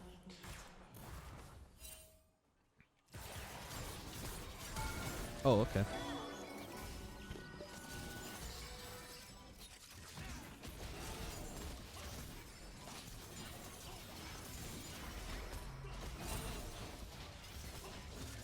each of us. So just trying to maintain my chakrams for as long as possible there, just in case anybody showed up who I could just fucking green ult with 5 chakrams. Your team has destroyed a turret. The great thing about green-white is you can maintain chakrams for so long on minion waves with a cycle of using green Q and white Q to preserve chakrams and stack them even further. Oh boy. Oh well. Whoa. Whoa! You're kidding me, Lee Sin. What? There was no reason to do that except to try and steal the kill for himself. Or, you know, secure the kill for himself, however you want to call it. Either way, completely pointless. Jesus. Mordekaiser is fucking stomping, by the way.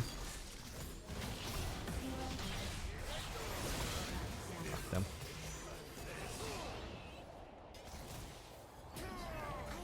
Blindly hit him. What the hell, that shield? Ah, fuck me. Fuck me, I did not expect that. Holy shit, Locket of the Iron Solari on the also. Maybe an Oriana shield as well? I'm not entirely sure. Let's see. No, he didn't get a overshield, I don't think. But he did get his W heal and the Yasuo thing. God, that blows. I will not let you die. Okay, well, it seems Yasuo isn't trolling. I just don't know how to explain the fucking level 1 red buff. He's just on a terrible pick. Because not only did he get stomped in lane, but now he's gonna fall off as well.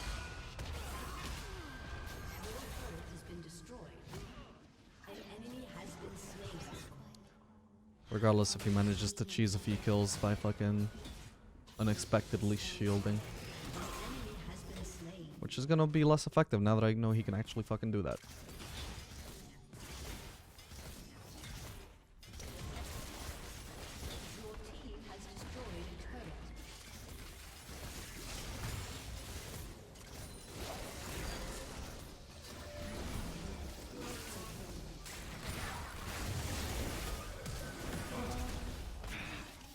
Where the fuck is Kha'Zix? Oh, there. I'm so dead. Woohoo, my fleet almost saved me. That blows. Okay, we're gonna have to do Guild Force so we can Guild Force out of Oriana ults. And Yasuo Qs and Yasuo E Qs.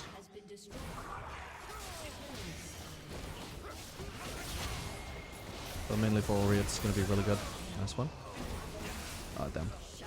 Triumph, not enough. Where was Seraphine the whole time, by the way? From what I can see, she was in the area, but way out of position. Let me see that. Okay, so she went top. The zone Volibear out of lane. Okay, she was potting bot side at least. It's just, she just thought that she could gank the Volibear, I guess. Oh, thank God she doesn't farm this. It was way better than the previous Seraphine at least. He walked through violence, born of shadow, born of light.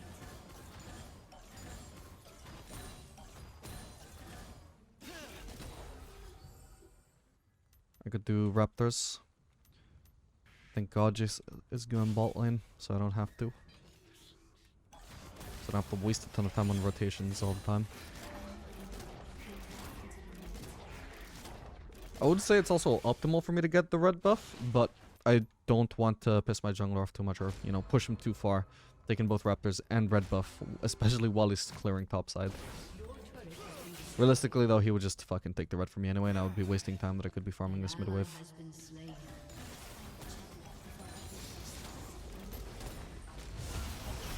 Oh no, he can't steal it like Kha'Zix did before. He didn't have smite to be fair, it seems. A nice one. An enemy has been slain. My kitty would indicate that I'm not doing that well, but I am 50 CS up on Lucian. Could be doing better though.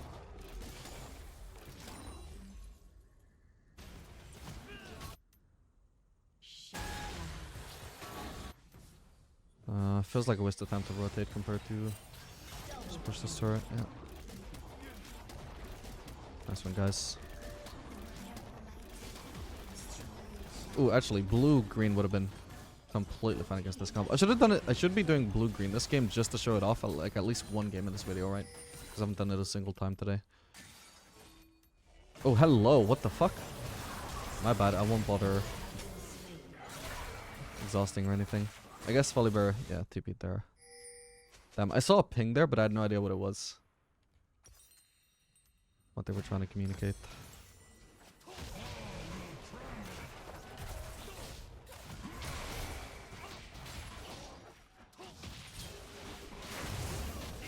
At least I got a turret for it.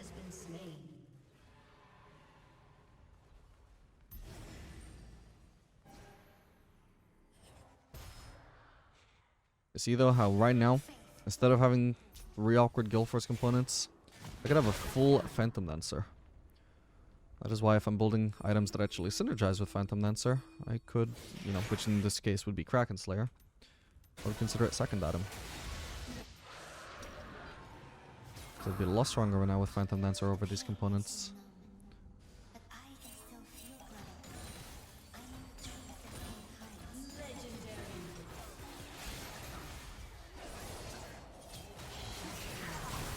Oh my god. Nah, you're kidding. Where did fucking Kha'Zix go, by the way? Oh my god, thank god this guy doesn't do damage. Jesus. And thank you, Jace, because I might not have been able to pull that off without that EQ. Holy crap. I guess fucking Kha'Zix just actually just pieced out of there.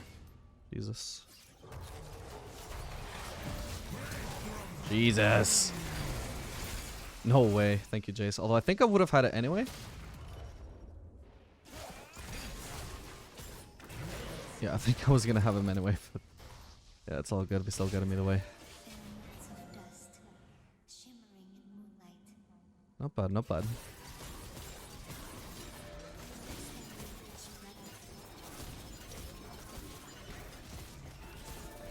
We preserve the chakrams this way.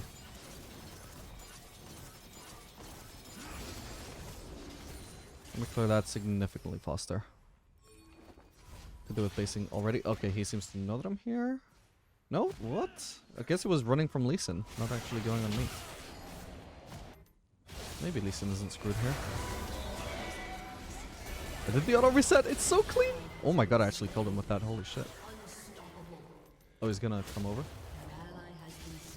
for some Netflix and chill. Oh, okay.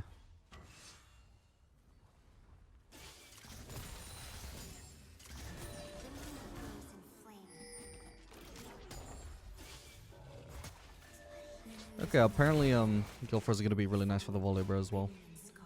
Dodging his ult in particular, which I think has a huge AP ratio and he's building AP. If I had ult, I would actually just cancel my base and cheese him there, but without ult, I'm not 100% confident I win. Okay, we can do shield bow, I guess. Their comp is very bursty. Since we don't have Infinity Edge, I'll prioritize pickaxes over quick cloaks.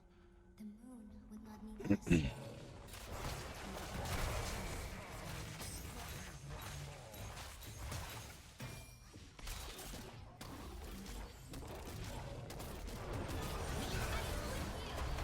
Oh, did I miss my Q? I think I did. I think it just barely didn't reach. Fuck.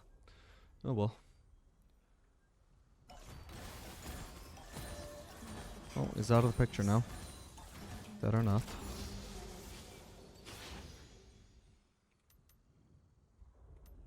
This Yasuo is actually so tanky, by the way.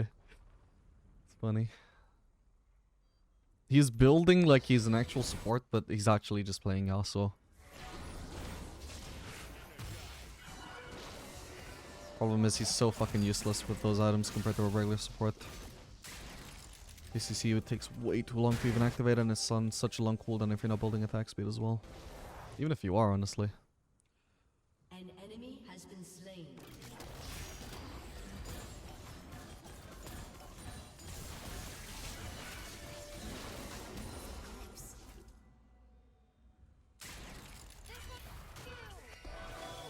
We'll rotate top. Oh.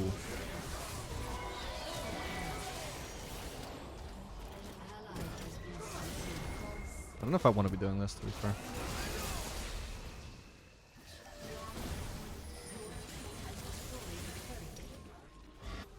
Oh shit. We'll rotate there. As I intended to. This Mordekaiser is still a monster, by the way.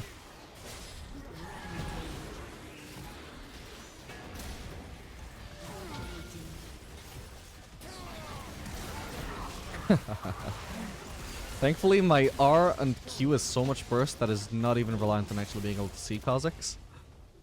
Your team has I just had to survive long enough for them to do their damage, since they are obviously a little bit delayed.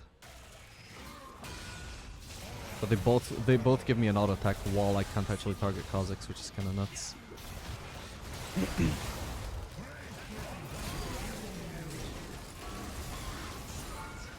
Ow. We can't really path there. We should just base. Our destiny is hidden in the night. And indeed do the Drake.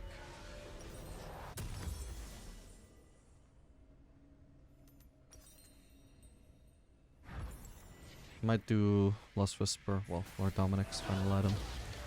It's so crazy how Lost Whisper itself hasn't actually been the full armor pen item since like fucking season 5, is it? Season 6 maybe?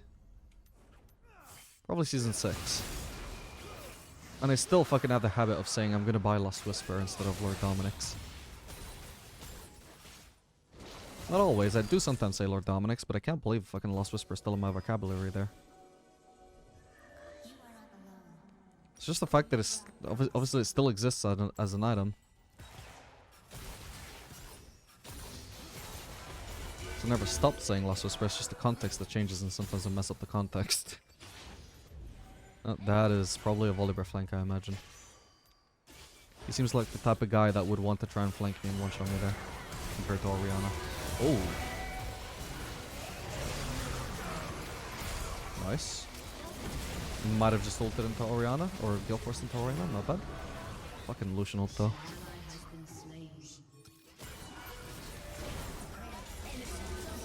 Wait, I messed up my triple weapon combo, unless... Ah, fuck me, hang on. I messed it up. Fuck. I completely messed it up. I could have done a triple weapon combo there, but I didn't actually set myself up to have less than 10 red ammo. So I still had to do one awkward ass little fucking auto attack on a minion there instead of just getting straight to the combo. I think I was left with 21 ammo, right? It was about like 0.5 seconds into my queue that I realized, wait, but I could have triple weapon comboed. Yeah, I had to get rid of one ammo. I should have been immediately able to just one-shot Orianna here. Or maybe not one-shot, because she's so close to me, instead of doing the octopus combo, what I want to do instead is just drop white to DPS her with white and do those auto-attack resets. And that would completely melt her. But instead, I've got this one fucking ammo that I need to get rid of, so I hit the minion for that. I could have hit Orianna, I guess, but it doesn't make too much difference either way. At this point, I missed out on my opportunity to drop the white to DPS her, at least. I could have placed it anyway just to get rid of Lucian, but then I'm also giving myself less chances of landing the octopus combo. It was just completely messed up. A completely wasted opportunity. Just purely because I fucking was left on one red ammo. Which I could have avoided. I could have just gotten rid of that before using red Q. Oh well. Anyway, I'll actually go for a Bloodthirster. The only person I could really need Lord Dominic's for is Yasuo, and it just doesn't feel that important. The guy's fucking useless no matter what I build. Yeah.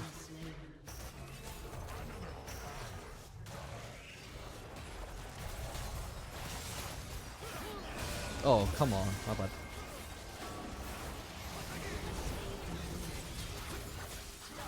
This one. Can't quite kill, sadly.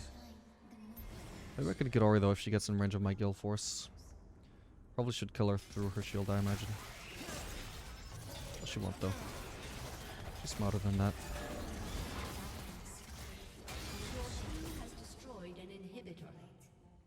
Okay, we could probably do Baron.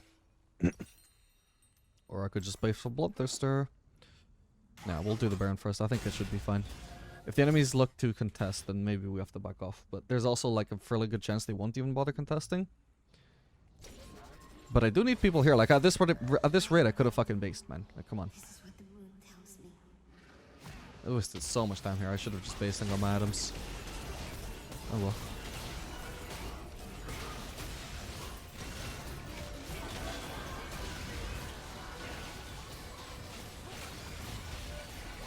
Alright, nicely done. Now I base. An enemy has been slain. An ally has been slain.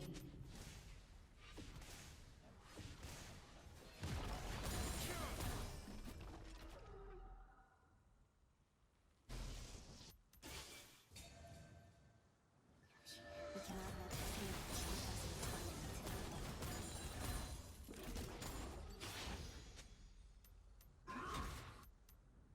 Could do Scuttle Crowd. There's no point pushing by myself, I would say. Unless...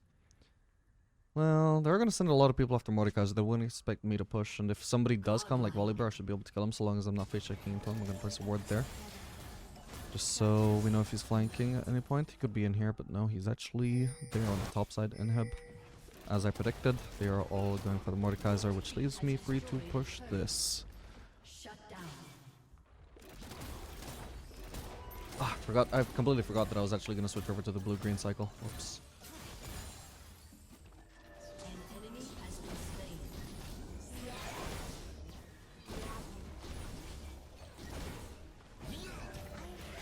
I was hoping that would hit both. That didn't even crit. Are you kidding me? How could that not crit when I have 95% crit, bro? Jesus, that was unlucky. 5% chance that my ultimate wouldn't do full damage there, and it didn't. God damn.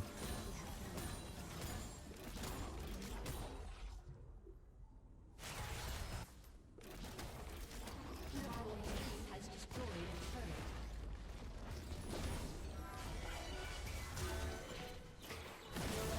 Ah, thought I could just walk out of it. Oh well. Ah, come on. I got him.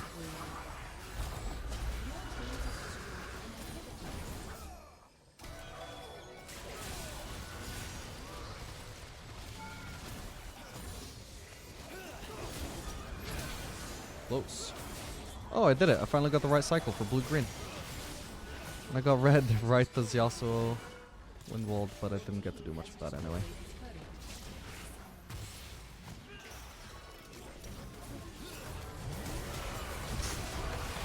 What? Oh, Jesus.